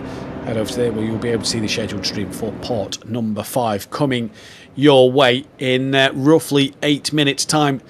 The guys will be getting underway.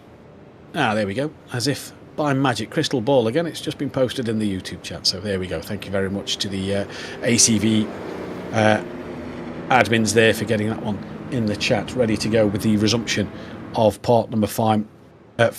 Lorenzo's only slept a total of 2 hours out of 24. Oh my God. What a guy. That is hardcore stuff. I'd have at least had 6 hours by the time we come back around to the commentary box. I thought I had it bad. Yeah. You have 3. It's just, but I've not been driving. Let's not forget it. Exactly.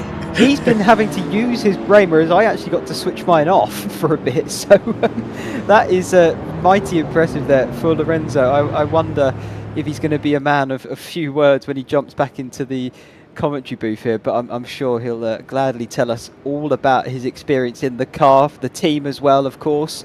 As yeah, they've been struggling a touch. As what are you seeing there, Matthew? My wife found me on the room carpet here while I was trying to get my 2 hours of napping said Lorenzo in the broadcast chat. She scooped him up off the floor going, "You've got commentary now, love, your alarm's going off. Get back in the chair."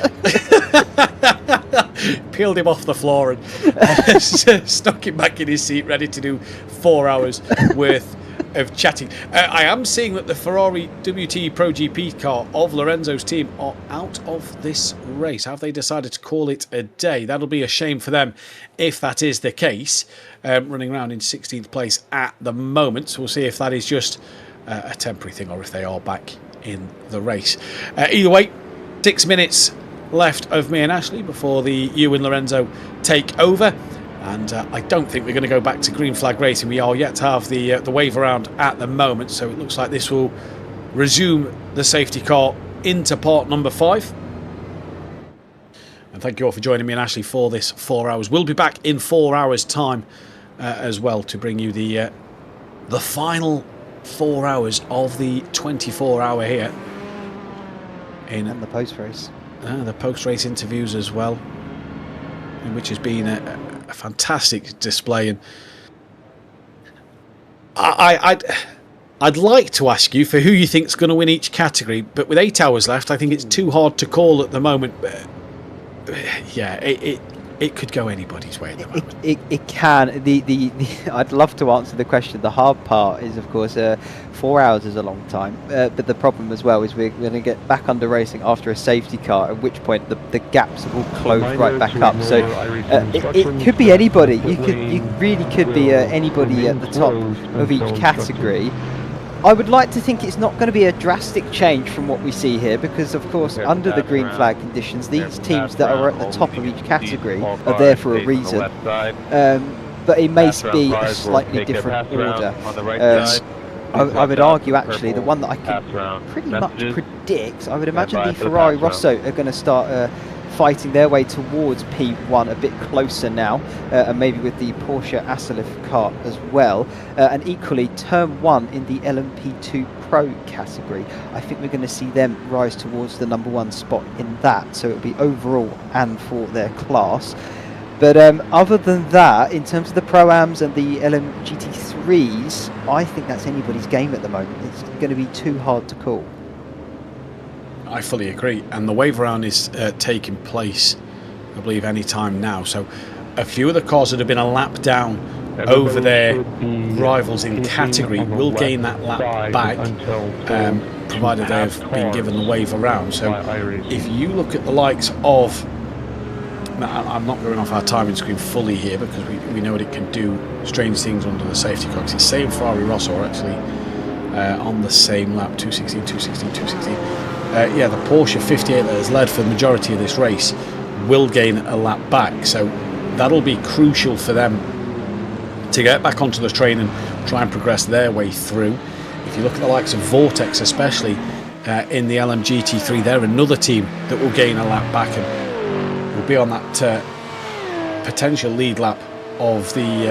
no, they won't. There'll still actually be a lap down. They're 2 laps down to the leaders in LMGT3, so they would require a second safety car in this next 8 hours to get the ball rolling for them in terms of this race. So the wave round just taking place now. I'm looking at it, I think they are only 1 lap down. The leader, Connor Botting, is 11 laps down from the car we're currently riding on board with, and then Vortex are 12, so I think it's just the one for them. I'm just getting confused with the 12 laps down, but they've only done 194, whereas the leaders are on 196. That's where I'm... Oh. That's what I mean. Oh, I see. Because if you look at the Hypercars, it's saying that Ferrari Rosso are a lap down to the leaders, but are on the same 216 laps with the front 2. So, little confusing on the timing tower. So I'm sure we'll get that one sorted as this race does resume, and we will be underway. That'll be for Ewan and Lorenzo to unpack there. We'll let them decipher the messages within the timing tower screens for sure. But yes, either way, we'll come back and hopefully see who is on the lead lap and who is going to be challenging for that race lead with 4 hours to go. And their broadcast is about to start within the next minute and a little bit, in which it'll be time for me and Ashley to say goodbye for now. But it is not goodbye for the rest of this race, as we'll be back within that next 4 hours to bring you the end of the 24 de La Sarthe here on ACV TV, which has been a fantastic race throughout the entire race so far. Just trying to figure it out, but maths aren't mathing for me at the moment. We've been going for 15 hours, nearly 16 hours at the moment. So yeah, it'd be 16, wouldn't it? If my maths, if Well, my maths is mathing. But yeah, it's too much talking, not enough sleeping. But we're not going to complain because we really have had the best of it. I would argue, Matthew. I think we have been the luckiest of the commentary teams that have been here. We really have had the tail end of the previous safety car, and we've just caught the start of this one. So Ewan and Lorenzo, when they do take over in about a minute or two's time, they're going to see the tail end of this one and get us back to green. But it really has been a pleasure, and I'm excited for when we get back in 4 hours' time to see where everybody stacks up, and then of course we get to see who we can crown our champion here today. And after twice around the clock, yeah, that is going to be quite a special one for whichever team can pull it off in each class, but of course for the overall as well, because I think for the pro drivers there, that is they really are eyeing it up, and they'll enjoy it should they get to taste that champagne. Virtual champagne, but still. Pass around cars. Yeah, exactly. Just noting there's 2 cars in between, the lead BMW and the Acura in second place. There is a message coming through from race control there. So 2 cars in between. Now, remember, if the safety car, I believe, is coming in this lap, you are to not do your tyre warm-ups after Arnage. So just after Indianapolis, you've got then the right-hander of Arnage. You are not allowed to weave and warm your tyres up. We've seen a few penalties being given for that one already. So the tyre preparation really on the run down to Indianapolis is very crucial to get right. Just looking at the track temperature, it has risen from 19.4 to 20 degrees. So we're starting to get that slow climb into the warmer temperatures now. And yeah, this is going to be interesting restart to see. Just as we're about to head over to Ewan and Lorenzo, they can get the race underway on part 5 of the stream. So make sure you head over and I've pressed that link in the chat already to head over to that 5th part, which will be starting momentarily. Here is the Porsche Project 91 down in 13th place, still saying that the W2E Pro GP team are out. So I'm sure Lorenzo will be able to shed a little more light on that one over there, seeing as he was aboard that car through the night. We are just awaiting the 5th part of the stream to get underway before me and Ashley say goodbye. So we might get the start of this race underway with myself and Ashley before heading back over to our colleagues in the other booth. Just trying Let's see what kind of happens. work it out myself, to be honest. But yeah, are we getting the? I think they've been told that this is the end of the safety car, isn't it? So you never know, Matthew. We might get lucky and see the first opening corners before we pass it off. But yeah, in a brief moment, we should see that part 5 go live on YouTube here on ACV TV. And yeah, like I say, Ewan and Lorenzo. I'm sure Lorenzo will have a lot of questions being fired his way from Ewan if he's had a look and potentially been watching on board with us over the last couple of hours, because that team and Lorenzo himself, they've been through the ringer, haven't they? They really have, and bless them, you know, it's a tough old race, and when a 24-hour, especially around such an iconic circuit like this one, doesn't go your way, it can bite you in the bum a little bit, and it certainly has for Lorenzo and the team tonight. So yeah, sad to see them out the race, but they gave it their best shot, no doubt, throughout this one as they enter into the Porsche curves. We might get green flag racing as we end our broadcast here and head over to Ewan and Lorenzo. So stay with us for the time being. Get part 5 loaded up on a second screen. I'm just seeing on my PC that they are now going live for their part. Right at the moment, at the best moment to see the start of this race. I'll wait for a word from Samudi to say that we are ending on our part here. But the safety car is pulling away and is about to go into the pits. There is 2 cars in between the lead BMW and the second place Acura. with Ferrari Rosso a little further down the pack. It's got a couple more cars between that and the Acura itself.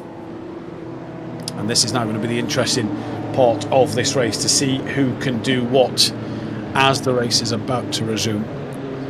Oh, Samudi is allowing us to do the start and then close off. So let's get you to the Mulsanne, I reckon, before me and Ashley bid you farewell for the time being. We are back to green flag racing and the exit of the Ford chicane, and the BMW number 20 nearly had a wiggle out of the chicane there. You would not have wanted to lose the rear of the car as we go back to green flag racing. 7 hours and 56 minutes are on the clock, and the BMW M Team BSS are straight foot to the floor to pull away from the two cars, separating itself from the Acura of Josh Mitchell in second place as we get back going here with 7 hours and 56 minutes on the clock.